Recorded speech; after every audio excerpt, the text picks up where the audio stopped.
ਸਤਿ ਸ਼੍ਰੀ ਅਕਾਲ, ਸਲਾਮ, ਨਮਸਕਾਰ, ਆਦਾਬ, ਸਭ ਸਤਿਕਾਰ ਹੈ ਸੱਜਣਾਂ ਨੂੰ ਜੋ ਇਸ ਵਕਤ ਜੁੜ ਚੁੱਕੇ ਨੇ ਟਿਵਾਣਾ ਰੇਡੀ ਦੀਆਂ ਤਰੰਗਾਂ ਦੇ ਨਾਲ ਬਾਗਾਂ ਤੇ ਰਾਗਾਂ ਦੇ ਸ਼ਹਿਰ ਪਟਿਆਲਾ ਤੋਂ। ਮੈਂ ਪਰਮਿੰਦਰ ਸਿੰਘ ਟਿਵਾਣਾ ਸਵਾਂਦ ਵਿੱਚ ਤੁਹਾਡਾ ਸਭ ਸੱਜਣਾਂ ਦਾ ਇਸਤਕਬਾਲ ਕਰਦਾ।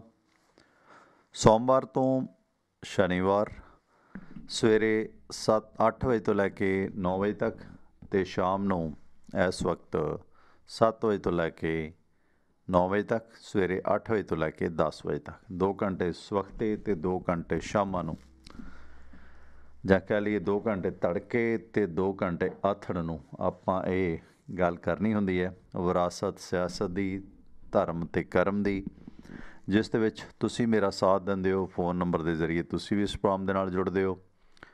ਉਹ ਨੰਬਰ ਮੈਂ ਫਿਰ ਯਾਦ ਕਰਾ ਦਿਆਂ ਆਪ ਜੀ ਨੂੰ, ਜੇ ਨਹੀਂ ਸੇਵ ਕੀਤਾ ਜਾਂ ਨਵੇਂ ਸਰੋਤੇ ਜੁੜੇ ਨੇ, ਕਿਉਂਕਿ ਅਜੇ ਜੁਮਾ 9 ਦਿਨ ਹੈ, ਨਵਾਂ ਕੰਮ ਹੈ ਆਪਣਾ। ਸੋ ਉਹ ਨੰਬਰ ਹੈ 98 763 096 55 98763 09655। ਅਤੇ ਇਸ ਨੰਬਰ 'ਤੇ ਤੁਸੀਂ ਕਾਲ ਕਰਨੀ ਹੈ, ਵਟਸਐਪ ਕਾਲ ਵੀ ਆਪ ਜੀ ਨੂੰ ਮਿਲੇਗੀ। ਇਸ ਦੇ ਨਾਲ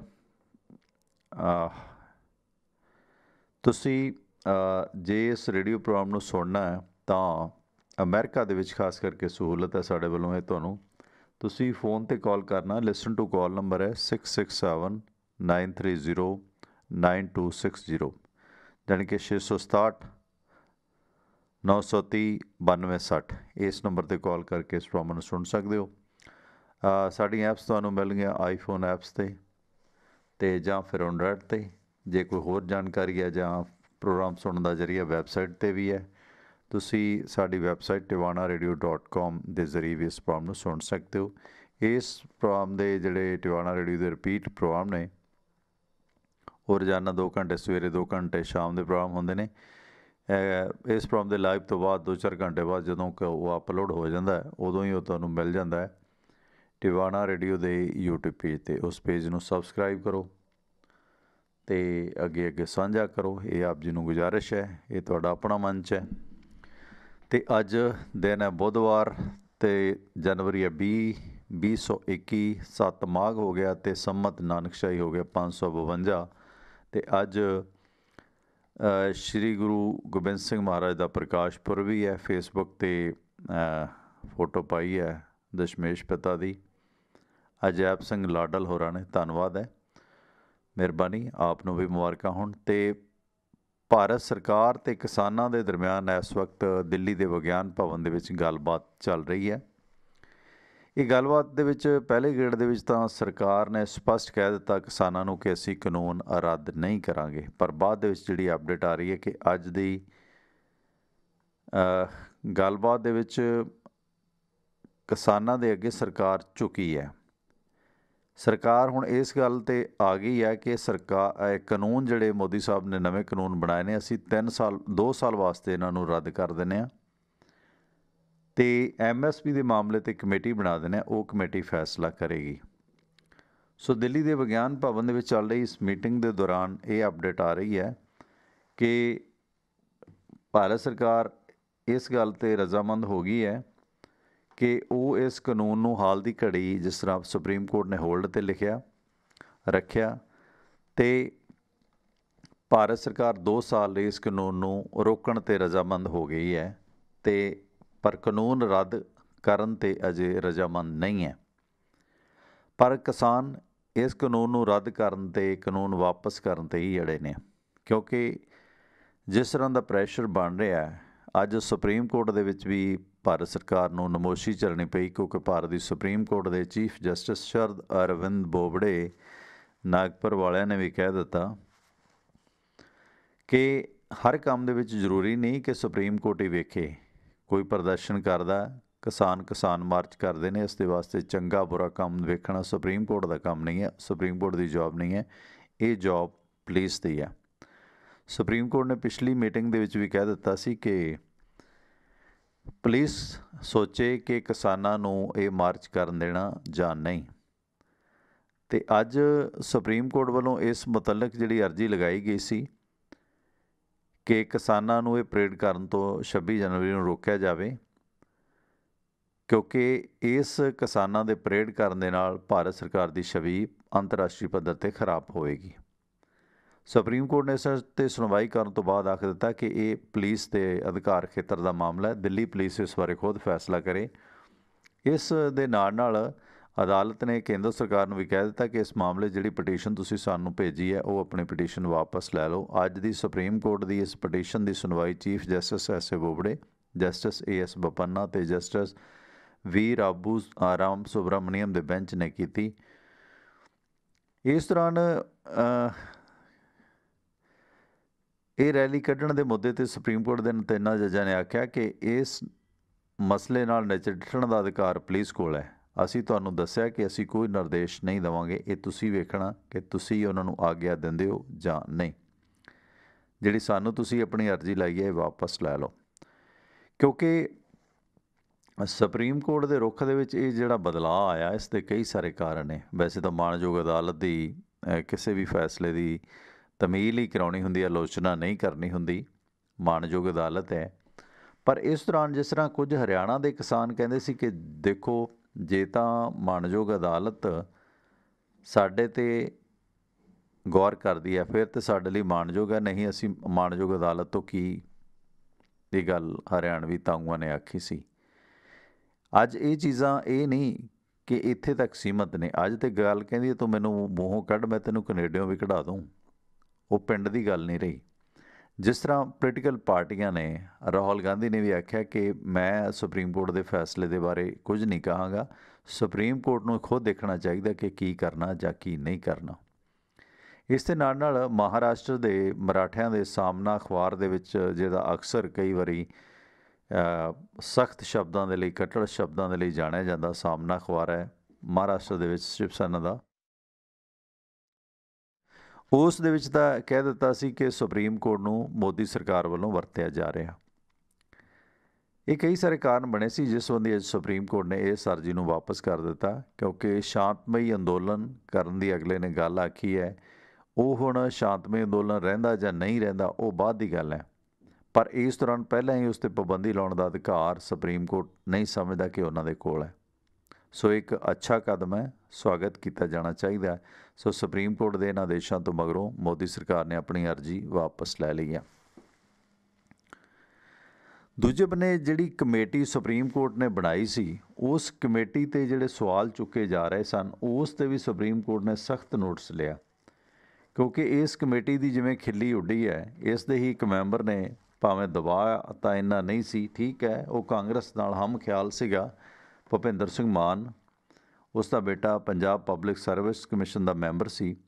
ਉਸ ਨੇ ਜਿਸ ਤਰ੍ਹਾਂ ਆਪਣਾ ਇਸ ਕਮੇਟੀ ਤੋਂ ਆਪਣੇ ਆਪ ਨੂੰ ਵੱਖ ਕੀਤਾ, ਇਸ ਦੇ ਨਾਲ ਵੀ ਸੁਪਰੀਮ ਕੋਰਟ ਦੀ ਜਿਹੜੀ ਸ਼ਾਖ ਸੀ ਉਸ 'ਤੇ ਸਵਾਲ ਖੜ੍ਹੇ ਹੋ ਗਏ ਸਨ ਕਿ ਕਿਉਂ ਸੁਪਰੀਮ ਕੋਰਟ ਤੋਂ ਉਸਨੇ ਆਪਣੇ ਆਪ ਨੂੰ ਵੱਖ ਕੀਤਾ। ਉਸ 'ਤੇ ਵੀ ਸੁਪਰੀਮ ਕੋਰਟ ਨੇ ਨਾਰਾਜ਼ਗੀ ਜ਼ਾਹਰ ਕੀਤੀ ਹੈ, ਜੋ ਉਸ 'ਤੇ ਸਵਾਲ ਚੁੱਕੇ ਜਾ ਰਹੇ ਨੇ। ਇੱਕ ਕਾਲਰ ਆਪਣੇ ਨਾਲ ਜੁੜੇ ਨੇ, ਸਵਾਗਤ ਹੈ ਸਰ, ਵੈਲਕਮ ਜੀ, ਸਤਿ ਸ਼੍ਰੀ ਅਕਾਲ। ਹੈਲੋ, ਸ਼ਾਇਦ ਲਾਈਨ ਡਿਸਕਨੈਕਟ ਹੋ ਗਈ। ਮੇਰੀ ਬੇਨਤੀ ਹੈ ਕਿ ਤੁਸੀਂ ਪਲੀਜ਼ ਥੋੜ੍ਹੀ ਉਡੀਕ ਕਰ ਲਿਆ ਕਰੋ, ਕਿਉਂਕਿ ਸਟੂਡੀਓ 'ਚ ਮੈਂ ਇਕੱਲਾ ਹੀ ਹੋਣਾ। ਅਤੇ ਜਿਵੇਂ ਉਹ ਕਹਿੰਦੇ ਨਾ ਕਿ ਜੱਟੀ ਚਾਰੇ ਥੋਕ ਸਵਾਰਦੀ, ਕੱਤ ਦੀ ਤੁੰਬ ਦੀ, ਬਾਲ ਖਿਡਾਉਂਦੀ, ਨਾਲੇ ਘਾਗ ਅਡਾਵਦੀ, ਹੈ ਨਾ। ਸੋ ਚਾਰੇ ਥੋਕ ਕਰਨੇ ਪੈਂਦੇ ਨੇ। ਖੈਰ, ਬਾਕੀ ਡਾਇਰੈਕਸ਼ਨ ਜਾਂ ਫੀਡਬੈਕ ਤੁਸੀਂ ਵੀ ਦਿੰਦੇ ਹੋ ਕਿ ਭਾਈ ਆਵਾਜ਼ ਵੱਧਦਾ ਜਾਂ ਘੱਟ ਹੈ, ਇਹ ਤੁਹਾਡਾ ਆਪਣਾ ਮੰਚ ਹੈ, ਆਪਣਾ ਮੰਚ ਹੈ। ਸੋ ਇਸ ਦੌਰਾਨ ਸੁਪਰੀਮ ਕੋਰਟ ਨੇ ਇਹ ਜਿਹੜੀ ਕਮੇਟੀ ਬਣਾਈ ਸੀ, ਇਸ ਫੈਸਲੇ ਦੇ ਮੁਤਲਕ ਉਸਨੇ ਆਪਣੀ ਮੀਟਿੰਗ ਵੀ ਕੀਤੀ ਅਤੇ ਆਉਣ ਵਾਲੇ ਦਿਨਾਂ ਦੇ ਵਿੱਚ ਉਹ ਮਾਹਰਾਂ ਦੇ ਨਾਲ ਵੀ ਜੁੜੇਗੀ। 15 ਮਾਰਚ ਤੱਕ ਵੱਖ-ਵੱਖ ਕਿਸਾਨ ਜਥੇਬੰਦੀਆਂ ਨਾਲ ਵੀ ਸੰਪਰਕ ਸਾਧੇਗੀ। ਇਸ ਦੌਰਾਨ ਸੁਣਵਾਈ ਅੱਜ ਦੀ ਕਰਦਿਆਂ ਚੀਫ ਜਸਟਿਸ ਸ਼ਰਦ ਅਰਵਿੰਦ ਬੋਬੜੇ ਨੇ ਆਖਿਆ ਕਿ ਕਮੇਟੀ ਨੂੰ ਕੋਈ ਫੈਸਲਾ ਲੈਣ ਲਈ ਨਹੀਂ ਕਿਹਾ ਗਿਆ। ਕਮੇਟੀ ਨੇ ਸਿਰਫ ਲੋਕਾਂ ਦੀ ਗੱਲ ਸੁਣ ਕੇ ਰਿਪੋਰਟ ਤਿਆਰ ਕਰਨੀ ਹੈ। ਅਸੀਂ ਕਾਨੂੰਨ 'ਤੇ ਰੋਕ ਲਾਈ ਹੈ ਅਤੇ ਕਮੇਟੀ ਬਣਾਈ ਹੈ। ਜੋ ਕਮੇਟੀ ਦੇ ਵਿੱਚ ਨਹੀਂ ਜਾਣਾ ਚਾਹੁੰਦੇ ਨਾ ਜਾਣ। ਕੋਰਟ ਨੇ ਆਖਿਆ ਕਿ ਤੁਸੀਂ ਅਖਬਾਰਾਂ ਦੇ ਹਵਾਲੇ ਦੇ ਰਹੇ ਹੋ, ਪਰ ਕੋਰਟ ਲੋਕਾਂ ਦੇ ਰਾਏ ਨਾਲ ਫੈਸਲਾ ਨਹੀਂ ਲੈਂਦੀ। ਇੱਥੇ ਕਿਹਾ ਜਾ ਰਿਹਾ ਹੈ ਕਿ ਕੋਰਟ ਦੀ ਇਹਨਾਂ ਲੋਕਾਂ 'ਚੋਂ ਲੋਕਾਂ 'ਚ ਰੱਖਣ ਦੀ ਦਿਲਚਸਪੀ ਸੀ। ਇਹ ਕਿਹਾ ਜਾ ਰਿਹਾ ਕਿ ਅਦਾਲਤ ਦੀ ਇਹ ਦਿਲਚਸਪੀ ਸੀ ਕਿ ਇਹ ਲੋਕ ਕਮੇਟੀ 'ਚ ਪੈਣ। ਇਹ ਬਹੁਤ ਇਤਰਾਜ਼ਯੋਗ ਹੈ। ਕੋਰਟ ਨੇ ਕਮੇਟੀ ਦੇ ਮੁੜ ਗਠਨ ਦੀ ਮੰਗ ਕਰਨ ਵਾਲੀ ਕਿਸਾਨ ਮਹਾਪੰਚਾਇਤ ਦੀ ਅਰਜ਼ੀ ਦੇ ਸਾਰੇ ਪੱਖਾਂ 'ਤੇ ਨੋਟਿਸ ਜਾਰੀ ਕੀਤਾ, ਕਿਉਂਕਿ ਇੱਕ ਯੂਨੀਅਨ ਨੇ ਮੰਗ ਕੀਤੀ ਸੀ ਕਿ ਕਮੇਟੀ ਆਮ ਲੋਕਾਂ 'ਚੋਂ ਬਣਾਈ ਜਾਵੇ। ਚੀਫ ਜਸਟਿਸ ਨੇ ਆਖਿਆ ਕਿ ਅਸੀਂ ਖੇਤੀ ਖੇਤਰ ਦੇ ਮਾਹਰਾਂ ਦੀ ਕਮੇਟੀ ਬਣਾਈ ਸੀ। ਇਸ ਦਾ ਉਦੇਸ਼ ਸਾਰਿਆਂ ਦੀ ਗੱਲ ਸੁਣਨਾ ਸੀ। ਉਹਨਾਂ ਨੂੰ ਕੋਈ ਫੈਸਲਾ ਲੈਣ ਦੀ ਸ਼ਕਤੀ ਨਹੀਂ ਸੀ। ਕਮੇਟੀ ਨੇ ਸਾਨੂੰ ਰਿਪੋਰਟ ਦੇਣੀ ਸੀ, ਇਹੀ ਉਸ ਨੂੰ ਅਸੀਂ ਹੁਕਮ ਕੀਤਾ ਸੀ। ਕਮੇਟੀ ਦੇ ਮੈਂਬਰ ਭੁਪਿੰਦਰ ਸਿੰਘ ਮਾਨ ਨੇ ਅਸਤੀਫਾ ਦੇ ਦਿੱਤਾ। ਇਸ ਨਾਲ ਇੱਕ ਥਾਂ ਖਾਲੀ ਹੋ ਗਈ ਹੈ। ਅਰਜ਼ੀ ਸਾਡੇ ਸਾਹਮਣੇ ਹੈ, ਖਾਲੀ ਉਹਦਾ ਭਰਿਆ ਜਾਵੇਗਾ। ਇਸ 'ਤੇ ਅਸੀਂ ਨੋਟਿਸ ਸਾਰੀਆਂ ਧਿਰਾਂ ਨੂੰ ਜਾਰੀ ਕਰ ਰਹੇ ਹਾਂ। ਹੁਣ ਦੇਖੋ, ਸਵਾਲ ਇਹ ਪੈਦਾ ਹੁੰਦਾ ਹੈ ਕਿ ਆਪਾਂ ਉਹਦਾ ਸੁਰਿੰਦਰ ਸਿੰਘ ਹੋਰਾਂ ਨੂੰ ਵੀ ਪੁੱਛਿਆ ਸੀ ਕਿ ਜਦੋਂ ਵੀ ਕਿਸੇ ਨੂੰ ਕਮੇਟੀ 'ਚ ਪਾਇਆ ਜਾਂਦਾ ਉਸ ਦੀ ਯੈਸ ਨੋ 'ਤੇ ਸੁਣੀ ਜਾਂਦੀ ਹੈ। ਇਹ ਤਾਂ ਹੋਇਆ ਹੀ ਹੋਣਾ। ਕੋਵਿਡ ਹੈ, ਬਿਮਾਰ ਹੈ ਬੰਦਾ, ਉਹਦੀ ਸਿਹਤ ਠੀਕ ਹੈ ਨਹੀਂ ਠੀਕ ਹੈ, ਸੁਪਰੀਮ ਕੋਰਟ ਨੂੰ ਥੋੜ੍ਹਾ ਪਤਾ। ਇੱਕ ਪ੍ਰੋਸੈਸ ਹੁੰਦਾ ਜਿਸ ਦੇ ਆਧਾਰ 'ਤੇ ਅਗਲੇ ਦੀ ਰਜ਼ਾਮੰਦੀ ਲਈ ਜਾਂਦੀ ਹੈ। ਦੂਜਾ, ਹੁਣ ਜਦੋਂ ਉਹ ਚਾਰੋਂ ਸੱਜਣ ਇਸ ਕਾਨੂੰਨ ਦੀ ਪੂਰੀ ਤਾਰੀਫ ਕਰ ਚੁੱਕੇ ਨੇ, ਕਸੀਦੇ ਪੜ੍ਹ ਚੁੱਕੇ ਨੇ, ਤਾਂ ਫਿਰ ਇਹ ਸਹਿਜ ਸੁਭਾਅ ਨਹੀਂ ਕਿ ਜਿਹੜਾ ਬੰਦਾ ਮੰਤਰੀਆਂ ਦੀ ਤਾਰੀਫ ਕਰ ਚੁੱਕਾ, ਚਿੱਠੀਆਂ ਲਿਖ ਚੁੱਕਾ, ਆਰਟੀਕਲ ਲਿਖ ਚੁੱਕਾ, ਅਤੇ ਉਹ ਬੰਦਾ ਫਿਰ ਜਿਹੜੀ ਰਿਪੋਰਟ ਦੇਵੇਗਾ ਜਾਂ ਲੋਕਾਂ ਦੀ ਗੱਲ ਸੁਣ ਕੇ ਰਿਕਾਰਡ ਕਰਕੇ ਉਹਨਾਂ ਨੂੰ ਦੇਵੇਗਾ, ਉਹ ਇਹ ਨਹੀਂ ਕਿ ਫਲਾਣਾ ਸਿੰਘ ਨੇ ਇਹ ਆਖਿਆ, ਨੱਥਾ ਸਿੰਘ ਨੇ ਇਹ ਆਖਿਆ, ਨੱਥੂ ਰਾਮ ਨੇ ਇਹ ਆਖਿਆ, ਉਹ ਦੇ ਦੇਣਗੇ। ਉਹ ਸਾਰੇ ਲੋਕਾਂ ਦੀ ਰਾਏ ਸੁਣ ਕੇ ਆਪਣੇ ਵੱਲੋਂ ਇੱਕ ਕਮੈਂਟ ਤਿਆਰ ਕਰਦੇ ਨੇ। ਉਹ ਕਮੈਂਟ ਉਹਨਾਂ ਦੀ ਆਪਣੀ ਭਾਸ਼ਾ 'ਚ ਹੁੰਦਾ ਅਤੇ ਕਮੈਂਟ 'ਤੇ ਉਹਨਾਂ ਦੇ ਵਿਚਾਰਾਂ ਦੀ ਪਾਣ ਵੀ ਚੜ੍ਹੀ ਹੁੰਦੀ ਹੈ। ਇਹ ਨਹੀਂ ਕਿ ਉਹਨਾਂ ਨੇ ਸਾਰੀਆਂ ਜਥੇਬੰਦੀਆਂ ਦੀ ਰਿਪੋਰਟ ਲੈਣੀ ਆ ਅਤੇ ਉਹਨਾਂ ਦੀ ਸ਼ਬਦਾਵਲੀ ਨੂੰ ਲਿਖ ਕੇ ਸੁਪਰੀਮ ਕੋਰਟ ਨੂੰ ਦੇ ਦੇਣਾ, ਨਹੀਂ। ਸਾਰਿਆਂ ਦੀ ਵਿਚਾਰ ਲੈ ਕੇ ਕਿ ਉਹ ਕਿਤੇ ਕੀ ਇਤਰਾਜ਼ ਹੈ, ਕਿਤੇ ਸਹਿਮਤ ਨੇ, ਕੀ ਸਹਿਮਤ ਨੇ, ਕਿਉਂ ਉਸ ਨੂੰ ਗਲਤ ਸਮਝਦੇ ਨੇ, ਉਸ ਮੁਤਾਬਕ ਉਹਨਾਂ ਨੇ ਰਿਪੋਰਟ ਦਾ ਪੁਲੰਦਾ ਤਿਆਰ ਕਰਕੇ ਦੇ ਦੇਣਾ। ਕਿਉਂਕਿ ਪਹਿਲਾਂ ਵੀ ਇਸ ਤਰ੍ਹਾਂ ਦੀਆਂ ਲੱਖਾਂ ਕਮੇਟੀਆਂ ਬਣੀਆਂ ਨੇ ਜਿਹੜਾ ਕੰਮ ਮਿੱਟੀ ਦਾ ਹੀ ਕਰਦੀਆਂ ਨੇ, ਕੰਮ ਮਿੱਟੀ। ਅਤੇ ਇਸ ਦੇ ਨਾਲ ਇਹ ਜਿਹੜਾ ਸੁਪਰੀਮ ਕੋਰਟ ਦਾ ਦਿੱਲੀ ਸਰਕਾਰ ਨੂੰ ਇੱਕ ਵੱਡਾ ਝਟਕਾ ਦਿੱਤਾ ਹੈ। ਇਸ ਦੇ ਮੱਦੇਨਜ਼ਰ ਦਿੱਲੀ ਪੁਲਿਸ ਨੇ ਅਲਰਟ ਜਾਰੀ ਕੀਤਾ ਹੈ। ਪੁਲਿਸ ਨੇ ਡਰੋਨ, ਪੈਰਾਗਲਾਈਡਰ ਅਤੇ ਗਰਮ ਗੁਬਾਰੇ ਵਰਗੀਆਂ ਚੀਜ਼ਾਂ ਦੇ ਉੱਡਣ 'ਤੇ ਪਾਬੰਦੀ ਲਾ ਦਿੱਤੀ ਹੈ, ਕਿਉਂਕਿ ਅੱਜ ਕੁਝ ਮੁਹਾਸ਼ਿਆਂ ਦੇ ਅਖਬਾਰਾਂ ਨੇ ਉਹ ਘੜੀ ਕਢਾਈ, ਜਿਵੇਂ ਕਦੇ ਸਨੌਰ ਤੋਂ, ਕਦੇ ਭੁੱਚੋ ਮੰਡੀ ਤੋਂ ਖਬਰ ਲੱਗ ਜਾਂਦੀ ਹੈ ਕਿ ਫਦਾਇਨ ਆ ਗਏ, ਦਹਿਸ਼ਤਗਰਦ ਆ ਗਏ। ਅੱਜ ਵੀ ਕੁਝ ਖਬਰਾਂ ਨਸ਼ਰ ਹੋਈਆਂ ਨੇ ਕਿ ਇਸ ਗਣਤੰਤਰ ਦਿਵਸ ਸਮਾਗਮਾਂ ਦੇ ਵਿੱਚ ਕੁਝ ਖਾਲਿਸਤਾਨੀ, ਕੁਝ ਪਾਕਿਸਤਾਨੀ ਸਪੋਰਟ ਵਾਲੀਆਂ ਜਥੇਬੰਦੀਆਂ ਜਿਹੜਾ ਖਲਲ ਪਾ ਸਕਦੀਆਂ ਨੇ। ਅਤੇ ਜਿਸ ਦੇ ਮੱਦੇਨਜ਼ਰ ਦਿੱਲੀ ਦੇ ਪੁਲਿਸ ਕਮਿਸ਼ਨਰ NS ਸ਼੍ਰੀਵਾਸਤਵ ਵੱਲੋਂ ਜੋ ਹੁਕਮ ਜਾਰੀ ਕੀਤੇ ਨੇ, ਇਹ 20 ਜਨਵਰੀ ਤੋਂ ਅੱਜ ਲਾਗੂ ਹੋ ਗਏ ਨੇ। 27 ਦਿਨ ਤੱਕ, ਜਾਣੀ ਕਿ 15 ਫਰਵਰੀ ਤੱਕ ਜਾਰੀ ਰਹਿਣਗੇ, ਜਿਸ ਦੇ ਵਿੱਚ ਖਾਸ ਕਰਕੇ ਪੈਰਾਗਲਾਈਡਰ, ਪੈਰਾਮੋਟਰਾਂ, ਹੈਂਗਲਾਈਡਰ, ਮਨੁੱਖੀ ਰਹਿਤ ਜਹਾਜ਼, ਡਰੋਨ, ਸਭ ਚੀਜ਼ਾਂ 'ਤੇ ਸਖਤ ਪਾਬੰਦੀ ਹੈ, ਮਹੱਤਵਪੂਰਨ ਅਦਾਰਿਆਂ ਦੇ ਵਿੱਚ ਵੀ। ਅਤੇ ਇਸ ਦੇ ਨਾਲ ਹੀ IB ਅਤੇ FRRO ਦੇ ਅਧਿਕਾਰੀਆਂ ਦੇ ਨਾਲ ਦਿੱਲੀ ਪੁਲਿਸ ਨੇ ਵੀ ਨਜਾਇਜ਼ ਤਰੀਕੇ ਨਾਲ ਰਹਿ ਰਹੇ ਵਿਦੇਸ਼ੀਆਂ ਦੀਆਂ ਗ੍ਰਿਫਤਾਰੀਆਂ ਦਾ ਸਿਲਸਿਲਾ ਸ਼ੁਰੂ ਕੀਤਾ। ਖਾਸ ਕਰਕੇ ਰੋਹਿੰਗਿਆ ਮੁਸਲਮਾਨ, ਬੰਗਲਾਦੇਸ਼ੀ, ਨਾਈਜੀਰੀਆ ਅਤੇ ਹੋਰ ਮੁਲਕਾਂ ਦੇ ਲੋਕ ਜੋ ਗੈਰ ਕਾਨੂੰਨੀ ਢੰਗ ਦੇ ਨਾਲ ਦਿੱਲੀ 'ਚ ਰਹਿ ਰਹੇ ਨੇ, ਉਹਨਾਂ ਦੇ ਖਿਲਾਫ ਵੀ ਕਾਰਵਾਈ ਕੀਤੀ ਜਾ ਰਹੀ ਹੈ ਅਤੇ ਉਹਨਾਂ ਨੂੰ ਹਿਰਾਸਤ ਕੇਂਦਰਾਂ ਦੇ ਵਿੱਚ ਭੇਜਿਆ ਜਾ ਰਿਹਾ ਤਾਂ ਜੋ ਕੋਈ ਵੀ ਹਬੀ ਨਬੀ ਨਾ ਵਰਤੇ। ਸੋ ਇਹ ਹੁਣ ਤੱਕ ਦੇ ਕੁਝ ਪੱਖ ਸਾਹਮਣੇ ਆ ਰਹੇ ਸੀਗੇ ਅਤੇ ਤੁਸੀਂ ਗੱਲਬਾਤ ਕਰਨੀ ਹੈ ਅਤੇ ਉਸ ਦੇ ਵਾਸਤੇ ਲਾਈਨ ਓਪਨ ਹੈ। ਤੁਸੀਂ ਆਪਣੇ ਵਿਚਾਰ ਦੇ ਸਕਦੇ ਹੋ ਅਤੇ ਤੁਹਾਨੂੰ ਹਲਕਾ ਗੀਤ ਸੰਗੀਤ ਵੀ ਅੱਜ ਸੁਣਾਵਾਂਗੇ। ਵਿਰਾਸਤ ਅਤੇ ਸਿਆਸਤ ਦੀ ਚਰਚਾ ਵੀ ਹੋਵੇਗੀ ਅਤੇ ਇਸ ਦੇ ਨਾਲ ਹੋਰ ਕੁਝ ਜਾਣਕਾਰੀਆਂ ਵੀ ਇਸ ਪ੍ਰੋਗਰਾਮ ਦਾ ਹਿੱਸਾ ਹੋਣਗੀਆਂ। ਅਤੇ ਆਖਰੀ ਅਪੀਲ ਸੁਣਦੇ ਹਾਂ ਸਰਤਾਜ ਹੋਰਾਂ ਦੀ। ਜ਼ਿੰਦਗੀ ਦੇ ਰੰਗਾਂ ਅਤੇ ਵਾਦੀਆਂ ਤਿਰੰਗਾਂ ਨੂੰ ਮਾਣਦੇ ਹੋਏ ਤੁਸੀਂ ਜੁੜਿਓ ਟਿਵਾਣਾ ਰੇਡੀਓ ਦੇ ਨਾਲ, ਬਾਗਾਂ ਅਤੇ ਰਾਗਾਂ ਦੇ ਸ਼ਹਿਰ ਪਟਿਆਲੇ। ਮੈਂ ਪਰਮਿੰਦਰ ਸਿੰਘ ਟਿਵਾਣਾ। ਅੱਜ ਦੀ ਕਿਸਾਨ ਕੇਂਦਰ ਸਰਕਾਰ ਦੀ ਗੱਲਬਾਤ ਦੇ ਦੌਰਾਨ ਇੱਕ ਵੱਖਰਾ ਪੱਖ ਸੀ, ਉਹ ਸੀ ਬੀਤੇ ਦਿਨਾਂ ਤੋਂ ਨੈਸ਼ਨਲ ਇਨਵੈਸਟੀਗੇਸ਼ਨ ਏਜੰਸੀ ਵੱਲੋਂ ਜਿਹੜੇ ਧੜਾ ਧੜ ਨੋਟਿਸ ਲੋਕਾਂ ਨੂੰ ਆ ਰਹੇ ਸੀ ਕਿ ਭਾਈ ਫਲਾਣਾ ਸਿਆਂ ਤੋਂ ਵੀ ਪੇਸ਼ ਹੋ, ਫਲਾਣਾ ਸਿਆਂ ਤੋਂ ਵੀ ਪੇਸ਼ ਹੋ। ਉਹ ਮੁੱਦਾ ਵੀ ਕਿਸਾਨਾਂ ਨੇ ਸਭ ਤੋਂ ਪਹਿਲਾਂ ਉਠਾਇਆ ਕਿ ਕਿਉਂ ਕਿਸਾਨਾਂ ਨੂੰ ਜਾਂ ਉਹਨਾਂ ਦੇ ਹਮਦਰਦ ਲੋਕਾਂ ਨੂੰ ਇਸ ਤਰ੍ਹਾਂ ਦੇ ਨੋਟਿਸ ਆ ਰਹੇ ਨੇ। ਸੋ ਪਿਊਸ਼ ਗੋਇਲ, ਨਰਿੰਦਰ ਤੋਮਰ, ਸੋਮ ਪ੍ਰਕਾਸ਼ ਦੀ ਇਸ ਮੀਟਿੰਗ ਦੇ ਦੌਰਾਨ 40 ਕਿਸਾਨ ਸੰਗਠਨਾਂ ਨੇ ਜਦੋਂ ਗੱਲਬਾਤ ਸ਼ੁਰੂ ਕੀਤੀ ਤਾਂ ਕਾਨੂੰਨ ਵਾਪਸੀ ਦੇ ਨਾਲ ਹੀ ਇਹ ਮੰਗ ਉਠਾਈ ਗਈ ਕਿ ਜਿਹੜਾ NIA ਕਾਰਵਾਈ ਕਰ ਰਿਹਾ ਕਿਸਾਨਾਂ 'ਤੇ, ਇਹ ਕਿਉਂ? ਕੀ ਅਸੀਂ ਕੋਈ ਦੇਸ਼ ਵਿਰੋਧੀ ਹਾਂ? ਕੀ ਅਸੀਂ ਖਾਲਿਸਤਾਨੀ ਹਾਂ? ਕੀ ਅਸੀਂ ਮਾਓਵਾਦੀ ਹਾਂ? ਤਾਂ ਇਹਨਾਂ ਸਾਰਿਆਂ ਦੇ ਜਵਾਬ ਦੇ ਵਿੱਚ ਕੇਂਦਰੀ ਮੰਤਰੀਆਂ ਵੱਲੋਂ ਇਹੀ ਜਵਾਬ ਦਿੱਤਾ ਗਿਆ ਕਿ ਜੇ ਤੁਸੀਂ ਕਹਿੰਦੇ ਹੋ ਕਿ ਇਸ NIA ਤੁਹਾਨੂੰ ਪਰੇਸ਼ਾਨ ਕਰ ਰਿਹਾ, ਤਾਂ ਸਰਕਾਰ ਦਾ ਜਵਾਬ ਇਹ ਸੀ ਕਿ ਅਗਰ ਕਿਸੇ ਬੇਗੁਨਾਹ ਕਿਸਾਨ ਨੂੰ ਤੁਹਾਨੂੰ ਲੱਗ ਰਿਹਾ ਨੋਟਿਸ ਆ ਰਿਹਾ ਤਾਂ ਤੁਸੀਂ ਲਿਸਟ ਦਿਓ, ਅਸੀਂ ਇਹ ਮਾਮਲਾ ਤੁਰੰਤ ਵੇਖਾਂਗੇ। ਹੁਣ ਮਤਲਬ ਇਹਦਾ ਜਵਾਬ ਇਹ ਕਹਿ ਦਿੱਤਾ ਕਿ ਤੁਸੀਂ ਸਾਨੂੰ ਲਿਸਟ ਦੇ ਦਿਓ, ਜਿਹੜਾ ਤੁਹਾਡੀ ਨਜ਼ਰ 'ਚ ਬੇਗੁਨਾਹ ਆ ਨਾ ਉਹਨੂੰ ਅਸੀਂ ਵਾਚ ਲਾਂਗੇ। ਇਹ ਵੀ ਜਵਾਬ ਸੀ ਅੱਜ ਉਹਨਾਂ ਦਾ। ਤੇ ਹੁਣ ਕਿਸਾਨ ਜਿਹੜੇ ਵਿਅਕਤੀਆਂ ਨੂੰ ਨੋਟਿਸ ਆਏ ਨੇ, 100 ਬੰਦੇ ਨੂੰ ਆਇਆ, 50 ਨੂੰ ਆਇਆ, ਇਹ ਤਾਂ NIA ਜਾਣਦੀ ਹੈ ਜਾਂ ਉਹ ਜਾਣਦੇ ਨੇ, ਪਰ ਫਿਰ ਵੀ 4-5 ਦਰਜਨ ਤਾਂ ਲੋਕ ਕਲੀਅਰ ਹੀ ਹੋ ਗਿਆ। ਇਸ ਤੋਂ ਵੱਧ ਵੀ ਹੋ ਸਕਦੇ ਨੇ ਕਿਉਂਕਿ ਕੁਝ ਲੋਕ ਦੱਸਣਾ ਨਹੀਂ ਚਾਹੁੰਦੇ। ਇਸ ਦੌਰਾਨ ਹੁਣ ਕਿਸਾਨ ਜਥੇਬੰਦੀਆਂ ਕੀ ਜਵਾਬ ਦੇਣਗੀਆਂ, ਕਿਉਂਕਿ ਸਰਕਾਰਾਂ ਕੋਲ ਜਿਹੜੀ ਡਿਪਲੋਮੇਸੀ ਹੁੰਦੀ ਹੈ ਉਹ ਕਹਿੰਦੇ ਆ ਨਾ ਕਿ ਜੋ ਅਗਲੇ ਦੇ ਮਨ 'ਚ ਹੁੰਦੀਆਂ ਨੇ ਉਹਨਾਂ ਦੇ ਨੌਹਾਂ 'ਚ ਹੁੰਦੀਆਂ ਨੇ, ਹੈ ਨਾ। ਉਹਨਾਂ ਨੂੰ ਅਗਾਊਂ ਪਤਾ ਹੁੰਦਾ ਕਿ ਇਹਦਾ ਕੀ ਜਵਾਬ ਹੈ, ਕਿਉਂਕਿ ਜਿਹੜੇ ਇੰਟਲੈਕਚੁਅਲ ਲੌਬੀ ਹੈ, ਆਫਿਸਰ ਨੇ, ਉਹ ਇੱਕ ਪੈਨਲ ਹੁੰਦਾ ਤਾਂ ਸਿਆਸਤਦਾਨ ਤੁਹਾਨੂੰ ਵੈਸੇ ਹੀ ਪਤਾ ਪੈਰਾਂ 'ਤੇ ਪਾਣੀ ਨਹੀਂ ਪੈਣ ਦਿੰਦੇ। ਸੋ ਉਸ ਦੌਰਾਨ ਉਹਨਾਂ ਨੇ ਕਹਿ ਦਿੱਤਾ ਕਿ ਜੇ ਤੁਹਾਨੂੰ ਲੱਗਦਾ ਕਿ ਕਿਸੇ ਬੇਗੁਨਾਹ ਨੂੰ ਨੋਟਿਸ ਆਇਆ ਤਾਂ ਸਾਨੂੰ ਲਿਸਟ ਦਿਓ, ਅਸੀਂ ਇਹ ਮਾਮਲਾ ਤੁਰੰਤ ਦੱਸ ਦਾਂਗੇ। ਜਾਣੀ ਕਿ ਉਹਨਾਂ ਨੂੰ ਇੱਕ ਉੱਥੇ ਨਿਮਾਣਾ ਬਣਾ ਦਿੱਤਾ ਗਿਆ ਕਿ ਤੁਸੀਂ ਸਰਟੀਫਿਕੇਟ ਦਿਓ ਕਿ ਫਲਾਣਾ ਬੰਦਾ ਸਹੀ ਨਹੀਂ ਹੈ। ਉਹ ਬੰਦਾ ਕਿਸੇ ਗਤੀਵਿਧੀ 'ਚ ਪਿੱਛੋਂ ਪਾਇਆ ਜਾਂਦਾ, ਫਿਰ ਕਿਹਾ ਜਾਏਗਾ ਆਹ ਦੇਖੋ ਇਹਦਾ ਤਾਂ ਰਿਕਾਰਡ ਹੈ, ਅਤੇ ਉੱਥੇ ਕਿਸਾਨ ਕੀ ਜਵਾਬ ਦੇਣਗੇ। ਹੁਣ ਜੇ ਕਿਸੇ ਨੇ ਬੱਸਾਂ ਭੇਜਤੀਆਂ ਅਤੇ NIA ਦਾ ਉਹਦੇ 'ਚ ਨੋਟਿਸ ਆਉਣਾ ਅਤੇ ਸਵਾਲ ਖੜ੍ਹੇ ਹੁੰਦੇ ਨੇ। ਖੈਰ,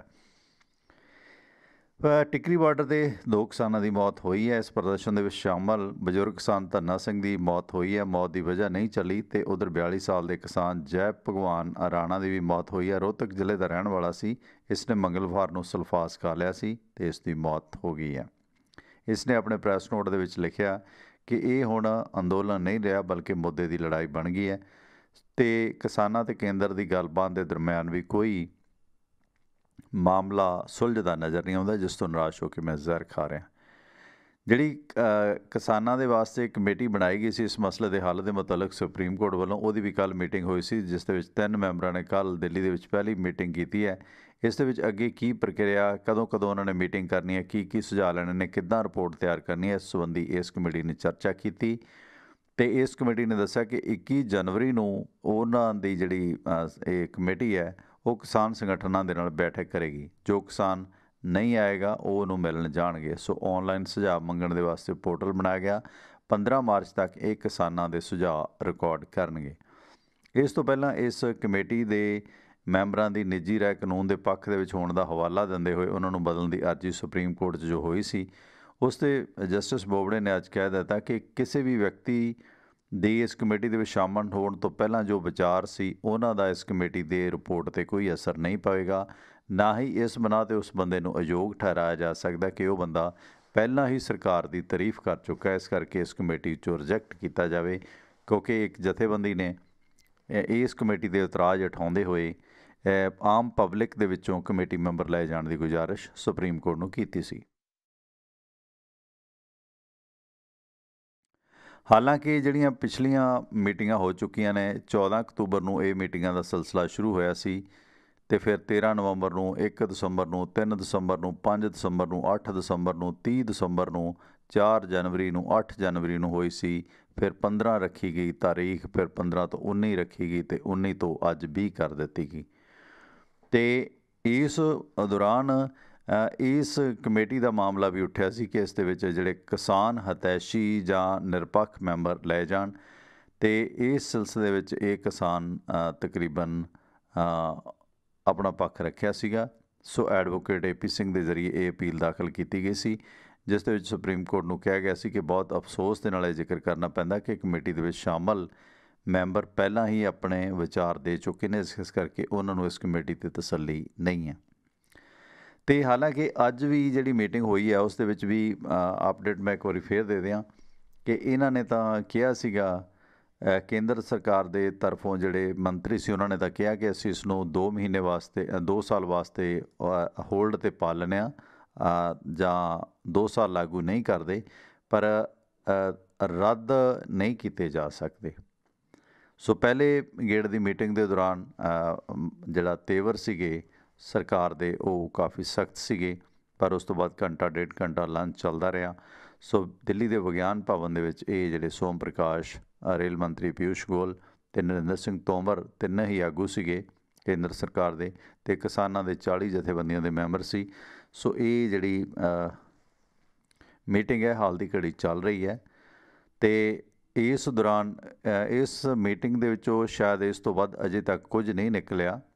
जिहड़ा केंद्र सरकार की प्रपोजल हुण तक आई है कि असीं 2 साल तक इन्हां नूं होल्ड ते पा लैणे आ, अगर तुसीं रजामंद हो।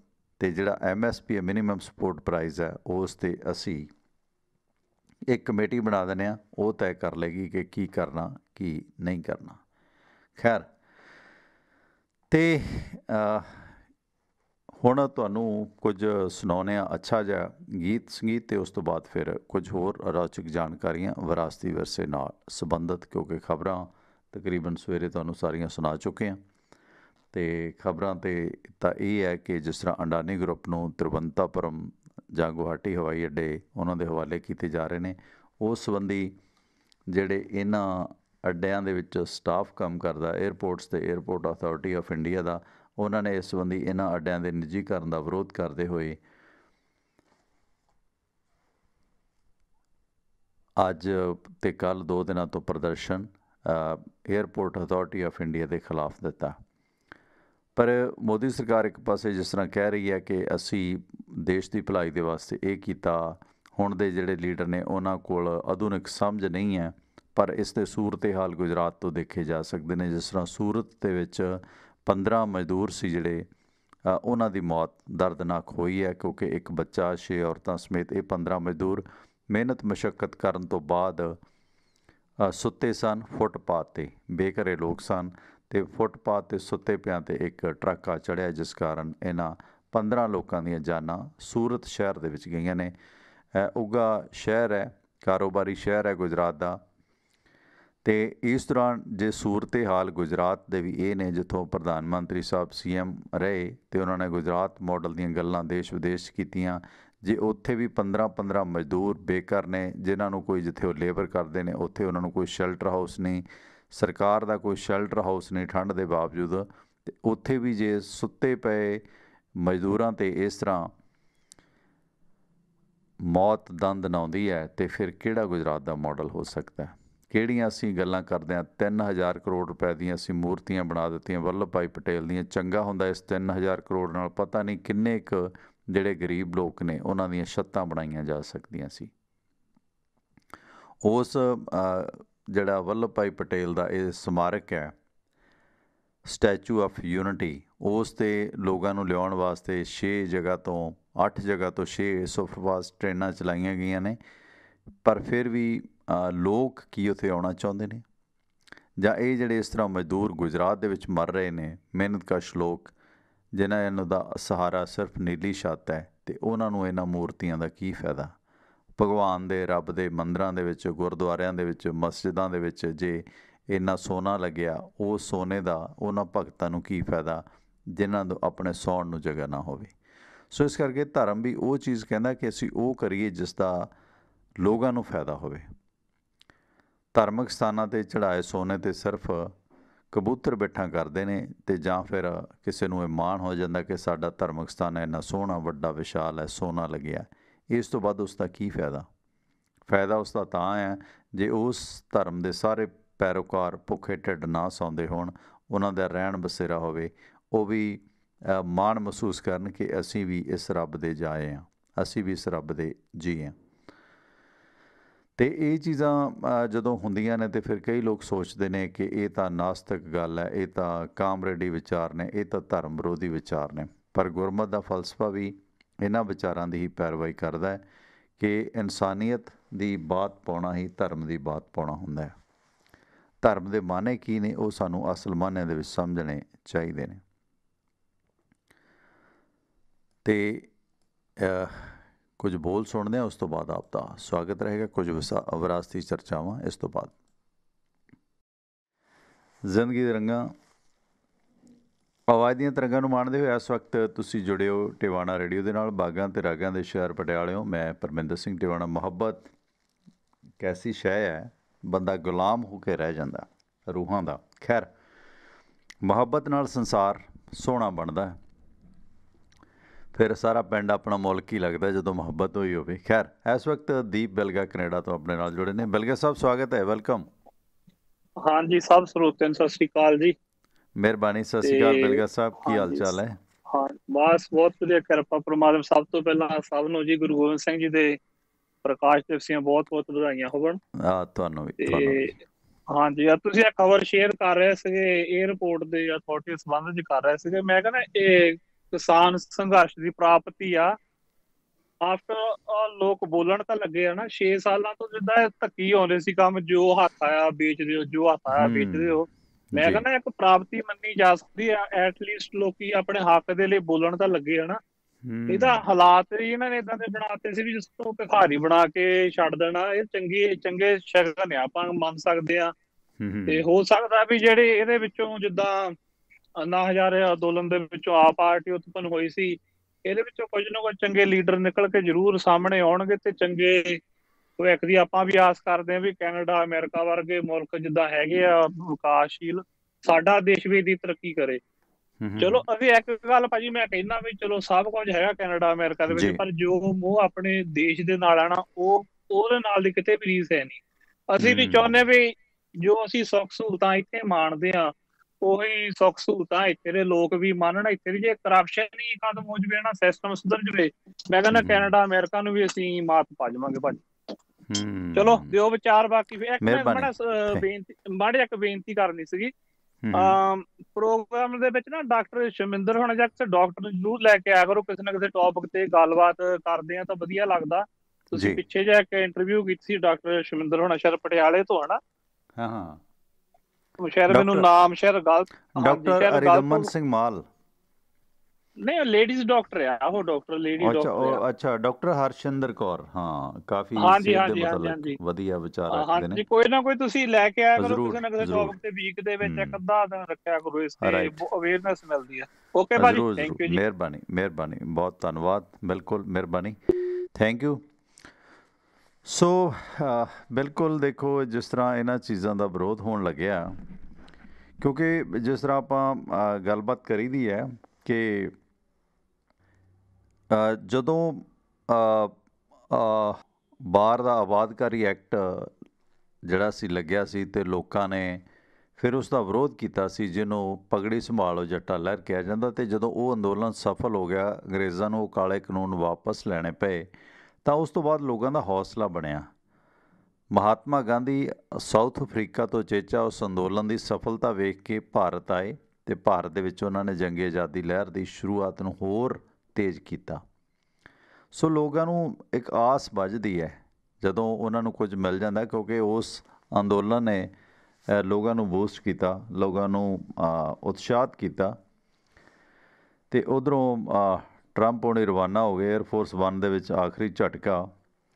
ਸੋ ਇਸ ਸੰਬੰਧੀ ਫਲੋਰੀਡਾ ਰਵਾਨਾ ਹੋਣ ਤੋਂ ਪਹਿਲਾਂ ਟਰੰਪ ਬੋਲੇ ਨੇ ਕਿ ਅਮਰੀਕਨ ਦੇ ਲਈ ਲੜਦਾ ਰਹਾਂਗਾ, ਕਿਸੇ ਨਾ ਕਿਸੇ ਰੂਪ ਦੇ ਵਿੱਚ ਜਲਦੀ ਆਵਾਂਗਾ।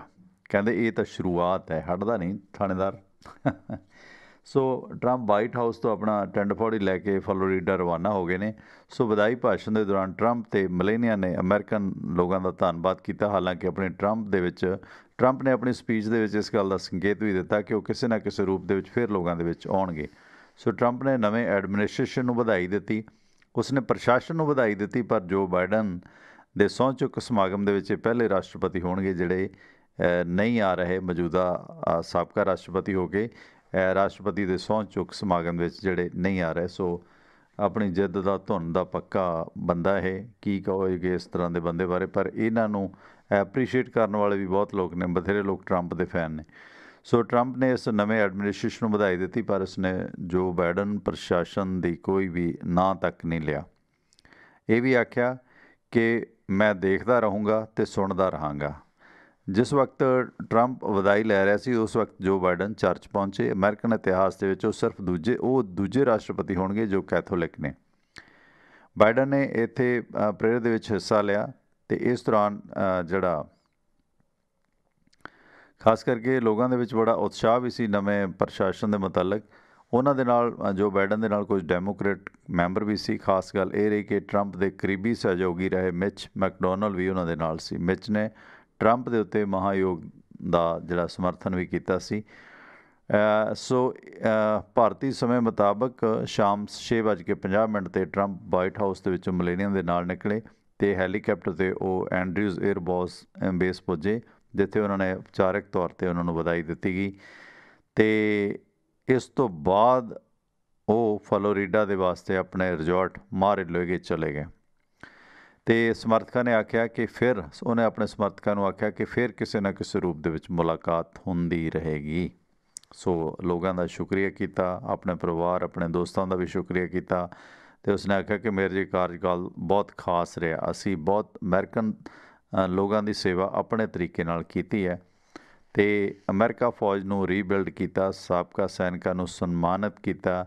ਸੋ ਟਰੰਪ ਨੇ ਕਰੋਨਾ 'ਤੇ ਵੀ ਆਖਿਆ ਕਿ ਆਮ ਤੌਰ 'ਤੇ ਇੱਕ ਵੈਕਸੀਨ ਡਿਵੈਲਪ ਕਰਨ ਦੇ ਵਿੱਚ 8-9 ਸਾਲ ਲੱਗ ਜਾਂਦੇ ਨੇ, ਲੇਕਿਨ ਸਾਡੇ ਕੋਲ 2 ਵੈਕਸੀਨ ਨੇ ਅਤੇ ਆਉਣ ਵਾਲੇ ਵਕਤ ਅਸੀਂ ਹੋਰ ਵੀ ਬਿਹਤਰੀਨ ਵੈਕਸੀਨ ਹਾਸਲ ਕਰ ਲਵਾਂਗੇ। ਸੋ ਟਰੰਪ ਨੇ ਆਖਿਆ ਕਿ ਮੈਂ ਹਮੇਸ਼ਾ ਅਮਰੀਕਨ ਨਾਗਰਿਕਾਂ ਦੀ ਲੜਾਈ ਲੜਦਾ ਰਹਾਂਗਾ ਅਤੇ ਤੁਹਾਡੇ ਨਾਲ ਮੇਰਾ ਪਿਆਰ ਹੈ। ਸੋ ਕਿਸੇ ਨਾ ਕਿਸੇ ਰੂਪ ਦੇ ਵਿੱਚ ਮੈਂ ਵਾਪਸ ਆਵਾਂਗਾ, ਜਲਦ ਮਿਲਾਂਗਾ। ਸੋ ਬਾਈਡਨ ਦੇ ਨਾਲ ਵੀ ਕਈ ਚਰਚਾਵਾਂ ਬਾਈਡਨ ਦੀਆਂ ਸਾਹਮਣੇ ਆ ਰਹੀਆਂ ਨੇ। ਉਸ ਦੀਆਂ 11 ਗੱਲਾਂ ਜਿਹੜੀਆਂ ਅਣਸੁਣੀਆਂ ਗੱਲਾਂ ਨੇ ਉਹ ਲੋਕਾਂ ਦੇ ਵਿੱਚ ਚਰਚਾ ਦਾ ਹਿੱਸਾ ਬਣ ਰਹੀਆਂ ਨੇ ਕਿ ਉਸਨੇ ਆਪਣੀ ਸ਼ਰੀਕੇ ਹਯਾਤ ਨੂੰ 5 ਵਾਰੀ ਪ੍ਰਪੋਜ਼ ਕੀਤਾ ਸੀਗਾ। ਪਹਿਲੀ ਵਾਰੀ ਗੱਲ ਨਹੀਂ ਸੀ ਬਣੀ। ਸੋ ਇਸੇ ਕਰਕੇ ਜ਼ਿੰਦਗੀ 'ਚ ਪਹਿਲੀ ਵਾਰੀ ਗੱਲ ਸ਼ਾਇਦ ਵਿਰਲਿਆਂ ਦੀ ਬਣਦੀ ਹੈ। ਗਿਰਤਾ ਹੈ ਸ਼ਾਹ ਸਵਾਰ ਮੈਦਾਨੇ ਜੰਗ में, वो ਕਾਰ ਕਿਆ ਗਿਰੇਗਾ ਜੋ ਚਲਤਾ ਹੈ ਘੁਟਨੋਂ ਕੇ ਬਲ। ਸੋ ਗੋਡਿਆਂ ਭਾਰ ਚੱਲਣ ਵਾਲੇ ਲੋਕਾਂ ਨੇ ਕੀ ਡਿੱਗਣਾ ਹੁੰਦਾ, ਸ਼ਾਹ ਸਵਾਰ ਹੀ ਡਿੱਗਦੇ ਹੁੰਦੇ ਨੇ। ਸੋ ਇਹ ਸ਼ਾਹ ਸਵਾਰੀਆਂ ਨੇ, ਪਿਆਰ ਦੀਆਂ ਖੁਆਰੀਆਂ ਨੇ ਜੋ ਵਿਰਲਿਆਂ ਦੇ ਹਿੱਸੇ ਆਉਂਦੀਆਂ ਨੇ। ਖੈਰ ਇਸ ਤਰ੍ਹਾਂ ਟਰੰਪ ਦੀਆਂ ਹੁਣ ਚਰਚਾਵਾਂ ਨੇ। ਜਦੋਂ ਵੀ ਕੋਈ ਨਵਾਂ ਸਦਰ ਬਣਦਾ, ਰਾਸ਼ਟਰਪਤੀ ਬਣਦਾ, ਪ੍ਰਾਈਮ ਮਿਨਿਸਟਰ ਬਣਦਾ, ਸੋ ਆਪਣੇ ਨਾਲੋਂ ਬਹੁਤ ਸਾਰੇ ਕਿੱਸੇ ਉਹਨਾਂ ਦੇ ਆਲਰੇਡੀ ਪਲਾਂਟ ਵੀ ਹੁੰਦੇ ਨੇ ਅਤੇ ਕੁਦਰਤੀ ਵੀ ਹੁੰਦੇ ਨੇ। ਜਿਵੇਂ ਮੋਦੀ ਸਾਹਿਬ ਦੇ ਨਾਲ ਕਿੱਸੇ ਬੜੇ ਕਿ ਉਹ ਛੋਟੇ ਹੁੰਦੇ ਇੱਕ ਮਗਰਮੱਛ ਦਾ ਬੱਚਾ ਚੁੱਕ ਲਿਆ ਸੀ ਆਪਣੇ ਘਰ। ਰਿਸਕੀ ਨੇ ਬੰਦੇ, ਹੈ ਨਾ। ਖੈਰ ਸੋ ਇਸ ਤਰ੍ਹਾਂ ਦੀਆਂ ਵੀ ਕੁਛ ਖਬਰਾਂ ਚਰਚਾ ਦਾ ਵਿਸ਼ਾ ਬਣੀਆਂ ਹੋਈਆਂ ਨੇ। ਬਾਈਡਨ ਦੇ ਬਾਰੇ ਵੀ ਕਾਫੀ ਸਾਰੀਆਂ ਚਰਚਾਵਾਂ ਸੁਣਨ ਨੂੰ ਮਿਲਦੀਆਂ ਨੇ ਕਿ ਸਕੂਲ ਦੇ ਵਿੱਚ ਉਸਦੇ ਸਾਥੀ ਉਸਨੂੰ ਬਾਏ ਕਹਿੰਦੇ ਸਨ। ਸੋ ਉਸਦੇ ਸਰਨੇਮ ਸੀ ਜਿਹੜਾ ਉਸਦਾ ਬਾਈਡਨ, ਉਸਦਾ ਮਜ਼ਾਕ ਉਡਾਉਂਦੇ ਸਨ। ਉਸਨੇ ਆਪਣੀ ਦੂਜੀ ਪਤਨੀ ਨੂੰ 5 ਵਾਰ ਪ੍ਰਪੋਜ਼ ਕੀਤਾ ਸੀ।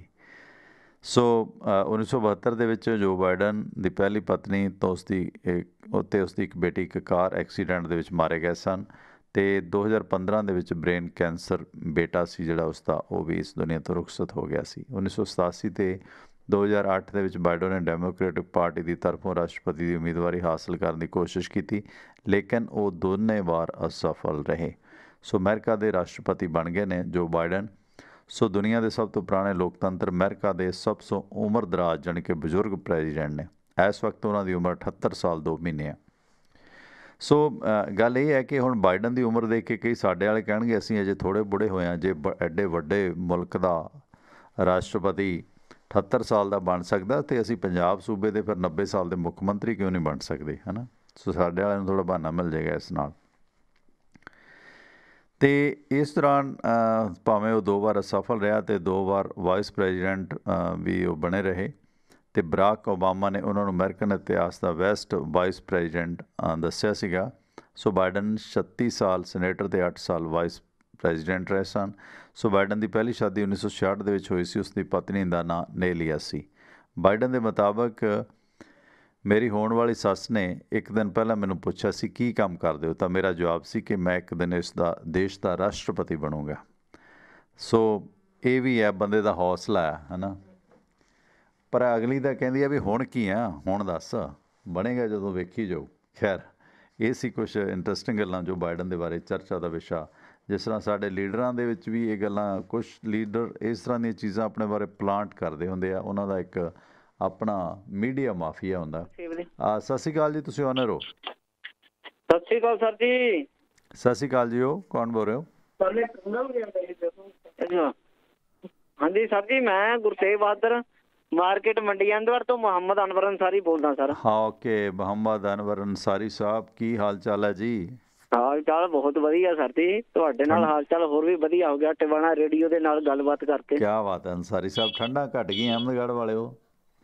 ਹਾਂ ਜੀ ਬਿਲकुल ਸਰ, 2-3 ਦਿਨਾਂ ਦੇ ਵਿੱਚ ਕੁਝ ਮੌਸਮ ਦਾ ਫਰਕ ਪੈ ਗਿਆ ਸਰ, ਵਧੀਆ ਪੈਣਾ ਵੀ ਚਾਹੀਦਾ, ਸਾਡੇ ਕਿਸਾਨ ਭਰਾਵਾਂ ਦਾ ਵੀ ਰੱਬ ਸਾਥ ਦੇਵੇ। ਸੋਹਣੀ ਲੱਗਦੀ ਹੈ ਆਪਾਂ ਨੂੰ ਠੰਡ ਵੈਸੇ ਰਜਾਈਆਂ ਦੇ ਹੋਣਾ ਵਿੱਚ ਨਾ। ਬੈਠ ਕੇ ਕੰਬਲਾਂ ਦੇ ਵਿੱਚ ਬੈਠ ਕੇ ਵੀ ਠੰਡ ਮਹਿਸੂਸ ਕਰਦੇ ਆ ਕਮਰੇ ਦੇ ਵਿੱਚ, ਕਿਉਂ ਨਾ ਅੱਲਾ ਕਿਉਂ ਨਹੀਂ ਦੁਆ ਸੁਣਦਾ? ਜਦੋਂ ਕਿਸਾਨ ਬੀਜਦਾ ਜੀਰੀ ਦਾ ਜਾਂ ਕਣਕ ਦਾ, ਜਦੋਂ ਬੈਠ ਕੇ ਉੱਥੇ ਖੱਤੇ 'ਚ ਵੱਟ ਤੇ ਬੈਠ ਕੇ ਰੋਟੀ ਖਾਂਦਾ ਵੀ ਰੱਬਾ ਮੇਰੀ ਸੁਣ ਲਾ, ਬਾਰਿਸ਼ ਬਰਸਾ ਦੇ, ਤਾਂ ਬਾਰਿਸ਼ ਪੈਂਦੀ ਆ ਤਾਂ ਜੱਟ ਪੂਰਾ ਖੁਸ਼ ਹੁੰਦਾ ਉੱਥੇ ਨੱਕੇ ਤੇ ਬੈਠ ਕੇ ਵੀ ਸ਼ੁਕਰ ਆ ਰੱਬਾ ਵੀ ਮੈਨੂੰ ਮੋਟਰ ਚਲਾਉਣ ਦੀ ਲੋੜ ਨਹੀਂ ਪਈ ਤੇ ਇੱਕ ਨੱਕੇ ਦੇ ਨਾਲ ਹੀ ਮੇਰੀ ਖੇਤੀ ਦਾ ਖੁਸ਼ਹਾਲੀ ਕਰਤੀ ਜੀ। बिल्कुल बिल्कुल बिल्कुल, हाँ दुआ में ताकत होती है भाई। ਬਿਲਕੁਲ ਜੀ ਬਿਲਕੁਲ ਸਰ। ਜਿਸ ਤਰ੍ਹਾਂ ਸਰ ਜੀ ਤੁਸੀਂ ਪਹਿਲਾਂ ਗੱਲ ਕਰੀ ਸੀਗੀ ਆਪਣੇ ਬੁੱਤਾਂ ਦੀ, ਵੀ ਇੰਨੇ ਮਹਿੰਗੇ ਬੁੱਤ ਲੱਗ ਰਹੇ ਨੇ ਕਰੋੜਾਂ ਅਰਬਾਂ ਦੇ, ਸਰ ਉਹਦੇ ਨਾਲ ਸਾਨੂੰ ਫਾਇਦਾ ਕੀ ਹੋਇਆ ਸਰ? ਪਹਿਲਾਂ ਮਾਇਆਵਤੀ ਨੇ ਇੰਨੇ ਬੁੱਤ ਬਣਾਏ ਹਾਥੀਆਂ ਦੇ ਜਾਂ ਅੰਬੇਡਕਰ ਦੇ, ਠੀਕ ਆ ਅੰਬੇਡਕਰ ਬਾਬਾ ਅੰਬੇਡਕਰ ਸਾਹਿਬ ਨੂੰ ਸਲਾਮ ਕਰਦੇ ਆ ਉਹਨਾਂ ਦੇ ਸੰਵਿਧਾਨ ਨੂੰ।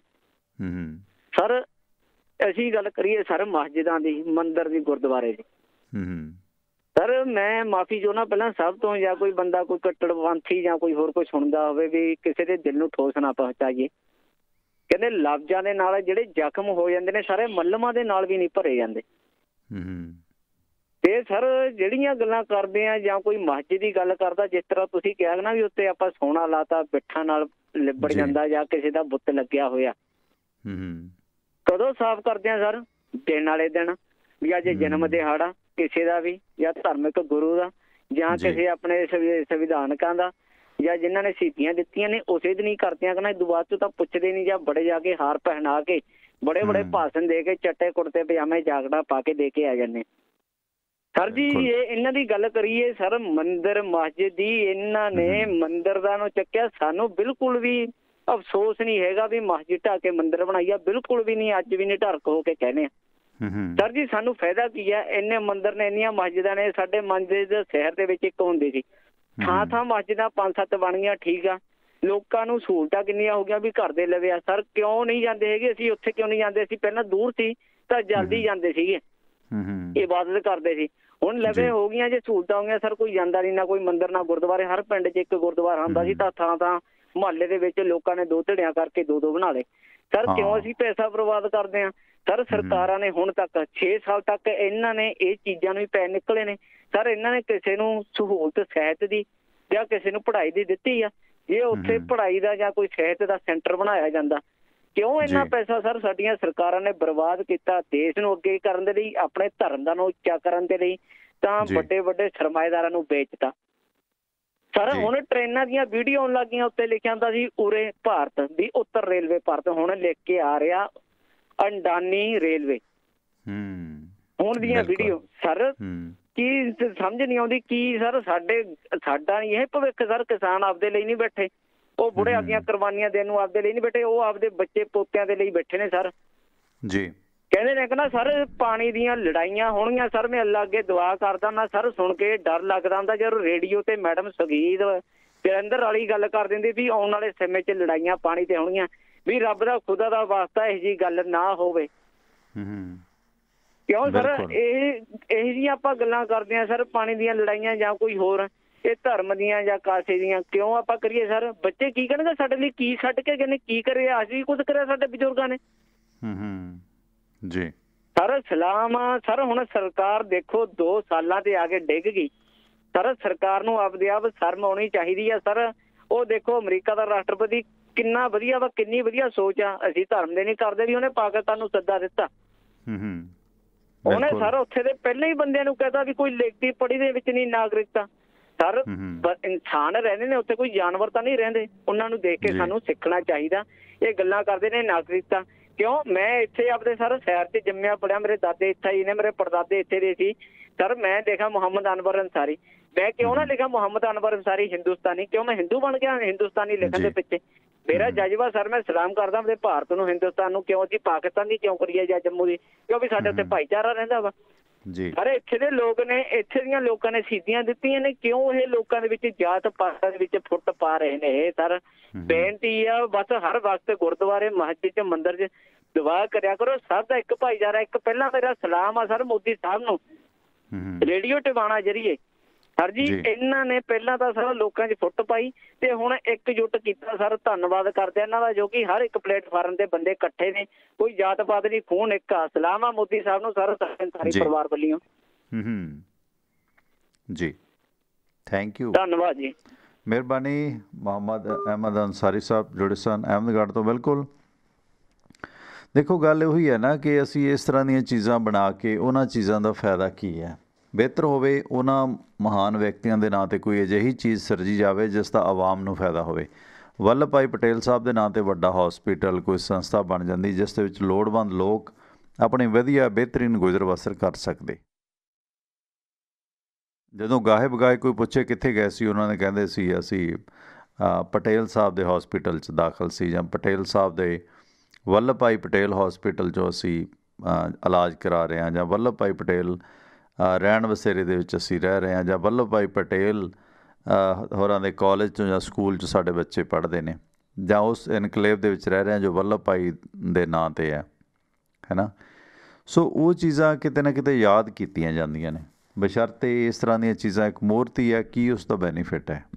ਸਿਰਫ ਇਹੀ ਕਿ ਸਾਡੇ ਕੋਲ ਦੁਨੀਆ ਦੀ ਉੱਚੀ ਮੂਰਤੀ ਹੈ, ਇਹ ਹੈ ਉਹ ਹੈ। ਖੈਰ, ਥੋੜ੍ਹੀ ਵਿਰਾਸਤ ਦੀ ਗੱਲ ਕਰਾਂਗੇ।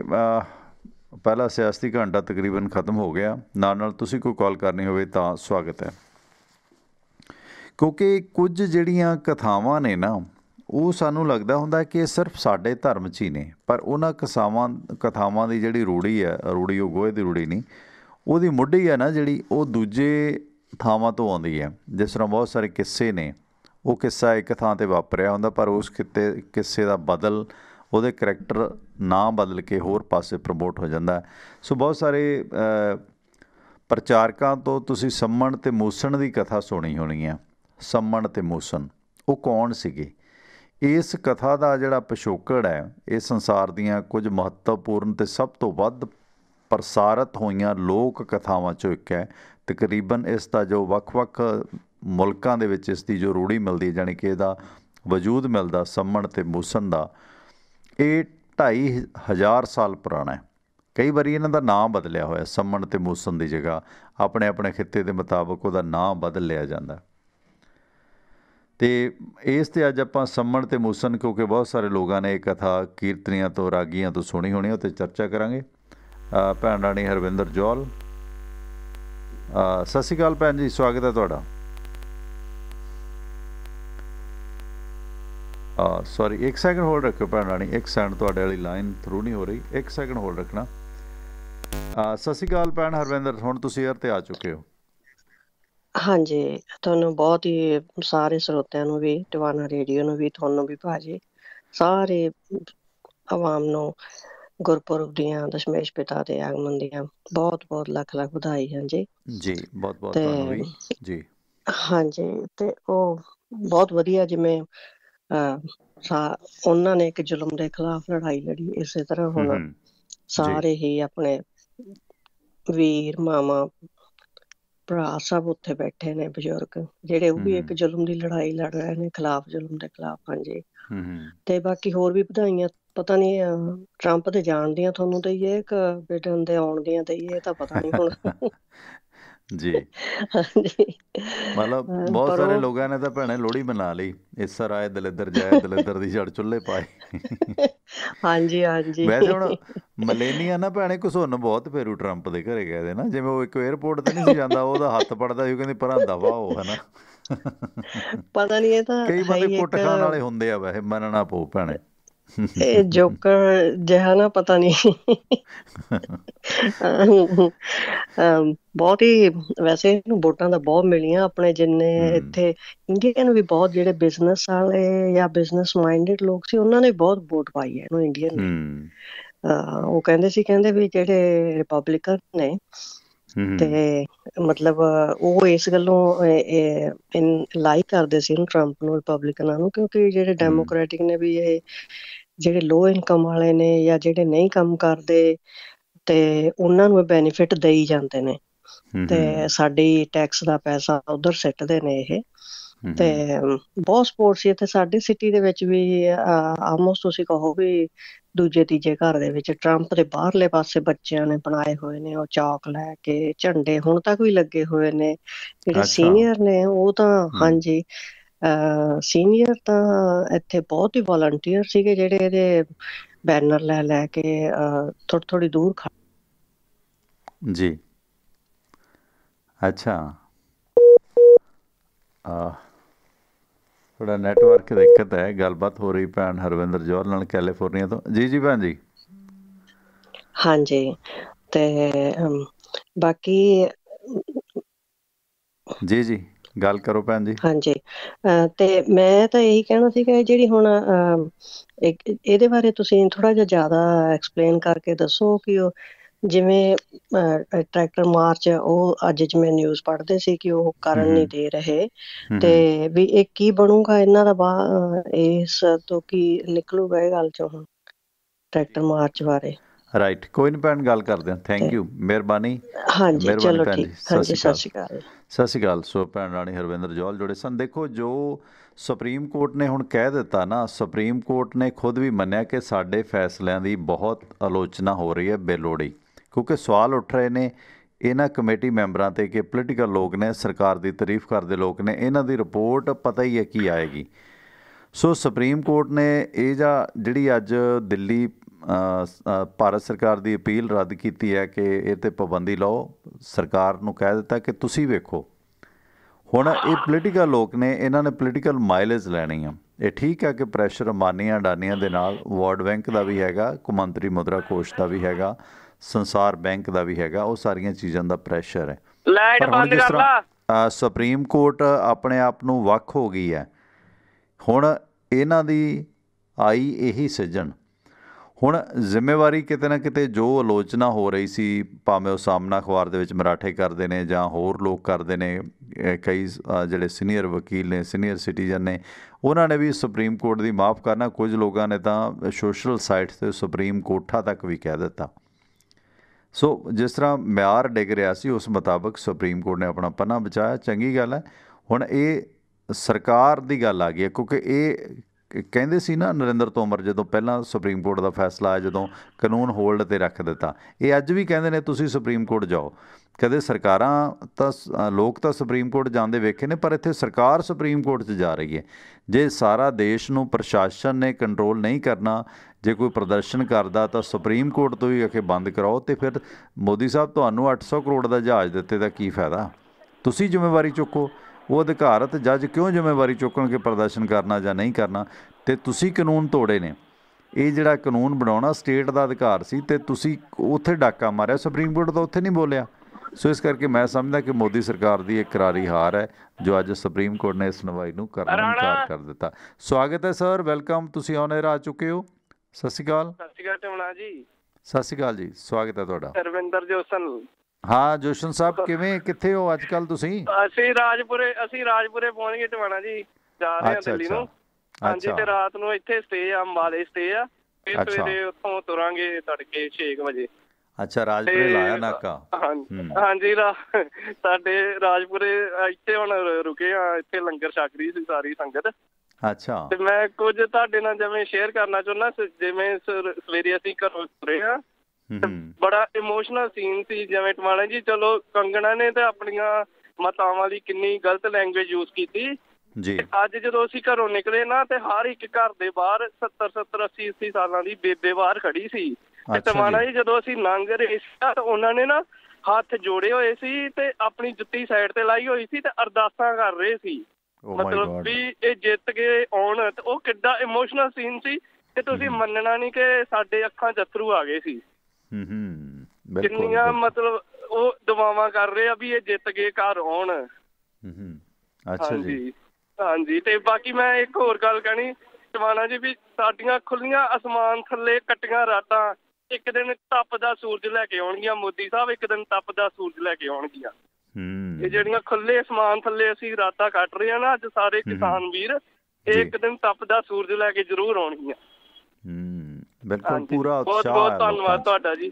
ਮਿਹਰਬਾਨੀ, ਅਪਡੇਟ ਦਿੰਦੇ ਰਹੋ। Thank you. ਹਾਂਜੀ ਹਾਂਜੀ, ਨਹੀਂ ਜ਼ਰੂਰ, ਮੈਂ ਕੱਲ ਸਿੰਘੂ ਬਾਰਡਰ ਤੇ ਪਹੁੰਚ ਜਾਣਾ, ਉੱਥੇ ਜਾ ਕੇ ਵੀ ਤੁਹਾਨੂੰ ਕਾਲ ਜ਼ਰੂਰ ਕਰਾਂਗੇ। ਮਿਹਰਬਾਨੀ ਜੋਸ਼ਨ ਸਾਹਿਬ, ਥੈਂਕ ਯੂ। ਦੇਖੋ ਜੋਸ਼ਨ ਸਾਹਿਬ ਜੰਡਿਆਲਾ ਗੁਰੂ ਇਲਾਕੇ 'ਚੋਂ ਨੇ। ਕਿਸ ਤਰ੍ਹਾਂ ਇਹਨਾਂ ਨੇ ਦੱਸਿਆ ਕਿ ਕਿਵੇਂ ਉਹਨਾਂ ਮਾਵਾਂ ਨੇ ਜੁੱਤੀਆਂ ਲਾ ਕੇ ਅਰਦਾਸਾਂ ਕਰਕੇ ਇਹਨਾਂ ਨੂੰ ਭੇਜਿਆ, ਕਿਉਂਕਿ ਮਾਫ਼ ਕਰਨਾ ਜਿਸ ਤਰ੍ਹਾਂ ਦੇ ਹਾਲਾਤ ਨੇ, ਕੁਝ ਵੀ ਹੋ ਸਕਦਾ। ਐਡਾ ਵੱਡਾ ਇਕੱਠ ਹੈ, ਗਣਤੰਤਰ ਦਿਵਸ ਦਿਹਾੜਾ, ਸਿਕਿਉਰਿਟੀ ਬਹੁਤ ਟਾਈਟ ਹੈ, ਕੋਈ ਸ਼ਰਾਰਤ ਕਿਸੇ ਪੱਖੋਂ ਵੀ ਹੋ ਸਕਦੀ ਹੈ, ਕੋਈ ਵੀ ਨੁਕਸਾਨ ਹੋ ਸਕਦਾ। ਮੌਲਾ ਮਿਹਰ ਕਰੇ। ਸਵਾਗਤ ਹੈ ਸਰ, ਵੈਲਕਮ, ਤੁਸੀਂ ਆਨਰ ਹੋ। ਸਤਿ ਸ੍ਰੀ ਅਕਾਲ ਟਵਾਣਾ ਜੀ। ਸਤਿ ਸ਼੍ਰੀ ਅਕਾਲ ਬਾਈ ਜੀ, ਕੌਣ ਸਾਹਿਬ ਬੋਲ ਰਹੇ ਹੋ?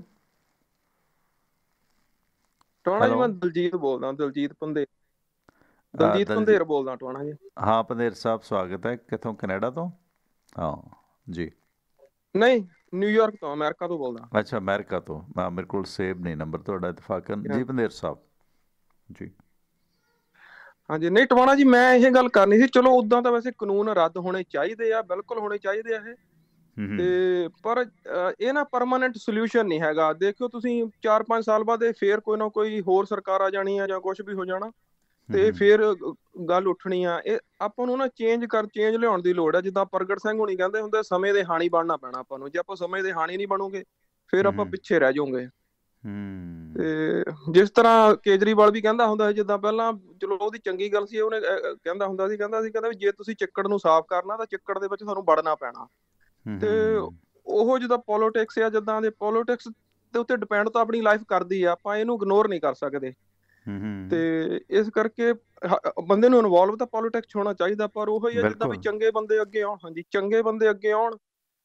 ਤੇ ਜਿਸ ਤਰ੍ਹਾਂ ਯਾਨੀ ਕਿ ਹੁਣ ਜਿੱਦਾਂ ਬਾਹਰਲੇ ਆ ਜਾਂ NRI ਆ, ਇਹ ਬਹੁਤ ਸਪੋਰਟ ਕਰ ਸਕਦੇ ਆ। ਜਿੱਦਾਂ ਹੁਣ ਇਹਨਾਂ ਨੇ ਬਥੇਰੇ ਟੂਰਨਾਮੈਂਟ ਕਰਾ ਲਿਆ, ਬਥੇਰੇ ਪੈਸੇ ਇਹਨਾਂ ਨੇ ਛੱਡ ਦਿੱਤੇ ਆ। ਯਾਨੀ ਕਿ ਚੇਂਜ ਲਿਆਉਣ ਦੀ ਲੋੜ ਆ। ਜਿੱਦਾਂ ਨਾ ਆਪਾਂ ਨੂੰ ਆਪਣੀ ਲਾਈਫ ਦੇ ਵਿੱਚ ਜਿਹੜੀ ਲਾਈਫ ਸਟਾਈਲ ਹੈ ਉਹਨੂੰ ਚੇਂਜ ਕਰਨਾ ਪੈਣਾ। ਜੇ ਆਪਾਂ ਚੇਂਜ ਨਹੀਂ ਕਰੂੰਗੇ, ਕਾਨੂੰਨ ਰੱਦ ਹੋ ਵੀ ਗਏ, ਆਪਾਂ ਫਿਰ ਵੀ ਪਿੱਛੇ ਰਹਿ ਜਾਣਾ। ਫਿਰ ਵੀ ਆਪਾਂ ਇਹਨੂੰ ਕੰਪੀਟ ਨਹੀਂ ਕਰ ਸਕਦੇ। ਜਿਹੜੇ ਕਾਰਪੋਰੇਟਸ ਆ ਨਾ, ਇਹਨਾਂ ਨੂੰ ਆਪਾਂ ਕੰਪੀਟ ਨਹੀਂ ਕਰ ਸਕਦੇ ਹੈਗੇ ਜੇ ਆਪਾਂ ਇਕੱਲੇ ਤੁਰੇ ਫਿਰੀ ਜਾਉਂਗੇ। ਤੇ ਜਾਣੀ ਕਿ ਹੁਣ ਗੁਰਦੁਆਰੇ ਬਹੁਤ ਬਣਾ ਲਏ, ਆਪਣਾ ਅਖੰਡ ਪਾਠ ਕਰਾ ਲਓ, ਜੋ ਜਾਣੀ ਕਿ ਇਹਦੇ ਵਿੱਚ ਕੋਈ ਪ੍ਰਾਪਤੀ ਨਹੀਂ ਹੈਗੀ, ਕੋਈ ਕੰਪਲੀਮੈਂਟ ਨਹੀਂ ਹੈਗੀ। ਤੁਸੀਂ ਕੁਝ ਕੰਪਲੀਟ ਨਹੀਂ ਕਰਦੇ ਹੈਗੇ। ਠੀਕ ਹੈ, ਅਖੰਡ ਪਾਠ ਇੱਥੇ ਬਾਹਰ ਕਰਵਾ ਲੈਂਦੇ ਆ, ਤੇ ਰਾਤ ਨੂੰ ਉੱਥੇ ਕੋਈ ਬਹਿੰਦਾ ਨਹੀਂ ਹੈਗਾ। ਬਸ ਜਾਣੀ ਕਿ ਉਦਾਂ ਹੀ ਆ, ਇੱਥੇ ਲੰਗਰ ਲਾ ਲਿਆ ਜੀ, ਮੇਰਾ ਅੱਜ ਲੰਗਰ ਆ, 4 ਤਰ੍ਹਾਂ ਦੀਆਂ ਦਾਲਾਂ ਸਬਜ਼ੀਆਂ ਬਣਦੀਆਂ।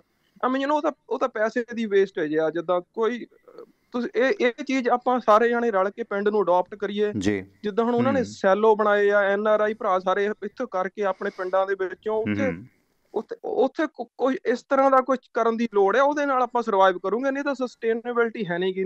ਜੇ ਆਪਾਂ ਹੁਣ ਠੀਕ ਹੈ, ਆਪਾਂ ਲੜ ਰਹੇ ਹਾਂ, ਚਲੋ ਜਿਤਨੇ ਵੀ ਚਾਹੀਦੇ ਆ ਜ਼ਰੂਰ ਜਿਤਨੇ ਚਾਹੀਦੇ, ਮੈਂ ਕਹਿੰਦਾ ਸੁੱਖੀ ਸੰਦੀ ਸਾਰੇ ਆਪਣੇ ਘਰਾਂ ਨੂੰ ਮੁੜ ਕੇ ਆਉਣ। ਪਰ ਉਸ ਤੋਂ ਬਾਅਦ ਨਾ ਜਿਹੜਾ ਮਾਡਲ ਚੇਂਜ ਕਰਨਾ ਪੈਣਾ ਆ। ਨਹੀਂ ਤਾਂ ਜਿਹੜੇ ਬਿਗ ਕਾਰਪੋਰੇਟ, ਜਿੱਦਾਂ ਹੁਣ ਇੱਥੇ ਅਮਰੀਕਾ ਦੇ ਵਿੱਚ ਵੀ ਨਾ ਜੈਫ ਬੈਜ਼ੋ ਆ, CNN ਆ, ਈਵਨ ਬਿਲ ਗੇਟਸ ਆ, ਇਹਨਾਂ ਨੇ ਰੀਸੈਂਟਲੀ ਬਹੁਤ ਮਿਲੀਅਨ ਹੈਕਟੇਅਰ ਦੇ ਫਾਰਮਸ ਇਹਨਾਂ ਨੇ ਬਾਏ ਕੀਤੇ ਆ। ਜਿੱਦਾਂ ਜਿਹੜੇ ਫੀਲਡ ਦੇ ਵਿੱਚ ਇਹਨਾਂ ਦਾ ਕੋਈ ਲੈਣਾ ਦੇਣਾ ਵੀ ਹੈ ਨਹੀਂ ਸੀਗਾ, ਹੁਣ ਇਹ ਵੀ ਉਸ ਫੀਲਡ ਦੇ ਵਿੱਚ ਜਾ ਰਿਹਾ। ਜਿੰਨੀਆਂ ਵੀ ਟੈਕ ਕੰਪਨੀਜ਼ ਆ ਜਾਂ ਫੇਸਬੁੱਕ, ਜਿੰਨੀਆਂ ਕੰਪਨੀਜ਼ ਆ, ਇਹ ਇੱਧਰ ਨੂੰ ਹੋ ਰਹੇ ਆ। ਇਹਨਾਂ ਨੇ ਯਾਨੀ ਕਿ ਪ੍ਰੋਬਲਮ ਉਹੀ ਆ, ਯਾਨੀ ਕਿ ਨਾ ਪ੍ਰੋਡਕਟ ਨੂੰ ਪ੍ਰੋਡਿਊਸ ਕਰਨਾ ਤੇ ਉਸ ਤੋਂ ਬਾਅਦ ਉਹਦੀ ਮਾਰਕੀਟਿੰਗ ਕਰਨੀ ਤੇ ਉਸ ਨੂੰ ਕਿਸੇ ਤਰ੍ਹਾਂ ਵੇਚਣਾ। ਯਾਨੀ ਕਿ ਇਹ ਚੀਜ਼ ਦੇ ਵਿੱਚ ਆਪਾਂ ਨੂੰ ਆਉਣਾ ਪੈਣਾ ਆ। ਤੇ ਦੂਜੀ ਗੱਲ ਹੈ, ਜਿਹੜੀ ਕਾਰਪੋਰੇਟਸ ਆ ਨਾ, ਆਪਾਂ ਨੂੰ ਇਹਨਾਂ ਦਾ ਬਾਈਕਾਟ ਕਰਨਾ ਪੈਣਾ। ਜੇ ਆਪਾਂ ਇਹਨਾਂ ਦਾ ਬਾਈਕਾਟ ਕਰੂੰਗੇ, ਉਹੀ ਇਹਨਾਂ ਦੇ ਉੱਤੇ ਵੱਡੀ ਸੱਟ ਆ। ਨਹੀਂ ਤਾਂ ਆਪਾਂ ਇਹਨਾਂ ਨੂੰ ਬੀਟ ਨਹੀਂ ਕਰ ਸਕਦੇ, ਕਿਉਂਕਿ ਇਹਨਾਂ ਨੇ ਤਾਂ ਮਾਰਕੀਟਿੰਗ ਆ ਕੇ ਕਰਨੀ। ਇਹਨਾਂ ਨੇ ਤਾਂ ਹੋਰ ਆਰਗੈਨਿਕ ਲਿਆ ਕੇ ਉਹਨੂੰ ਉਹੀ ਡਬਲ ਪ੍ਰਾਈਸ ਦੇ ਵਿੱਚ ਚੀਜ਼ਾਂ ਵੇਚਣੀਆਂ। ਬਿਲਕੁਲ। ਜੇ ਉਹ ਚੀਜ਼ ਜੀ ਕੰਟੀਨਿਊ ਪਲੀਜ਼। ਨਹੀਂ, ਬਹੁਤ ਵਧੀਆ ਵਿਚਾਰ ਨੇ ਤੁਹਾਡੇ, ਬਿਲਕੁਲ ਕੰਟੀਨਿਊ ਪਲੀਜ਼। ਹਾਂਜੀ। ਤੇ ਇਸ ਕਰਕੇ ਜਾਣੀ ਕਿ ਜੇ ਉਹ ਚੀਜ਼ ਆਪਾਂ ਆਪ ਕਰ ਲੂੰਗੇ, ਇਹਦੇ ਨਾਲ ਆਪਾਂ ਨੂੰ ਇੱਥੇ ਨਾ ਲੋਕਾਂ ਦੇ ਵਿੱਚ ਅਵੇਅਰਨੈਸ ਲਿਆਉਣ ਦੀ ਲੋੜ ਆ ਵੀ ਤੁਸੀਂ ਲੋਕਲ ਬਾਏ ਕਰੋ। ਜੇ ਲੋਕਲ ਪੀਪਲ ਬਾਏ ਕਰਨਗੇ ਨਾ, ਉਹਦੇ ਵਿੱਚ ਕਾਰਪੋਰੇਟ ਦੇ ਉੱਤੇ ਸੱਟ ਵੱਜੂਗੀ। ਇਹ ਹੀ ਇੱਕ ਸੱਟ ਆ ਜਿਹੜੀ ਇਹਨਾਂ ਨੂੰ ਨਾ ਹਿਲਾ ਸਕਦੀ ਆ। ਅਦਰਵਾਈਜ਼ ਤਾਂ ਜੇ ਆਪਾਂ ਕੱਲੇ ਜਿੱਦਾਂ ਹੁਣ ਪਿੰਡਾਂ ਦੇ ਵਿੱਚ ਆ, ਹੁਣ ਕੱਲੇ ਘਰ ਦੇ ਵਿੱਚ ਟਰੈਕਟਰ ਆ, 4-4 5-5 ਕਿੱਲੇ ਆ, ਉਹਦੇ ਕੋਲ ਟਰੈਕਟਰ ਆ, ਉਹਨੂੰ ਲੋੜ ਨਹੀਂ ਟਰੈਕਟਰ ਤੇ ਇੰਨੇ ਪੈਸੇ ਖਰਚਣ। ਵਿਆਹਾਂ ਤੇ ਇੰਨੇ ਪੈਸੇ ਆਪਾਂ ਖਰਚਦੇ ਆ, ਇੰਨਾ ਫਜ਼ੂਲ ਖਰਚੀ ਆ। ਜੇ ਆਪਾਂ ਉਸ ਚੀਜ਼ ਨੂੰ ਕੰਟਰੋਲ ਕਰਾਂਗੇ, ਪਿੰਡਾਂ ਦੇ ਵਿੱਚ 3-4 ਟਰੈਕਟਰ ਬਹੁਤ ਆ, ਉਹ ਸਾਰੇ ਜਾਣੇ ਰਲ ਕੇ ਸਾਰੇ ਆਪ, ਜਿੱਦਾਂ ਜਿਹੜੀ ਚੀਜ਼ ਕਾਰਪੋਰੇਟ ਨੇ ਕਰਨੀ ਉਹ ਚੀਜ਼ ਆਪਾਂ ਆਪ ਕਰ ਲਈਏ। ਉਹਨਾਂ ਨੇ ਵੀ ਤਾਂ 500 ਕਿੱਲਿਆਂ ਦੇ ਟੱਕ ਬਣਾਉਣੇ ਆ, 500 ਕਿੱਲਿਆਂ ਦੇ, ਫਿਰ ਉਹਨਾਂ ਨੇ ਉਹ ਚੀਜ਼ਾਂ ਉੱਥੇ ਕਰਨੀਆਂ ਆ। ਹੁਣ ਆਪਣੇ ਹੀ ਮੁੰਡੇ ਆ ਜਿਹੜੇ ਪੜ੍ਹ ਲਿਖ ਕੇ ਇਹਨਾਂ ਕਾਰਪੋਰੇਟਾਂ ਲਈ ਉਹਨਾਂ ਨੇ ਕੰਮ ਕਰਨਾ ਆ। ਆਪਾਂ ਉਹਨਾਂ ਮੁੰਡਿਆਂ ਨੂੰ ਹਾਂਜੀ ਕਰ ਰਹੇ ਆ। ਤੇ ਉਹੀ ਆਪਾਂ ਉਹੀ ਆਪਾਂ ਆਪ ਜਿਹੜੇ ਆਪਣੇ ਬੱਚੇ ਪੜ੍ਹੇ ਲਿਖੇ ਆ ਉਹਨਾਂ ਨੂੰ ਆਪਾਂ ਅੱਗੇ ਲਾ ਕੇ ਇਹ ਚੀਜ਼ਾਂ ਦੇ, ਕਿਉਂਕਿ ਇੱਕ ਪ੍ਰੋਬਲਮ ਇਹ ਪਿੰਡਾਂ ਦੇ ਵਿੱਚ ਨਾ ਇਹ ਬਹੁਤ ਚੀਜ਼ ਈਗੋ ਬਹੁਤ ਹੋ ਗਈ ਸੀਗੀ, ਜਿੱਦਾਂ ਨਾ ਹੰਕਾਰ ਬਹੁਤ ਹੋ ਗਿਆ, ਗੁਆਂਢੀ ਨੂੰ ਨਹੀਂ ਬੁਲਾਉਂਦਾ, ਏਦਾਂ ਦੀ ਚੀਜ਼ਾਂ ਨੂੰ ਆਪਾਂ ਨੂੰ ਨਾ ਬੈਕ ਟੂ 올ਡ ਟਾਈਮ ਦੇ ਵਿੱਚ ਜਾਣਾ ਪੈਣਾ ਆਪਾਂ ਨੂੰ। ਬਿਲਕੁਲ ਹਾਂ ਜਿਹੜੀ ਨਾ ਇਹ ਤਰੱਕੀ ਆਈ ਆ, ਜਿਹੜੀ ਡਿਵੈਲਪਮੈਂਟ ਆਈ ਆ, ਡਿਵੈਲਪਮੈਂਟ ਆਪਾਂ ਨੂੰ ਆਪਣਾ ਨੁਕਸਾਨ ਹੀ ਕੀਤਾ ਇਹਨੇ। ਤੁਸੀਂ ਹੋਰ ਦੂਜੀ ਗੱਲ ਆ, ਚਲੋ ਇਹ ਚੀਜ਼ ਤਾਂ ਹੋ ਨਹੀਂ ਸਕਦੀ ਇੰਡੀਆ ਦੇ ਵਿੱਚ, ਕਿਉਂਕਿ ਜਿੰਨੇ ਵੀ ਡਿਵੈਲਪ ਕੰਟਰੀ ਆ, ਅਸੀਂ ਇੱਥੋਂ ਇੰਡੀਆ ਤੋਂ ਭੱਜਦੇ ਆ, ਅਮਰੀਕਾ ਆ, ਕੈਨੇਡਾ ਆ, ਇੰਗਲੈਂਡ ਆ, ਇਹ ਕੰਟਰੀ ਇਸੇ ਕਰਕੇ ਇੱਥੇ ਤਰੱਕੀ ਦੇ ਇੱਥੇ ਧਰਮ ਦਾ ਕੋਈ ਬੋਲਬਾਲਾ ਨਹੀਂ ਹੈਗਾ। ਜਿੰਨੇ ਕੰਟਰੀ ਹੈ ਨਾ ਧਰਮ ਦੇ ਨਾਲ, ਧਰਮ ਦਾ ਖਹਿੜਾ ਨਹੀਂ ਛੱਡਦੇ, ਉਹ ਸਾਰੇ ਕੰਟਰੀ ਪਿੱਛੇ ਰਹੀ ਜਾਂਦੇ ਆ। ਉਹ ਸਾਰੇ ਕੰਟਰੀ ਤੁਸੀਂ ਦੇਖ ਲਓ, ਪਾਕਿਸਤਾਨ, ਇੰਡੀਆ, ਬੰਗਲਾ, ਯਾਨੀ ਕਿ ਇਹ ਸਾਰੇ ਧਰਮ ਦੇ ਵਿੱਚ ਉਲਝੇ ਪਏ ਆ। ਤੇ ਜਿਹੜੇ ਬਾਹਰਲੇ ਕੰਟਰੀ ਜਿੰਨੇ ਵੀ ਡਿਵੈਲਪ ਕੰਟਰੀ ਆ, ਇੱਥੇ ਧਰਮ ਦਾ ਇੱਥੇ ਕੋਈ ਗੱਲਬਾਤ ਨਹੀਂ ਹੈਗੀ। ਠੀਕ ਆ, ਤੁਸੀਂ ਆਪਣਾ ਗੁਰਦੁਆਰਾ ਜਾਂ ਮੰਦਿਰ ਆ ਖੋਲ ਕੇ ਕਰੀ ਚਲੋ, ਕੋਈ ਇੱਥੇ ਕੋਈ ਬੋਦਰ ਨਹੀਂ ਕਰਦਾ ਜੀ। ਤੇ ਇਹ ਚੀਜ਼ ਜਿਹਨਾਂ ਚ ਜੀ ਦਲਜੀਤ ਜੀ ਬਹੁਤ ਵਧੀਆ ਵਿਚਾਰ ਨੇ ਤੁਹਾਡੇ, ਪਲੀਜ਼ ਜੁੜਿਆ ਕਰੋ। ਦੁਆਬੇ 'ਚ ਕਿਹੜਾ ਪਿੰਡ ਆ ਤੁਹਾਡਾ? ਨਹੀਂ, ਮੇਰਾ ਪਿੰਡ ਤਾਂ ਅੱਗੇ ਮੈਂ ਇੱਕ ਵਾਰੀ ਤੁਹਾਡੇ ਨਾਲ ਗਲੋਬਲ ਤੇ ਵੀ ਗੱਲ ਹੋਈ ਸੀਗੀ, ਤੇ ਮੇਰਾ ਦੱਸਿਆ ਤੁਹਾਨੂੰ, ਮੇਰਾ ਪਿੰਡ ਦਾ ਨੱਥੂ ਮਾਜਰਾ। ਵੈਸੇ ਮੈਂ ਇੱਧਰ ਰਿਹਾ ਦੁਆਬੇ 'ਚ ਹੀ ਆ। ਤੇ ਭਾਸ਼ਾ ਤਾਂ ਤੁਹਾਡੀ ਦੁਆਬੇ ਵਾਲੀ ਆ। ਨਹੀਂ, ਮੈਂ ਉਹਦਾ ਮੇਰਾ ਪਿੰਡ ਨੱਥੂ ਮਾਜਰਾ ਆ, ਭਾਸ਼ਾ ਹਾਂਜੀ ਦੁਆਬੇ ਵਾਲੀ, ਕਿਉਂਕਿ ਮੈਂ ਰਿਹਾ ਗੁਰੈਆ ਹੀ ਆ। ਜਿੱਦਾਂ ਨਾ ਮੈਂ ਗੁਰੈਆ ਜੰਮਿਆ ਤੇ ਗੁਰੈਆ ਉੱਥੇ ਹੀ ਮੈਂ ਗਰੋ ਅਪ ਹੋਇਆ। ਤੇ ਸਿਕੰਦਰ ਔਜਲਾ ਆ, ਅਸੀਂ ਬਹੁਤ ਚਿਰ 6-7 ਸਾਲ ਅਸੀਂ ਇਕੱਠੇ ਰਹੇ ਆ। ਸਿਕੰਦਰ ਆਜ਼ਮ ਜਿਹੜਾ ਆਉਂਦਾ ਹੁੰਦਾ, ਮੈਂ ਕਦੀ ਫੋਨ ਨਹੀਂ ਮੈਂ ਕਦੀ ਕੀਤਾ। ਹਾਂਜੀ ਅਸੀਂ ਇਕੱਠੇ ਟੈਕਸੀ ਚਲਾਉਂਦੇ ਰਹੇ ਆ। ਤੇ ਤੇ ਕਾਫੀ ਦੇਰ ਹੋ ਗਈ ਹੁਣ ਤਾਂ ਮੈਨੂੰ ਬਾਹਰ ਆਏ ਨੂੰ। ਵੈਸੇ ਮੈਂ 89 ਚ ਆ ਗਿਆ ਸੀਗਾ, ਮੈਂ 19 ਸਾਲ ਦਾ ਸੀ ਜਦੋਂ ਮੈਂ ਬਾਹਰ ਆ ਗਿਆ ਸੀ। ਤੇ ਹਾਂਜੀ ਤੇ ਤਾਂ ਕਰਕੇ ਇਸ ਕਰਕੇ ਜਿੱਦਾਂ ਨਾ ਆਪਣੇ ਜਿੱਦਾਂ ਜਿਹੜੀ ਆਪਣੇ ਨਾ ਦੌੜ ਲੱਗੀ ਹੋਈ ਆ, ਰੇਸ ਲੱਗੀ ਹੋਈ ਆ, ਜਿੱਦਾਂ ਫਲਾਣੇ ਨੇ ਗੱਡੀ ਆਹ ਲੈ ਲਈ, ਮੈਂ ਗੱਡੀ ਆਹ ਲੈਣੀ ਆ, ਫਲਾਣੇ ਨੇ ਵਿਆਹ ਤੇ ਇੰਨੇ ਪੈਸੇ ਲਾ ਤੇ ਮੈਂ ਇੰਨੇ ਲਾਉਣੇ ਆ। ਇਹ ਚੀਜ਼ਾਂ ਆਪਾਂ ਨੂੰ ਛੱਡਣੀਆਂ ਪੈਣੀਆਂ ਜੇ ਆਪਾਂ ਤਰੱਕੀ ਕਰਨੀ, ਜੇ ਆਪਾਂ ਕੁਛ ਕਰਨਾ ਆ। ਤਾਂ ਜਿੰਨਾ ਚਿਰ ਆਪਣੇ ਚ ਇਹ ਚੀਜ਼ਾਂ ਨਹੀਂ ਹਟਦੀਆਂ ਤੁਸੀਂ ਕੁਛ ਕਰ ਨਹੀਂ ਸਕਦੇ। ਬਿਲਕੁਲ ਬਹੁਤ ਵਧੀਆ ਲੱਗਿਆ ਦਲਜੀਤ ਬਾਈ ਜੀ। ਪੰਦੇਰ ਸਾਹਿਬ ਥੈਂਕ ਯੂ। ਮਿਹਰਬਾਨੀ ਪੰਦੇਰ ਸਾਹਿਬ, ਜੁੜਿਆ ਕਰੋ। ਬੜੀ ਲਾਗ ਲੱਗਦੀ ਹੈ ਨਾ ਚੀਜ਼ਾਂ ਨਾਲ। ਦੇਖੋ ਕਾਰਪੋਰੇਟ, ਮੈਂ ਤੁਹਾਨੂੰ ਇੱਕ ਮਿਸਾਲ ਦਿਆਂ, ਇੱਥੇ ਨਾ ਬਰਾਊਨ ਸ਼ੂਗਰ ਕਈ ਸਾਲਾਂ ਤੋਂ ਮੈਂ ਵਰਤੀ ਹੈ। ਪਹਿਲਾਂ ਜਦੋਂ ਸ਼ੱਕਰ ਨਹੀਂ ਸੀ ਮਿਲਦੀ ਵਧੀਆ, 90 ਰੁਪਏ ਕਿਲੋ ਆ। ਰੁੜਕੀ ਦੀ ਕੋਈ ਫਾਰਮ ਹੈ ਉੱਤਰਾਖੰਡ ਦੇ ਵਿੱਚ, ਹਰਿਦੁਆਰ ਦੇ ਲਾਗੇ, ਉੱਥੋਂ ਦੀ ਕੋਈ ਸ਼ੂਗਰ ਮਿਲ ਉਹ ਬਣਾਉਂਦੀ ਹੈ। ਸਾਡੇ ਪਿੰਡਾਂ 'ਚ ਰਾਬ ਹੁੰਦੀ ਸੀਗੀ, ਗੁੜ ਨੂੰ ਅੱਧਾ ਕੱਚਾ ਪੱਕਾ ਕਰਕੇ ਨਾ ਢੋਲ 'ਚ ਪਾ ਦਿੰਦੇ ਸੀ, ਉਹਨੂੰ ਫਿਰ ਪੱਤੀ ਆਦਿ ਨਾਲ ਢੱਕ ਦਿੰਦੇ ਸੀ। ਅਤੇ 15-20 ਦਿਨ ਬਾਅਦ ਇੱਕ ਮਸ਼ੀਨ ਹੁੰਦੀ ਸੀ ਗੇੜਨ ਵਾਲੀ, ਉਹ ਮਸ਼ੀਨ ਉਹਨੂੰ ਦਾਣਾ ਅੱਡ ਕਰ ਦਿੰਦੀ ਸੀ। ਉਹਦੀ ਬਰਾਊਨ ਸ਼ੂਗਰ ਜਾਂ ਰਾਬ ਕਹਿ ਲਈਏ ਨਾ, ਉਹ ਬਹੁਤ ਵਧੀਆ ਬਣਦੀ ਸੀ। ਬੂਰਾ ਖੰਡ ਵੀ ਉਹਨੂੰ ਕਹਿ ਲੈਂਦੇ ਆ, ਬਰਾਊਨ ਸ਼ੂਗਰ। ਉਹ 90 ਰੁਪਏ ਕਿਲੋ, ਐਡੀ ਕਮਾਲ ਦੀ ਉਹ ਚੀਜ਼ ਹੈ। ਮੈਨੂੰ ਨਹੀਂ ਲੱਗਦਾ ਕਿ ਪੰਜਾਬ 'ਚ ਹੁਣ ਕੋਈ ਰਾਬ ਬਣਾਉਂਦਾ ਹੋਊਗਾ। ਸ਼ਰਾਬ ਬਣਾਉਣੋਂ ਵੀ ਹਟ ਗਿਆ, ਰਾਬ ਤਾਂ ਛੱਡੋ, ਕਿਉਂਕਿ ਜਿਹਨੇ ਪੀਣੀ ਆ ਉਹਨੂੰ ਤਾਂ ਘਰ ਦੀ ਚੰਗੀ ਆ ਦੂਜੀਆਂ ਨਾਲੋਂ। ਅਗਰ ਲੋਕਡਾਊਨ 'ਚ ਲੋਕ ਬਹੁਤ ਸਿੱਖ ਗਏ ਨੇ, ਬੜੇ ਲੋਕ ਸ਼ਹਿਰਾਂ 'ਚ ਕੱਢਣ ਲੱਗ ਪਏ ਨੇ, ਕਿਉਂਕਿ ਜ਼ਹਿਰ ਜੋ ਵਿਕਦੀ ਰਹੀ ਹੈ। ਸੋ ਅਸੀਂ ਉਹ ਚੀਜ਼ਾਂ ਨਾ ਖ਼ਤਮ ਕਰ ਲਈਆਂ। ਅਸੀਂ ਹਰ ਚੀਜ਼ 'ਤੇ ਮਤਲਬ ਫੈਕਟਰੀ 'ਤੇ ਨਿਰਭਰ ਹੋ ਗਏ। ਤੁਸੀਂ ਹੋਰ ਛੱਡੋ, ਮਤਲਬ 20-50 ਕਿੱਲਿਆਂ ਦੇ ਮਾਲਕ ਦੇ ਘਰੇ ਕੋਈ ਲਵੇਰਾ ਨਹੀਂ ਹੈਗਾ, ਉਹ ਢੋਲੀ ਦੇ ਦੁੱਧ 'ਤੇ ਮਨੱਸਰ ਹੋ ਗਏ। ਅਸੀਂ ਰੱਸੇ ਢਾਲ 'ਤੇ ਡੰਗਰਾਂ ਦੇ, ਉਹ ਇੱਕ ਫੈਕਟਰੀ ਸਿਸਟਮ ਅਡੋਪਟ ਕਰ ਲਿਆ। ਇਹ ਵੀ ਸਾਡੀ ਬਦਕਿਸਮਤੀ ਹੈ। ਅਸੀਂ ਜਿਹੜਾ ਮਤਲਬ ਲੋਕਲ ਵਾਲਾ ਕੰਸੈਪਟ ਸੀਗਾ, ਜਿਹੜਾ ਪਿੰਡ ਦੀ ਸਾਂਝ ਸੀਗੀ, ਉਹ ਅਸੀਂ ਤੋੜ ਲਈਆਂ। ਹਰ ਚੀਜ਼ ਤੁਸੀਂ ਵੇਖੋ ਕਿ ਪਿੰਡਾਂ 'ਚ ਥੈਲੀਆਂ 'ਚ ਆਟਾ ਵਿਕਦਾ। ਕਦੇ ਕਿਸੇ ਦਾ ਮੁੱਕ ਜਾਂਦਾ ਸੀ ਨਾ, ਉਹ ਤੋਂ ਇੱਕ ਦੂਸਰੇ ਤੋਂ ਆਟਾ ਲਿਆਉਂਦੇ ਸੀ। ਅਸੀਂ ਤਾਂ ਆਪ ਲਿਆਉਂਦੇ ਰਹੇ ਹਾਂ, ਕਦੇ ਲਿਆਂਦਾ ਕਦੇ ਦੇਤਾ, ਸਾਂਝ ਸੀ ਇੱਕ। ਪਰ ਹੁਣ ਮਤਲਬ ਜਾਗ ਹੁੰਦਾ ਨਾ, ਜਿਹੜਾ ਜਾਗ ਦਹੀਂ ਲਾਉਣ ਵਾਲਾ, ਉਹ ਜਾਗ ਵੀ ਹੈ ਜਿਹੜਾ 5 ਰੁਪਏ ਦਾ ਪਾਉਚ ਆਉਣ ਲੱਗ ਪਿਆ। ਸ਼ਹਿਰਾਂ 'ਚ ਤਾਂ ਚਲੋ ਡੈਰੀ ਵਾਲੇ ਦੇ ਦਿੰਦੇ ਨੇ। ਮਤਲਬ ਲੋਕ ਜਾਗ ਨਹੀਂ ਇੱਕ ਦੂਜੇ ਤੋਂ ਲੈਣ ਜਾਂਦੇ। ਸਾਰਾ ਸਿਸਟਮ ਅਸੀਂ ਖ਼ਤਮ ਕਰ ਲਿਆ। ਜਦੋਂ ਦਾ ਲਿਖਿਆ ਕਿ ਨਿੱਤ ਮੰਗਵੀ ਨਹੀਂ ਮਿਲਣੀ, ਆਪਣੀ ਬਣਾ ਲਾ ਮਿੱਤਰਾ। ਜਿਹੜਾ ਕੋਆਪਰੇਟ ਸਿਸਟਮ ਸੀ ਸਾਡਾ, ਮਾਲਵੇ ਅਤੇ ਮਾਝੇ ਨੇ ਉਹ ਖ਼ਤਮ ਕਰ ਲਿਆ। ਇੱਥੇ ਖੁਦਕੁਸ਼ੀਆਂ ਦੀ ਦਰ ਤਾਂ ਹੀ ਹੈ। ਮਾਲਵੇ 'ਚ ਅਤੇ ਮਾਝੇ 'ਚ ਕੋਆਪਰੇਟ ਸਿਸਟਮ ਫੇਲ ਹੈ। ਜਿਹੜੇ ਖੜਪੈਂਚ ਬਣੇ ਸੀ ਉਹਨਾਂ ਨੇ ਕੋਆਪਰੇਟ ਸੁਸਾਇਟੀਆਂ ਖਾ ਲਈਆਂ ਆਪਣੀ ਪ੍ਰਧਾਨਗੀ 'ਚ।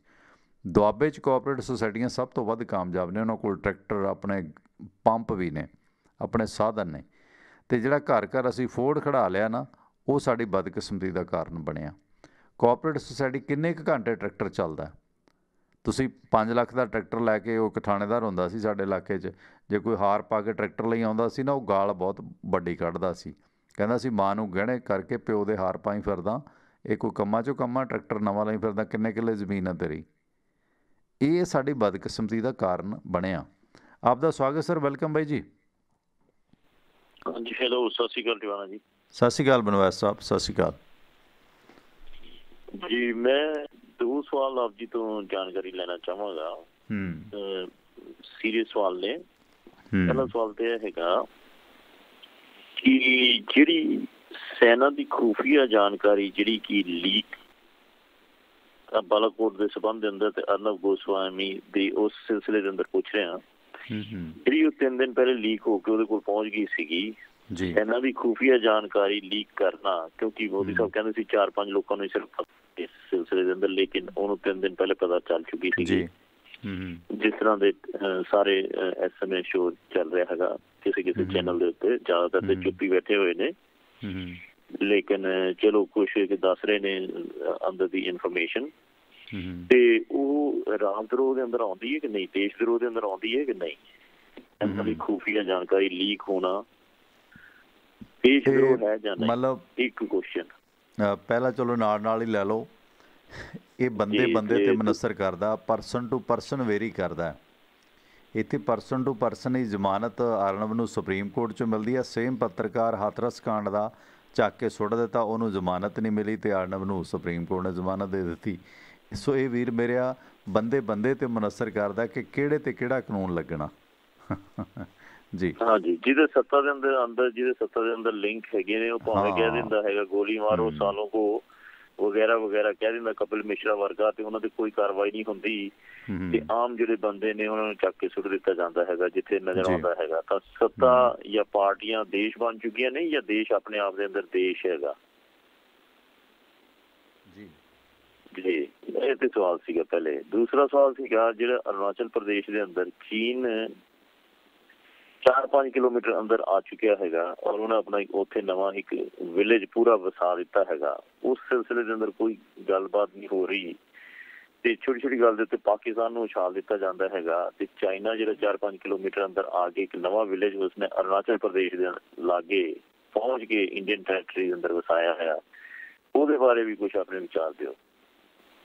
ਜੀ ਬਨਵਾਸ ਸਾਹਿਬ, ਥੈਂਕ ਯੂ, ਮਿਹਰਬਾਨੀ ਬਨਵਾਸ ਸਾਹਿਬ। ਜਿਸ ਤਰ੍ਹਾਂ ਬਨਵਾਸ ਸਾਹਿਬ ਨੇ ਕਿਹਾ, ਉਹ ਤਾਂ ਪਰਸਨ ਟੂ ਪਰਸਨ ਵੇਰੀ ਕਰਦਾ, ਬੰਦੇ ਤੇ ਮਨਸਰ ਕਰਦਾ ਕਿ ਕਿਹੜੇ ਤੇ ਕਿਹੜਾ ਕਾਨੂੰਨ ਲਾਗੂ ਹੋਣਾ। ਦੂਜੀ ਰਹੀ ਗੱਲ ਚਾਈਨਾ ਦੀ, ਅੱਜ ਵੀ ਮੈਂ ਇੱਕ ਚੈਨਲ 'ਤੇ ਚਰਚਾ ਕਰ ਰਿਹਾ ਸੀ ਗੁਰਨਾਮ ਅਕੀਦਾ ਹੋਰਾਂ ਦੇ ਨਾਲ। ਇਹ ਜਿਹੜੀਆਂ ਚਰਚਾਵਾਂ ਨੇ, ਹਾਲਾਂਕਿ ਭਾਰਤ ਸਰਕਾਰ ਨੇ ਸਪਸ਼ਟ ਕੀਤਾ ਕਿ ਸਾਡੀ ਨਿਗਾਹ ਬਣੀ ਹੋਈ ਹੈ ਚੀਨ ਦੇ ਬਾਰੇ। ਜੋ ਗੱਲਾਂ ਅਰੁਣਾਚਲ ਪ੍ਰਦੇਸ਼ ਤੋਂ ਆ ਰਹੀਆਂ ਨੇ ਕਿ ਉਹ ਭਾਰਤੀ ਹੱਦ ਦੇ ਵਿੱਚ ਉਸਨੇ ਪਿੰਡ ਵਸਾ ਲਿਆ, ਉਸ ਮੁਤਲਕ ਇੱਕ ਮੈਂ ਅਪਡੇਟ ਦੇ ਦਿਆਂ ਕਿ ਕਿਸਾਨਾਂ ਅਤੇ ਕੇਂਦਰ ਸਰਕਾਰ ਦੇ ਦਰਮਿਆਨ ਜਿਹੜੀ ਗੱਲਬਾਤ ਹੈ ਉਹ ਅੱਜ ਸਮਾਪਤ ਹੋ ਗਈ ਹੈ। ਸੋ 22 ਜਨਵਰੀ ਨੂੰ ਇਸ ਪ੍ਰਸਤਾਵ ਦਾ ਜਵਾਬ ਕਿਸਾਨ ਦੇਣਗੇ, ਕਿਉਂਕਿ 1.5 ਸਾਲ ਤੱਕ ਖੇਤੀ ਕਾਨੂੰਨ ਲਾਗੂ ਕਰਨ ਨੂੰ ਤਿਆਰ ਹੋਈ ਹੈ ਕਿ 1.5 ਸਾਲ ਦਾ ਵਕਤ ਦੇ ਦਈਏ। ਕਿਸਾਨਾਂ ਨੇ ਭਾਰਤ ਸਰਕਾਰ ਦੀ ਇਸ ਪ੍ਰਪੋਜ਼ਲ 'ਤੇ 22 ਤਰੀਕ ਨੂੰ ਜਵਾਬ ਦੇਣਾ। ਸੋ ਦਿੱਲੀ ਦੇ ਵਿੱਚ ਇਹ ਜਿਹੜੀ ਮੀਟਿੰਗ ਚੱਲ ਰਹੀ ਹੈ, ਇਸ ਸੰਬੰਧੀ ਸਰਕਾਰ ਝੁਕਦੀ ਨਜ਼ਰ ਆ ਰਹੀ ਹੈ ਅਤੇ 2 ਪ੍ਰਪੋਜ਼ਲ ਦਿੱਤੇ ਨੇ। ਕੇਂਦਰ ਨੇ ਕਿਸਾਨਾਂ ਨੂੰ ਕਿਹਾ ਕਿ 1.5 ਸਾਲ ਤੱਕ ਉਹ ਖੇਤੀ ਕਾਨੂੰਨ ਲਾਗੂ ਨਹੀਂ ਕਰਨਗੇ। ਇਸ ਸੰਬੰਧੀ ਇੱਕ ਹਲਫਨਾਮਾ ਵੀ ਉਹ ਕੋਰਟ 'ਚ ਪੇਸ਼ ਕਰਨ ਨੂੰ ਤਿਆਰ ਨੇ। ਇਸ ਤੋਂ ਇਲਾਵਾ MSP ਦੀ ਗੱਲ ਵਾਸਤੇ ਇੱਕ ਕਮੇਟੀ ਦਾ ਗਠਨ ਕੀਤਾ ਜਾਏਗਾ। ਕਮੇਟੀ ਜੋ ਰਾਏ ਦੇਵੇਗੀ ਉਸ ਤੋਂ ਬਾਅਦ ਹੀ MSP ਅਤੇ ਕਾਨੂੰਨਾਂ 'ਤੇ ਫੈਸਲਾ ਲਿਆ ਜਾਵੇਗਾ। ਜਦੋਂ ਕਿ ਕਿਸਾਨ ਇਹਨਾਂ ਕਾਨੂੰਨਾਂ ਦੀ ਵਾਪਸੀ 'ਤੇ ਅੜੇ ਹੋਏ ਨੇ। ਕਿਸਾਨਾਂ ਅਤੇ ਕੇਂਦਰ ਦੇ ਦਰਮਿਆਨ ਅਗਲੀ ਬੈਠਕ 22 ਜਨਵਰੀ ਨੂੰ ਹੋਵੇਗੀ। ਸੋ ਇਸ ਬੈਠਕ ਦੇ ਵਿੱਚ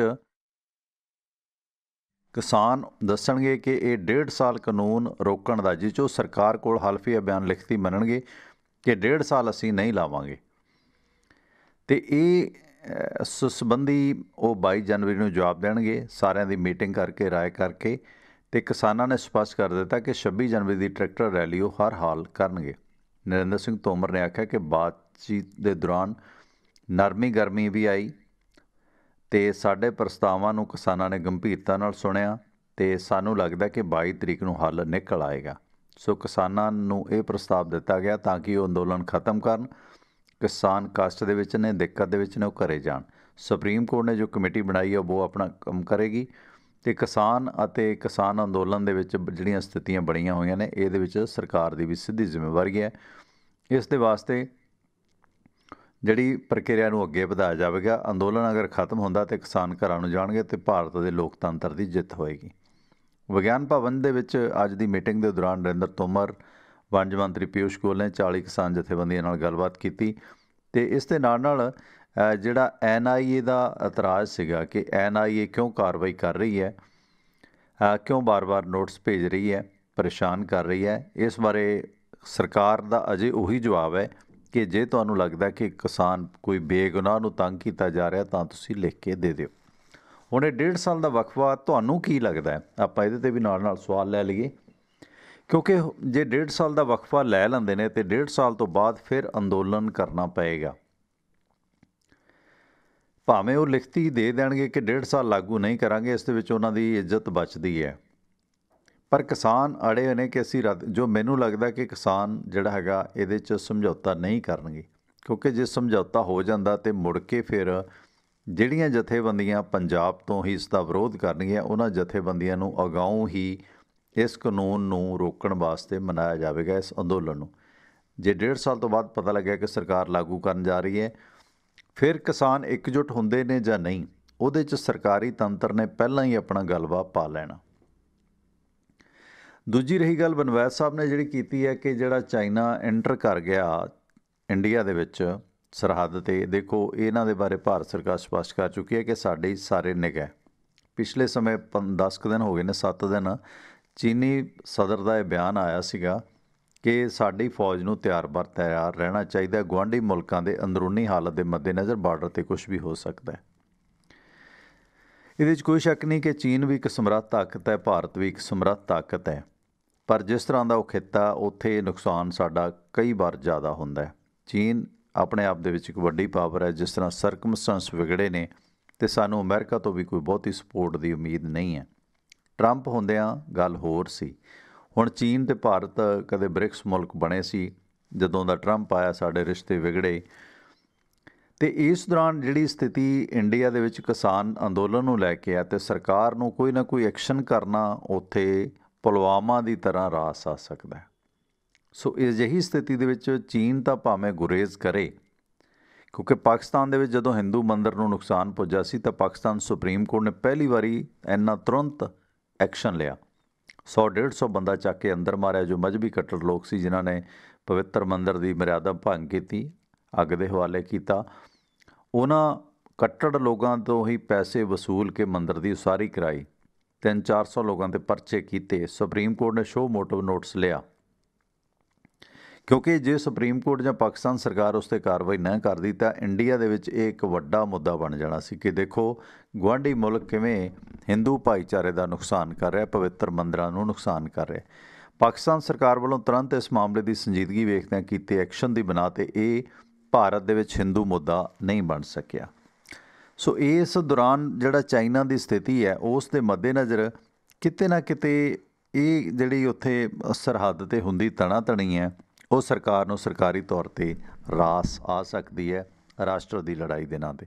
ਰਾਮ ਬਾਬਾ ਮਾਨਕੂ ਜੀ ਸਵਾਗਤ, ਸਤਿ ਸ਼੍ਰੀ ਅਕਾਲ, ਤੁਸੀਂ ਆਨਰ ਹੋ। ਸਤਿ ਸ਼੍ਰੀ ਅਕਾਲ ਟਵਾਣਾ ਸਾਹਿਬ। ਟਵਾਣਾ ਸਾਹਿਬ, ਜਿਹੜਾ ਅਰਨਬ ਗੋਸਵਾਮੀ ਦਾ ਮਾਮਲਾ ਆ ਇਹ ਫਿਰ ਪਾਕਿਸਤਾਨ ਦੀ UN ਉਹਦੇ ਵਿੱਚ ਵੀ ਉਠਾ ਸਕਦਾ, ਉਹਦੇ ਨਾਲ ਭਾਰਤ ਦੀ ਛਵੀ ਖਰਾਬ ਹੋਊਗੀ। ਬਿਲਕੁਲ,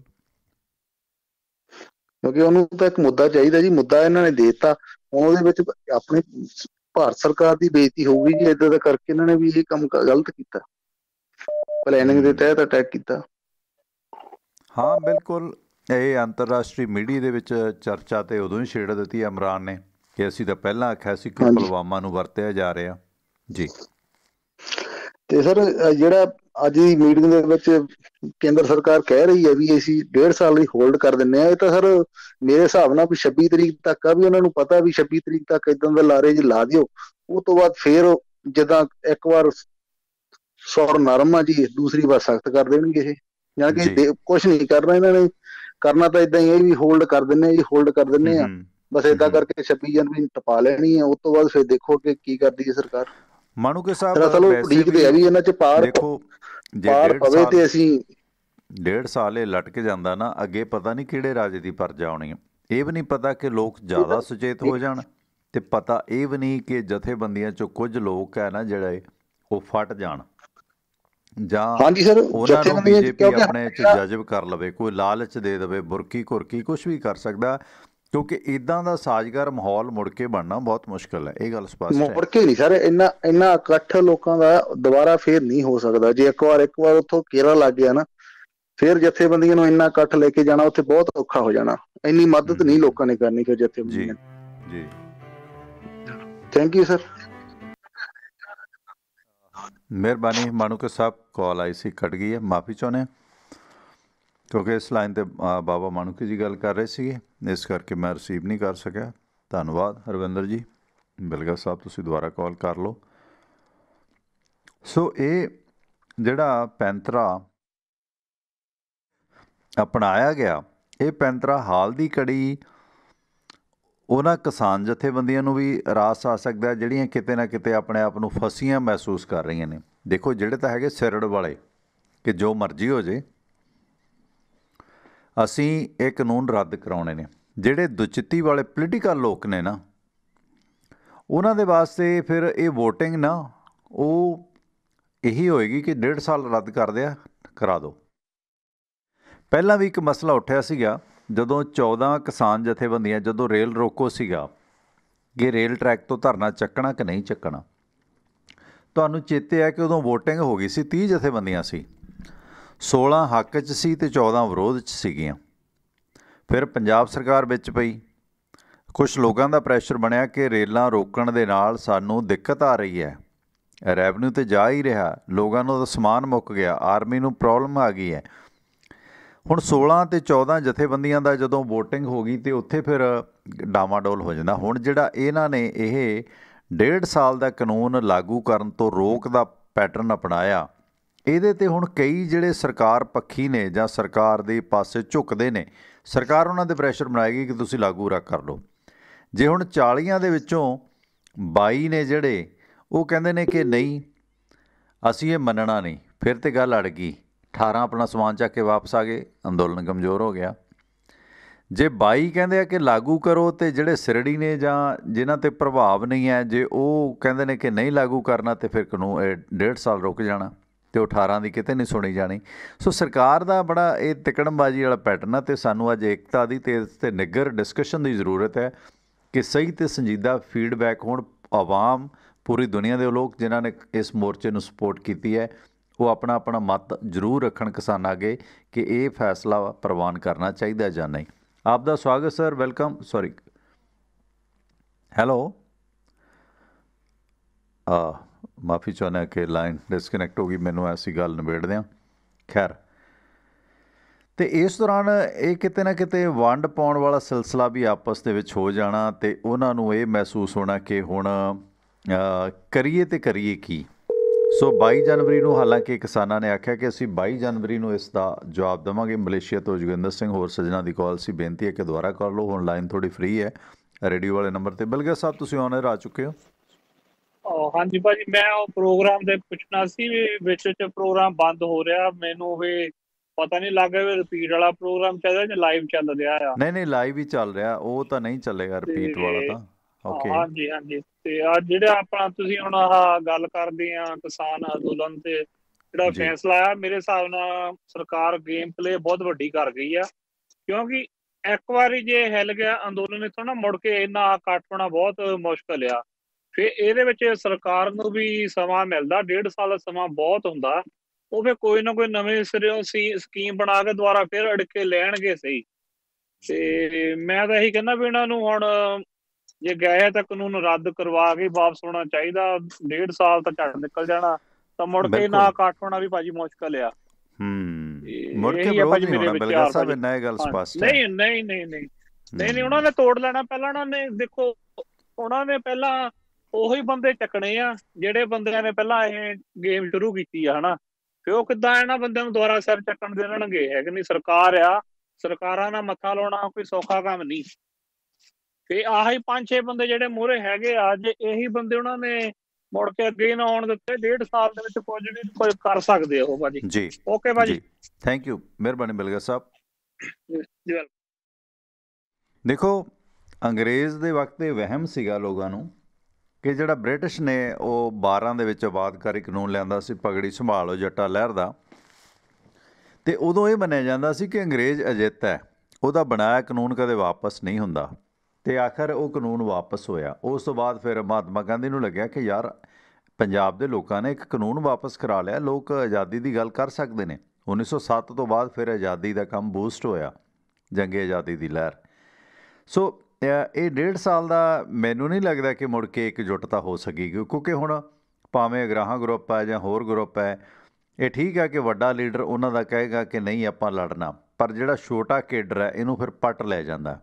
ਕਿਉਂਕਿ ਜਿਹੜਾ ਇੱਥੇ ਸੱਤਾਧਾਰੀ ਪਾਰਟੀ ਹੈ, BJP ਜਾਂ ਜੋ ਵੀ, ਉਹ ਫਿਰ ਕਹਿੰਦੇ ਤੈਂ ਕੀ ਲੈਣਾ ਯਾਰ, ਤੂੰ ਆਪਣਾ ਬੱਚੇ ਨੂੰ ਆਪਣੇ ਨੂੰ ਕੰਮ ਦੇ, ਅਸੀਂ ਤੈਨੂੰ FCI ਚਲਵਾਉਂਦੇ, ਅਸੀਂ ਫਲਾਣੇ ਚਲਵਾਉਂਦੇ ਹਾਂ, ਕਿਉਂਕਿ ਨੈਸ਼ਨਲ ਜੋਬ ਬਹੁਤ ਨੇ ਨੈਸ਼ਨਲ ਗਵਰਨਮੈਂਟ ਦੀਆਂ, ਹੈ ਨਾ। ਤੂੰ ਇੱਥੇ ਲੀਡਰੀ ਕਰਕੇ ਕੀ ਲੈਣਾ? ਮਤਲਬ ਕਿਸੇ ਨੂੰ ਵੀ ਹੈ ਪ੍ਰੈਸ਼ਰ ਬਣਾਇਆ ਜਾ ਸਕਦਾ, ਲੋਕਾਂ ਨੂੰ ਹੈ ਜਿਹੜਾ ਪ੍ਰੈਸ਼ਰ 'ਚ ਲਿਆਂਦਾ ਜਾ ਸਕਦਾ, ਜਾਂ ਕੋਈ ਹੋਰ ਲੋਕ ਲੁਭਾਉਣੀ ਗੱਲ ਹੋ ਸਕਦੀ ਹੈ।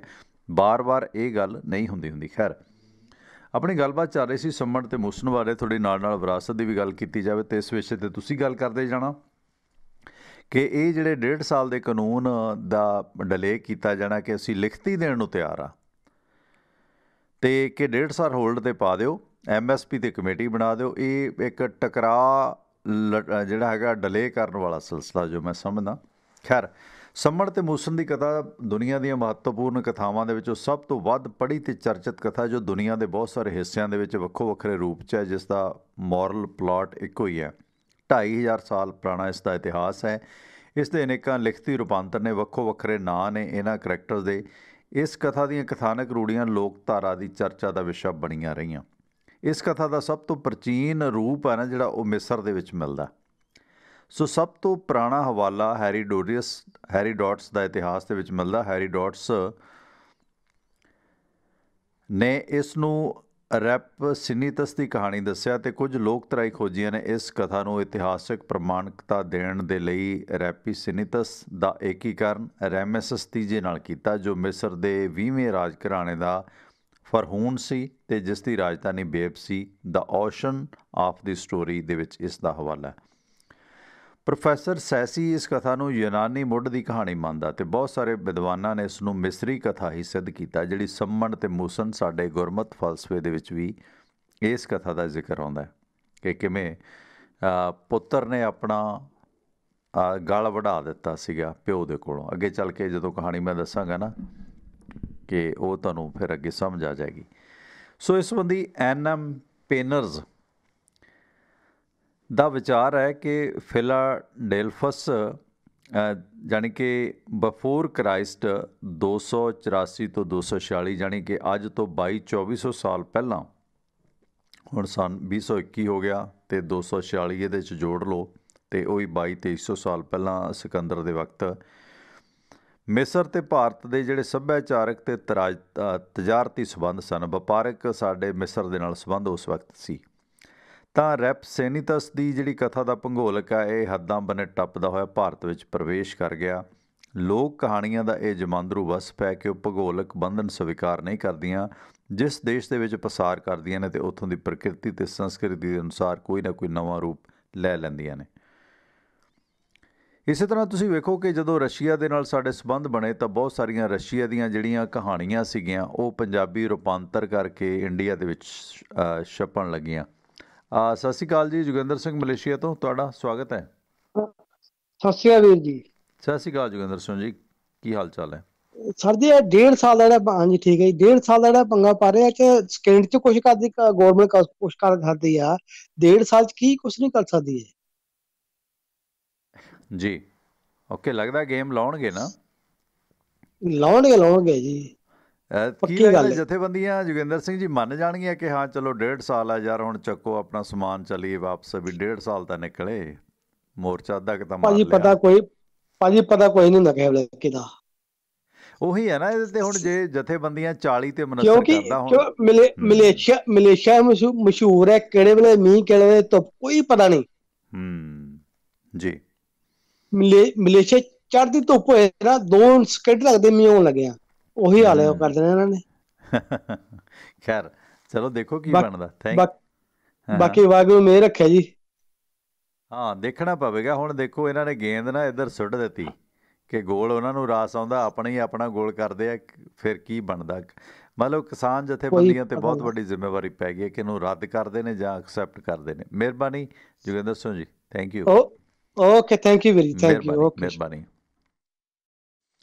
ਸੋ ਕੱਲ੍ਹ ਦਾ ਦਿਨ ਬੜਾ ਅਹਿਮ ਹੋਏਗਾ, ਕਿਸਾਨ ਜਥੇਬੰਦੀਆਂ 'ਤੇ ਵੱਡੀ ਜ਼ਿੰਮੇਵਾਰੀ ਫਿਕਸ ਹੋ ਗਈ ਹੈ। ਅਤੇ ਖਾਸ ਕਰਕੇ ਗੁਜ਼ਾਰਿਸ਼ ਹੈ ਕਿ ਜਿਹੜੇ ਮੰਚ ਤੋਂ ਵੀ ਤੁਸੀਂ ਇਸ ਚੀਜ਼ ਨੂੰ ਸੁਣ ਰਹੇ ਹੋ, ਜ਼ਰੂਰ ਇਸ ਦੇ ਬਾਰੇ ਸਹੀ ਫੀਡਬੈਕ ਕਿਸਾਨ ਜਥੇਬੰਦੀਆਂ ਨੂੰ ਦਿਓ, ਉਹ ਤਾਂ ਨਿੱਘਰ ਫੈਸਲਾ, ਸਹੀ ਫੈਸਲਾ ਸੋਚ ਸਮਝ ਨਾਲ ਲੈ ਸਕਣ। ਅਤੇ ਕੋਈ ਇਹ ਨਹੀਂ ਕਿ ਬਾਅਦ ਦੇ ਵਿੱਚ ਕਿਸੇ ਨੂੰ ਗਦਾਰ ਕਰਾਰ ਦਿਓ ਅਤੇ ਕਿਸੇ ਨੂੰ ਸਰਦਾਰ ਕਰਾਰ ਦਿਓ। ਖੈਰ ਇਸ ਦੌਰਾਨ ਇੱਕ ਸਰੋਤੇ ਹੋਰ ਜੁੜੇ ਨੇ, ਨਾਲ ਉਹਨਾਂ ਨੂੰ ਵੀ ਜੋੜਦੇ ਹਾਂ। ਸਤਿ ਸ਼੍ਰੀ ਅਕਾਲ ਜੀ, ਤੁਸੀਂ ਆਨਰ ਹੋ, ਵੈਲਕਮ ਜੀ। ਸਤਿ ਸ਼੍ਰੀ ਅਕਾਲ ਜੀ। ਬਨਵਾਸ ਸਾਹਿਬ, ਕੀ ਲੱਗਦਾ ਗੇਮ ਕਿਸ ਪਾਸੇ ਨੂੰ ਤੋਰ ਦਿੱਤੀ ਕੇਂਦਰ ਨੇ, ਸਿਆਸੀ ਗੇਮ?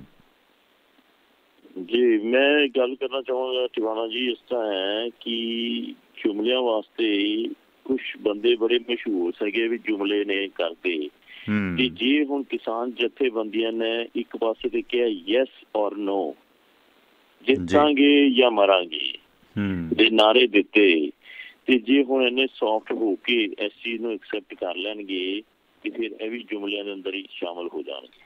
ਜੀ ਹੈ ਟਫ ਹੈ ਜਦੋਂ ਇੱਕ ਪਾਸੇ ਕਹਿੰਦੇ ਅਸੀਂ 6-6 ਮਹੀਨੇ ਦਾ ਰਾਸ਼ਨ ਲੈ ਕੇ ਆਏ ਹੋਏ ਹੈਗੇ ਹਾਂ, ਜਦੋਂ ਇੱਕ ਪਾਸੇ ਕਹਿੰਦੇ ਆ ਹੁਣ ਗਲੇ ਚੋਂ ਕੱਢਾਂਗੇ ਫਸਿਆ ਹੋਇਆ ਵਗੈਰਾ ਵਗੈਰਾ ਬਹੁਤ ਕੁਛ, ਤੇ ਫਿਰ ਹੁਣ ਪੇਸ਼ੈਂਸ ਰੱਖਣ, ਦਬਾਅ ਪਾਉਣ। ਜੇ ਅੱਜ ਨਵੀਂ ਆਫਰ ਦਿੱਤੀ ਗਈ ਹੈਗੀ ਹੈ ਕਿ ਉਹ ਕਿਸੇ ਦਬਾਅ ਦੇ ਤਹਿਤ ਹੀ ਦਿੱਤੀ ਗਈ ਹੈ, ਭਾਵੇਂ ਉਹ 26 ਜਨਵਰੀ ਦਾ ਦਬਾਅ ਹੋਵੇ ਟਰੇਡ ਦਾ, ਤੇ ਭਾਵੇਂ ਅੱਗੇ ਆਉਣ ਵਾਲਾ ਬਜਟ ਦਾ ਸੈਸ਼ਨ ਹੋਵੇ ਜਿਹਦੇ ਅੰਦਰ ਬਜਟ ਦਾ ਹੁਣ ਕਿੰਨੀ ਕੁ ਦੇਰ ਪਾਰਲੀਮੈਂਟ ਨੂੰ ਜਿਹੜਾ ਨੇ ਸਸਪੈਂਡ ਕਰਕੇ ਰੱਖਣਗੇ। ਅਕਸਰ ਨੂੰ ਪਾਰਲੀਮੈਂਟ ਤੇ ਜਾਣਗੇ ਨਾ ਜੀ, ਉੱਥੇ ਸਵਾਲ ਜਵਾਬ ਤੇ ਹੋਣਗੇ ਨਾ। ਇਸ ਵਾਰੀ ਤਾਂ ਕੁਐਸਚਨ ਆਵਰ ਵੀ ਖੋਲ੍ਹਤਾ, ਕਿਉਂਕਿ ਪਹਿਲਾਂ ਤਾਂ ਕਰੋਨਾ ਕਰਕੇ ਕੁਐਸਚਨ ਆਵਰ ਵੀ ਬੈਨ ਕੀਤਾ ਸੀ। ਇਸ ਵਾਰੀ ਤਾਂ ਪੂਰੀ ਖਿੱਲੀ ਉੱਡੂਗੀ, ਪਾਰਲੀਮੈਂਟ ਸੈਸ਼ਨ ਬੜਾ ਗਰਮ ਹੋਏਗਾ। ਹਾਂ ਜੀ, ਬਜਟ ਸੈਸ਼ਨ ਆ ਰਿਹਾ ਜੀ। ਸੋ ਇਹਨਾਂ ਚੀਜ਼ਾਂ ਨੂੰ ਮੱਦੇ ਨਜ਼ਰ ਰੱਖਦੇ ਹੋਏ ਸੂਝਵਾਨ ਜਿਹੜੇ ਜਥੇਬੰਦੀਆਂ ਦੇ ਲੋਕ ਨੇ ਉਹ ਆਪਣਾ ਹੋ ਸਗੋਂ ਪ੍ਰੈਸ਼ਰ, ਹੁਣ ਅਰਨਬ ਗੋਸਵਾਮੀ ਦਾ ਪ੍ਰੈਸ਼ਰ ਕੋਈ ਥੋੜਾ ਜਿਹਾ ਪੂਰੇ ਚੈਨਲਾਂ ਦੇ ਉੱਤੇ ਚੱਲ ਰਹੀ ਹੈ ਸਰਕਾਰ ਤੇ ਸੈਨਾ ਦੇ ਜਿਹੜੀ ਹੈਗੀਆਂ ਨੇ ਲੀਕੇਜ ਦੀਆਂ, ਉਹ ਵੀ ਇੱਕ ਪ੍ਰੈਸ਼ਰ ਜੇ, ਹੋਰ ਬੜੇ ਪ੍ਰੈਸ਼ਰ ਆਉਣੇ ਨੇ। ਇਹਨਾਂ ਚੀਜ਼ਾਂ ਨੂੰ ਮੱਦੇ ਨਜ਼ਰ ਰੱਖਦੇ ਹੋਏ ਜੇ ਆੜੇ ਸੀਗੇ ਪਹਿਲੇ ਕਿ ਹਾਂ ਜੀ ਰਿਪੀਲ ਕਰਾਉਣੇ ਨੇ, ਔਰ ਪੂਰੀ ਦੁਨੀਆ ਪੱਧਰ ਦੇ ਉੱਤੇ ਇਸ ਚੀਜ਼ ਦੀ ਬਾਰੇ ਆੜੇ ਸਨ ਕਿ ਹਾਂ ਜੀ ਰਿਪੀਲ ਕਰਾ ਕੇ ਹਟਾਂਗੇ, ਤੇ ਜਦੋਂ ਹੁਣ ਇੰਨੇ ਲੋਕ ਸਾਥ ਵੀ ਦੇ ਰਹੇ ਨੇ ਕਿ ਉਹਦੇ ਲਈ ਸਟ੍ਰੈਟਜੀ ਬਣਾਉਣ ਵੀ ਰਿਪੀਲ ਕਿਵੇਂ ਕਰਵਾਉਣੇ ਨੇ, ਕੀ ਹੋਰ ਹੋ ਸਕਦੀ ਇਹਨਾਂ ਦੀ ਸਟ੍ਰੈਟਜੀ, ਨਾ ਕਿ ਫਿਰ ਉਹੀ ਅੱਧ ਪਛਾਦ ਕਰਕੇ ਚਲੇ ਜਾਣ ਤੇ ਬਾਅਦ ਚ ਦੇਖੋ ਅੱਜ ਕੈਰਮ ਬੋਰਡ ਦੇ ਉੱਤੇ ਜਿਸ ਤਰ੍ਹਾਂ ਗੇਮ ਖੇਡਦੇ ਹੁੰਦੇ, ਗੀਟੀਆਂ ਇਕੱਠੀਆਂ ਹੁੰਦੀਆਂ ਨੇ, ਇੱਕ ਸਟ੍ਰਾਈਕਰ ਮਾਰੀਏ ਤੇ ਖਿਲਰ ਜਾਂਦੀਆਂ ਨੇ ਨਾ, ਕੋਈ ਕਿਧਰੇ ਕੋਈ ਕਿਧਰੇ, ਤੇ ਫੇਰ ਮੁੜ ਕੇ ਕਰ ਪਾਉਣਾ ਔਖਾ ਟਿਵਾਣਾ ਜੀ। ਇਸ ਕਰਕੇ ਇਹ ਹੁਣ ਏਕੇ ਦੇ ਅੰਦਰ ਤਾਕਤ ਹੈਗੀ ਹੈ, ਉਸ ਏਕੇ ਦੀ ਤਾਕਤ ਦਾ ਫਾਇਦਾ ਚੱਕਣ, ਜੋ ਆਪਣਾ ਇਹਨਾਂ ਨੂੰ ਆਪਣਾ ਫਾਇਦਾ ਨਜ਼ਰ ਆਉਂਦਾ ਹਰੇਕ ਕਿਸਾਨਾਂ ਦਾ ਤੇ ਹੋਰ ਸਾਰਿਆਂ ਦਾ, ਤੇ ਉਹੀ ਕਦਮ ਚੁੱਕਣੇ ਚਾਹੀਦੇ ਨੇ। ਬਾਕੀ ਤੁਹਾਨੂੰ ਪਤਾ ਹੀ ਹੈ, ਤੁਸੀਂ ਕਹਿ ਕੇ ਹਟੇ ਸਰਕਾਰਾਂ ਤਾਂ ਇਹੋ ਜਿਹੀਆਂ ਚੱਲਦੀਆਂ ਹੀ ਹੁੰਦੇ ਨੇ। ਬਿਲਕੁਲ ਬਿਲਕੁਲ ਬਿਲਕੁਲ। ਸੋ ਬੜਾ ਅਹਿਮ ਦਿਨ ਰਹੇਗਾ ਬਨਵਾਸ ਸਾਹਿਬ ਕੱਲ੍ਹ ਦਾ, ਕਿਸਾਨਾਂ ਨੂੰ 22 ਨੂੰ ਇਸ ਦੇ ਬਾਰੇ ਉਹਨਾਂ ਨੇ ਜਵਾਬ ਦੇਣਾ, ਕੀ ਫੈਸਲਾ ਦਿੰਦੇ ਨੇ। ਬਹੁਤ ਬਹੁਤ ਧੰਨਵਾਦ। ਪਰਮਜੀਤ ਸਿੰਘ ਬਨਵੈਤ ਭਾਰਤ ਤੋਂ ਜੁੜੇ ਸਨ। ਬਿਲਕੁਲ ਇਸ ਸੰਬੰਧੀ ਜ਼ਿੰਮੇਵਾਰੀ ਕੀ ਉਹਨਾਂ ਦੀ ਫਿਕਸ ਹੁੰਦੀ ਹੈ, ਪਰ ਮੈਨੂੰ ਲੱਗਦਾ ਜਿਸ ਤਰ੍ਹਾਂ ਕਿਸਾਨ ਯੂਨੀਅਨ ਉਗਰਾਹਾਂ ਸਰਵਣ ਸਿੰਘ ਭੰਦੇਰ ਕੋਸ਼ਿਸ਼ ਕਰਦੇ ਆ ਉਹਨਾਂ ਨਾਲ ਅਪਡੇਟ ਦੀ, ਕਿਉਂਕਿ ਅਜੇ ਤਾਂ ਉਹ ਕੋਈ ਫੈਸਲਾ ਅਨਾਊਂਸ ਨਹੀਂ ਕਰ ਸਕਦੇ। ਬਾਕੀ ਸਰਵਣ ਸਿੰਘ ਭੰਦੇਰ ਹੋਰਾਂ ਦੀ ਜਿਹੜੀ ਜਥੇਬੰਦੀ ਹੈ ਕਈ ਮਾਮਲਿਆਂ 'ਚ ਉਹ ਬੋਲਡ ਹੈ, ਉਹ ਸਪਸ਼ਟ ਕਰ ਦਿੰਦੇ ਨੇ ਕਿ ਇਹ ਫੈਸਲਾ ਸਾਨੂੰ ਮਨਜ਼ੂਰ ਆ ਜਾਂ ਨਹੀਂ, ਕਿਉਂਕਿ ਰੇਲ ਟਰੈਕ ਤੋਂ ਧਰਨੇ ਚੱਕੇ ਜਾਣ ਦੇ ਮਾਮਲੇ ਦੇ ਵਿੱਚ ਵੀ ਸਰਵਣ ਸਿੰਘ ਭੰਦੇਰ ਹੋਰਾਂ ਦੀ ਜਥੇਬੰਦੀ ਨੇ ਇਹ ਸਪਸ਼ਟ ਕਰ ਦਿੱਤਾ ਸੀ ਕਿ ਉਹ ਟਰੈਕ ਤੋਂ ਧਰਨੇ ਨਹੀਂ ਚੱਕਣਗੇ, ਅਤੇ ਉਹ ਆਪਣੀ ਗੱਲ 'ਤੇ ਅਜੇ ਵੀ ਅੜੇ ਹੋਏ ਨੇ। ਹਾਲਾਂਕਿ ਕਪਤਾਨ ਸਾਹਿਬ ਨੇ ਉਹਨਾਂ 'ਤੇ ਸਖਤੀ ਕਰਨ ਦੀ ਵੀ ਗੱਲ ਕੀਤੀ ਸੀ, ਉਸ ਗੱਲ 'ਤੇ ਅਜੇ ਵੀ ਅੜੇ ਹੋਏ ਨੇ। ਸਤਿ ਸ਼੍ਰੀ ਅਕਾਲ ਜੀ, ਤੁਸੀਂ ਆਨਰ ਹੋ? ਪੰਦੇਰ ਸਾਹਿਬ, ਹਾਂਜੀ ਪੰਦੇਰ ਸਾਹਿਬ ਇੱਕ ਸੈਕਿੰਡ ਹੋਲਡ ਰੱਖਣਾ। ਇਸ ਸਰੋਤੇ ਨੂੰ ਗੁਜ਼ਾਰਿਸ਼ ਹੈ ਪਲੀਜ਼ ਹੋਲਡ ਤੇ ਰਹਿਣਾ। ਆਪਣੀ ਇਸ ਵਕਤ ਲਾਈਨ ਦਿੱਲੀ ਬਾਰਡਰ ਜੁੜ ਚੁੱਕੀ ਹੈ ਸਰਵਣ ਸਿੰਘ ਪੰਦੇਰ ਹੋਣਾ ਨਾਲ। ਪੰਦੇਰ ਸਾਹਿਬ, ਅੱਜ ਦੀ ਮੀਟਿੰਗ 'ਤੇ ਹੀ ਚਰਚਾ ਕਰ ਰਹੇ ਹਾਂ ਕਿ ਸਰਕਾਰ ਕਹਿੰਦੀ 1.5 ਸਾਲ ਅਸੀਂ ਰੋਕ ਲੈਂਦੇ ਹਾਂ, ਲਿਖਤੀ ਦੇ ਦਿੰਦੇ ਹਾਂ ਅਦਾਲਤ ਦੇ ਵਿੱਚ ਕਿ ਅਸੀਂ 1.5 ਸਾਲ ਕਾਨੂੰਨ ਨਹੀਂ ਲਾਗੂ ਕਰਾਂਗੇ, MSP 'ਤੇ ਕਮੇਟੀ ਬਣਾਵਾਂਗੇ। ਮੇਰੇ ਖਿਆਲ ਪਹਿਲਾਂ ਨਹੀਂ ਸੀ ਜਿੱਦਾਂ ਹੋਇਆ ਕਿ ਰੇਲ ਦੇ ਟਰੈਕ ਖਾਲੀ ਕਰੀਏ ਜਾਂ ਨਹੀਂ, 14 ਜਥੇਬੰਦੀਆਂ ਇੱਕ ਪਾਸੇ, 16 ਇੱਕ ਪਾਸੇ, ਆਪਸ ਦੇ ਵਿੱਚ ਹੁਣ ਫੈਸਲਾ ਵੰਡ ਤੇ ਪਏਗਾ, ਕਿਤੇ ਫੁੱਟ ਵੀ ਪੈ ਸਕਦੀ ਹੈ। ਅੱਜ ਦੀ ਪ੍ਰਪੋਜ਼ਲ ਨੂੰ, ਅੱਜ ਦੀ ਮੀਟਿੰਗ ਨੂੰ ਕਿੱਦਾਂ ਵੇਖਦੇ ਹੋ ਪੰਦੇਰ ਸਾਹਿਬ? ਮੈਨੂੰ ਲੱਗਦਾ ਸਾਰੇ ਆਗੂ ਸਿਆਣੇ ਆ। ਇਹ ਪ੍ਰਪੋਜ਼ਲ ਆ, ਕੱਚੀ ਪ੍ਰਪੋਜ਼ਲ ਆ ਜੀ। ਇਹ ਪ੍ਰਪੋਜ਼ਲ ਕੋਈ ਕਾਨੂੰਨੀ ਨਹੀਂ ਹੈ। ਇਹਨੂੰ ਕੋਈ ਜਿੱਤ ਵਜੋਂ ਵੇਖਣਾ, ਪ੍ਰਾਪਤੀ ਵਜੋਂ ਵੇਖਣਾ, ਇਹ ਠੀਕ ਨਹੀਂ ਹੈਗਾ। ਓਕੇ, ਸਾਡੀ ਆਪਣੀ ਜਥੇਬੰਦੀ ਦਾ ਨਿਰਣੇ ਵੀ ਮੰਨ ਲਓ, ਅਗਲੇ ਕਹਿੰਦੇ 1.5 ਸਾਲ ਲਈ ਦੇ ਦਾਂਗੇ। ਇਹ ਵਕੀਲਾਂ ਦੀ ਗੱਲ ਹੁੰਦੀ, ਕੋਈ ਐਫੀਡੇਵਿਟ ਅਦਾਲਤ ਵਿੱਚ ਦਰਜ ਵੀ ਕਰ ਲੈ, ਵਾਪਸ ਵੀ ਹੋ ਜਾਂਦਾ ਹੁੰਦਾ। ਬਿਲਕੁਲ, ਦੂਜਾ ਐਫੀਡੇਵਿਟ ਵੀ ਚੱਲ ਜਾਂਦਾ ਹੁੰਦਾ, ਰਜਿਸਟਰੀਆਂ ਟੁੱਟ ਜਾਂਦੀਆਂ। ਕਾਨੂੰਨੀ ਚੀਜ਼ਾਂ ਵੀ ਤਾਂ ਵੇਖਣੀਆਂ ਪੈਣੀਆਂ ਨਾ ਜੀ। ਜਾਂ ਸਰਕਾਰ 2-4 ਮਹੀਨਿਆਂ ਬਾਅਦ ਕਹੇ ਵੀ ਫੈਸਲਾ ਹੋ ਗਿਆ ਜੀ, ਫੈਸਲਾ ਇਹ ਹੋ ਗਿਆ ਕਿਉਂਕਿ ਜੋ ਕਹਿ ਰਹੇ ਵੀ ਜ਼ਿਆਦਾਤਰ ਲੋਕ ਕਾਨੂੰਨ ਦੇ ਹੱਕ 'ਚ ਆ, ਇਸ ਕਰਕੇ ਕਾਨੂੰਨ ਲਾਗੂ ਕਰਦੇ ਆ, ਫਿਰ ਕੀ ਕਰਾਂਗੇ? ਫਿਰ ਕੀ ਕਰਾਂਗੇ? ਸੋ ਇਹ ਤਿਲਕਣਬਾਜ਼ੀ ਆ, ਮੂਲ ਆ। ਆਪਣਾ ਸਾਫ ਹੈ। ਦੇਖੋ, ਅੰਦੋਲਨ 'ਚ ਖੇਤੀ ਦੇ ਜਿਹੜੇ 3 ਕਾਨੂੰਨ ਆ, ਇਹਨੂੰ ਰੱਦ ਕਰਨ ਵਾਲੀ ਗੱਲ ਤੇ ਅਸੀਂ ਕਾਇਮ ਆ ਵੀ ਇਹ ਰੱਦ ਹੋਣੇ ਚਾਹੀਦੇ ਆ। ਤੇ ਇਹਨੂੰ ਕਹਾਂ MSP ਤੇ ਨਵਾਂ ਕਾਨੂੰਨ ਬਣਨਾ ਚਾਹੀਦਾ। 2 ਵਾਰ ਉਹ ਕਹਿ ਰਹੇ ਨੇ ਵੀ ਅਸੀਂ ਤਾਂ ਰੱਦ ਕਰਤੇ, ਜਿਹਨੂੰ ਕਹਿੰਦਾ ਲੀਗਲ ਕੋਈ ਲੈਣਾ ਚਾਹੀਦਾ। ਮਹਿਜ ਇੱਕ ਪ੍ਰਪੋਜ਼ਲ ਆ, ਸਾਡੇ ਸਾਫ ਨਿਰਣਾ ਆ। ਬਾਕੀ ਸਾਂਝੀ ਮੀਟਿੰਗ ਕਰ ਲਾ, ਅਸੀਂ ਆਪ ਦਾ ਪੱਖ ਰੱਖਾਂਗੇ ਉਹਦੇ 'ਚ ਜੀ, ਪਰ ਇਹਨੂੰ ਕੋਈ ਜਿੱਤ ਵਜੋਂ ਨਹੀਂ ਵੇਖਣਾ ਚਾਹੀਦਾ। ਬਾਕੀ ਸਾਡਾ ਲੋਕਾਂ ਨੂੰ ਅਭੀ 26 ਦਾ ਪ੍ਰੋਗਰਾਮ ਆ, ਉਹਨੂੰ ਲੱਖਾਂ ਟਰੈਕਟਰ ਲਿਆਉਣ, ਥੋੜਾ ਲੋਕ ਆਉਣ, ਉਹ ਪੀਸਫੁਲੀ ਅਸੀਂ ਕਰਾਂਗੇ ਜੀ। ਬਾਕੀ ਤੁਸੀਂ ਜਥੇਬੰਦੀਆਂ ਵਾਲੇ ਲੋਕ ਆਪਣੇ ਜਥੇਬੰਦੀ ਦੇ ਵਰਕਰਾਂ ਨਾਲ, ਸਹਿਯੋਗੀਆਂ ਨਾਲ, ਸਪੋਰਟਰ ਜਿਹੜੇ ਦੇਸ਼ ਵਿਦੇਸ਼ 'ਚ ਨੇ, ਉਹਨਾਂ ਨਾਲ ਵੀ ਵਿਚਾਰ ਚਰਚਾ ਤੋਂ ਬਾਅਦ ਕੱਲ੍ਹ ਫੈਸਲਾ ਬੜਾ ਦੁਚਿੱਤੀ ਵਾਲਾ, ਜ਼ਿੰਮੇਵਾਰੀ ਵਾਲਾ ਜਥੇਬੰਦੀਆਂ 'ਤੇ ਪਾਇਆ। ਪਰ ਇਹ ਕੋਈ ਪ੍ਰਪੋਜ਼ਲ ਇੱਦਾਂ ਦੀ ਹੋਇਆ ਕਿ ਮਤਲਬ ਵੰਡ ਪਾਉਣ ਵਾਲੀ ਗੱਲ ਹੈ ਆਪਸ 'ਚ। ਅੱਧੇ ਜੋ ਸਰਕਾਰ ਦੇ ਵਿੱਚ ਕ੍ਰੈਡਿਟ ਲੈਣਾ ਚਾਹੁੰਦੇ ਨੇ, ਸਰਕਾਰ ਘੁਸਪੈਠ ਵੀ ਕਰੇਗੀ ਕਿ ਸਾਡੀ ਗੱਲ ਮੰਨੀ ਜਾਵੇ, ਤੁਸੀਂ ਜ਼ੋਰ ਪਾਓ, ਸਾਡੇ ਹੱਕ 'ਚ ਵੋਟਿੰਗ ਕਰੋ, ਸਾਡੀ ਨੁਮਾਇੰਦਗੀ ਕਰੋ। ਤਿਕੜਮਬਾਜ਼ੀ ਤੇ ਚੱਲੇਗੀ ਨਾ। ਦੇਖੋ, 4 ਮਸਲਿਆਂ ਤੇ ਅੰਦੋਲਨ ਆ। ਅੰਦੋਲਨ ਇਸ ਗੱਲ ਤੇ ਨਹੀਂ ਹੈ ਵੀ ਕਾਨੂੰਨ ਸਸਪੈਂਡ ਕਰਾ ਲਈ। ਅੰਦੋਲਨ ਹੈਗਾ ਕਾਨੂੰਨ ਰੱਦ ਕਰਾਉਣੇ ਆ। ਅੰਦੋਲਨ ਇਸ ਗੱਲ ਤੇ ਵੀ ਐਮਐਸਪੀ ਤੇ ਕਾਨੂੰਨ ਲੈ ਕੇ ਆਉਣਾ, ਬਿਜਲੀ ਸੋਧ ਬਿੱਲ ਤੇ ਪੋਲੂਸ਼ਨ ਵਾਲਾ ਐਕਟ ਆ। ਠੀਕ ਹੈ ਜੀ, ਆਪਣਾ ਕਲੀਅਰ ਕਰਨਾ ਨਿਰਣਾ। ਠੀਕ ਹੈ ਜੀ, ਫਿਰ ਵੀ ਸਾਂਝੀ ਮੀਟਿੰਗ ਦੀ ਚਰਚਾ ਹੋਊਗੀ। ਇਸੇ ਕਰਕੇ ਕੱਲ ਸਾਰੀਆਂ ਜਥੇਬੰਦੀਆਂ ਦੀ ਲੰਮੀ ਮੀਟਿੰਗ ਹੋਣੀ ਆ, ਪਰਸੋਂ ਸਰਕਾਰ ਨਾਲ ਹੋਣੀ ਆ। ਮੈਨੂੰ ਨਹੀਂ ਲੱਗਦਾ ਵੀ ਜਿਨ੍ਹਾਂ ਨੇ ਜ਼ਿੰਦਗੀਆਂ ਕਰ ਲਈਆਂ ਆਗੂਆਂ ਨੇ ਕੋਈ ਇਸ ਕਿਸਮ ਦੀ ਗੱਲ ਕਰਨਗੇ ਜਿਹੜੀ ਲੋਕਾਂ ਨੂੰ, ਆਮ ਜਨਤਾ ਨੂੰ ਨਾ ਪ੍ਰਵਾਨ ਹੋਵੇ। ਅੱਛਾ ਪੰਦੇਰ ਸਾਹਿਬ, ਜਿੱਦਾਂ ਬਾਕੀ ਨੋਟਿਸ ਆ ਰਹੇ ਨੇ, ਤੁਹਾਡੇ ਜੋ ਇਮਦਾਦ ਕਰਦੇ ਲੋਕ ਸੀ, ਟਰਾਂਸਪੋਰਟਰ ਸੀ, ਜਾਂ ਤੁਹਾਡੀ ਜਥੇਬੰਦੀਆਂ 'ਚੋਂ ਬਲਦੇਵ ਸਿੰਘ ਸਿਰਸਾ ਸੀ, ਕੁਝ ਪੱਤਰਕਾਰ ਸੱਜਣ ਸੀ, ਉਹਨਾਂ ਨੂੰ ਨੋਟਿਸ ਆਏ ਨੇ NIA ਦੇ। ਤੁਸੀਂ ਪੱਖ ਰੱਖਿਆ ਕਿ ਇਹ ਕੀ ਕਰ ਰਹੇ ਹੋ?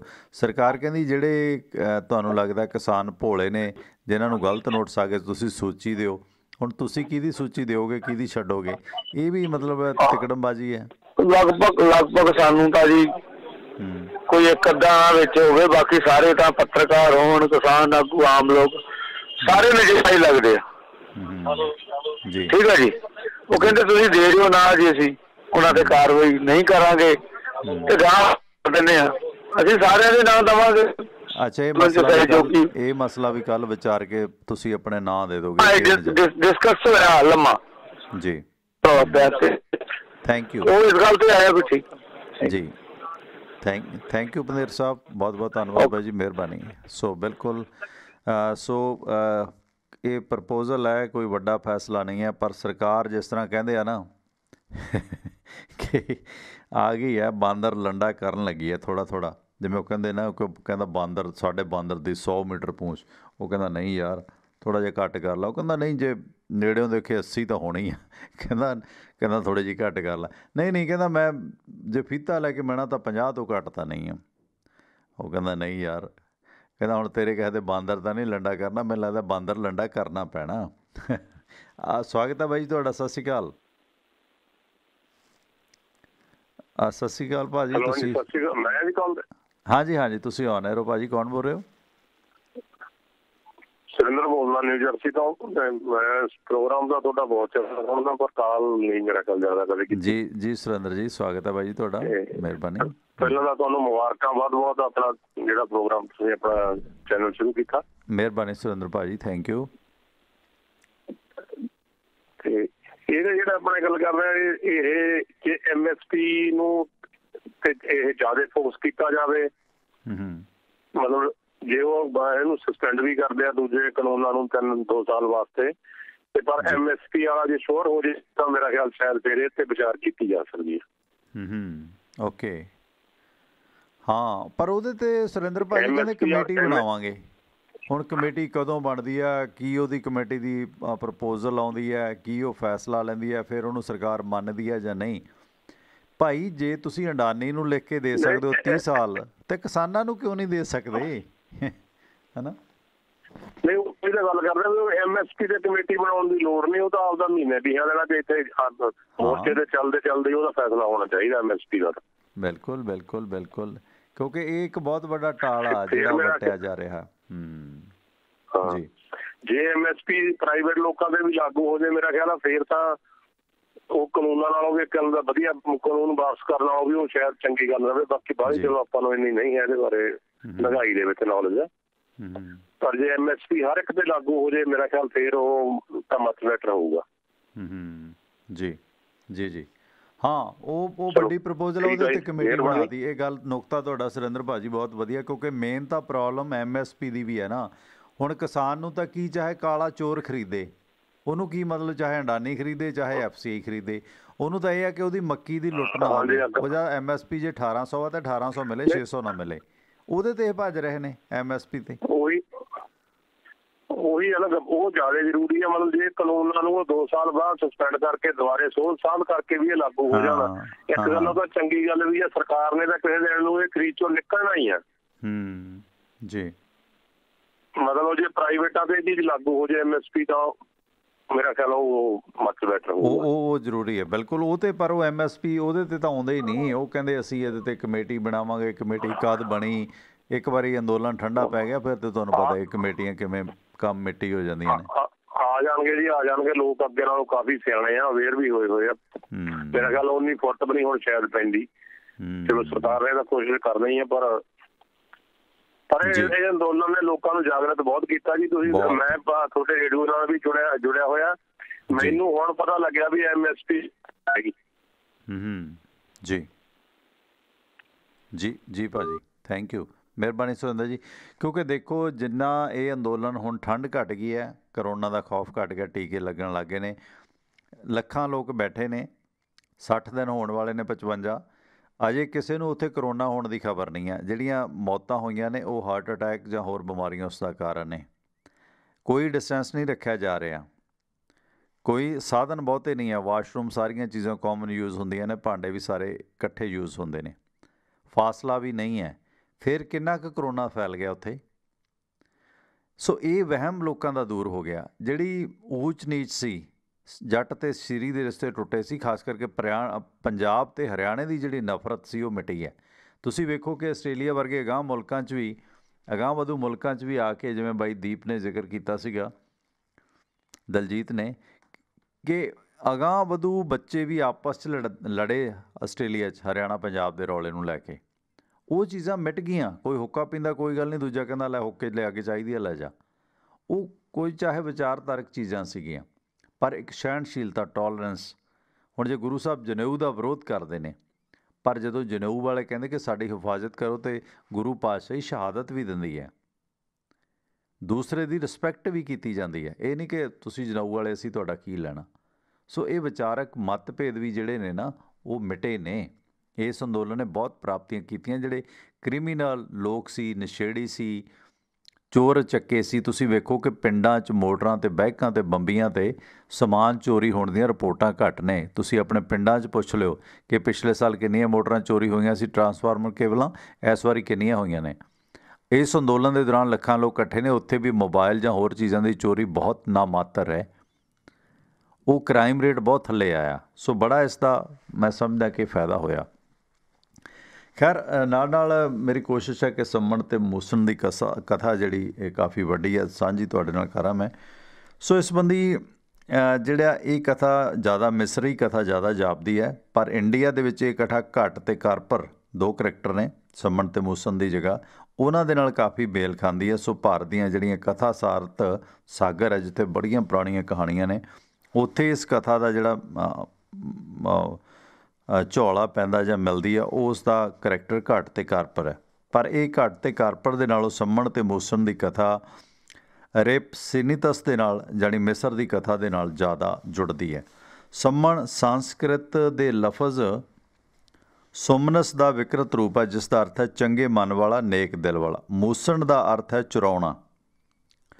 ਇਹ ਕਥਾ ਨੇਕੀ ਦੇ ਲਈ ਚੋਰੀ ਕਰਨ ਦੇ ਸੰਕਲਪ ਨੂੰ ਭਾਵੁਕਤਾ ਨਾਲ ਚੋਰੀ ਕਰਦੀ ਹੈ ਕਿ ਜੇ ਅੱਛੇ ਕਾਰਜ ਵਾਸਤੇ ਤੁਸੀਂ ਚੋਰੀ ਵੀ ਕਰਦੇ ਹੋ, ਉਹ ਚੋਰੀ ਵੀ ਜਾਇਜ਼ ਹੈ। ਇਸ ਕਥਾ ਦੇ 2 ਪਾਤਰ ਨੇ। ਕਿਰਤਮ ਨਾ ਹੀ ਇਸ ਦੇ ਵਿੱਚ ਮਿੱਥ ਹੋਣ ਦਾ ਪ੍ਰਮਾਣ ਹੈ। ਇੱਕ ਸੇਵਕ ਗੁਰੂ ਦਾ ਅਨੰਨ ਭਗਤ ਸੀਗਾ, ਸ਼ਰਧਾ ਸੀ ਗੁਰੂ ਦੇ ਵਿੱਚ, ਉਸ ਦੇ ਵਾਸਤੇ ਉਹ ਚੋਰੀ ਕਰਦਾ ਹੈ। ਉਸ ਮੁਤਲਕ ਸ਼੍ਰੀ ਗੁਰੂ ਅਰਜਨ ਦੇਵ ਜੀ ਸੰਗਤ ਨੂੰ ਸੁਣਾਇਆ ਕਰਦੇ ਸਨ। ਮਗਰੋਂ ਇਹ ਸਾਖੀ ਗੁਰੂ ਅਰਜਨ ਦੇਵ ਜੀ ਦੇ ਸਿੱਖਾਂ ਨਾਲ ਜੋੜ ਦਿੱਤੀ ਗਈ, ਜਾਂ ਫਿਰ ਸੰਮਣ ਅਤੇ ਮੂਸਣ ਨੂੰ ਗੁਰੂ ਅਰਜਨ ਦੇਵ ਜੀ ਦਾ ਸਿੱਖ ਦੱਸਿਆ ਜਾਣ ਲੱਗਾ।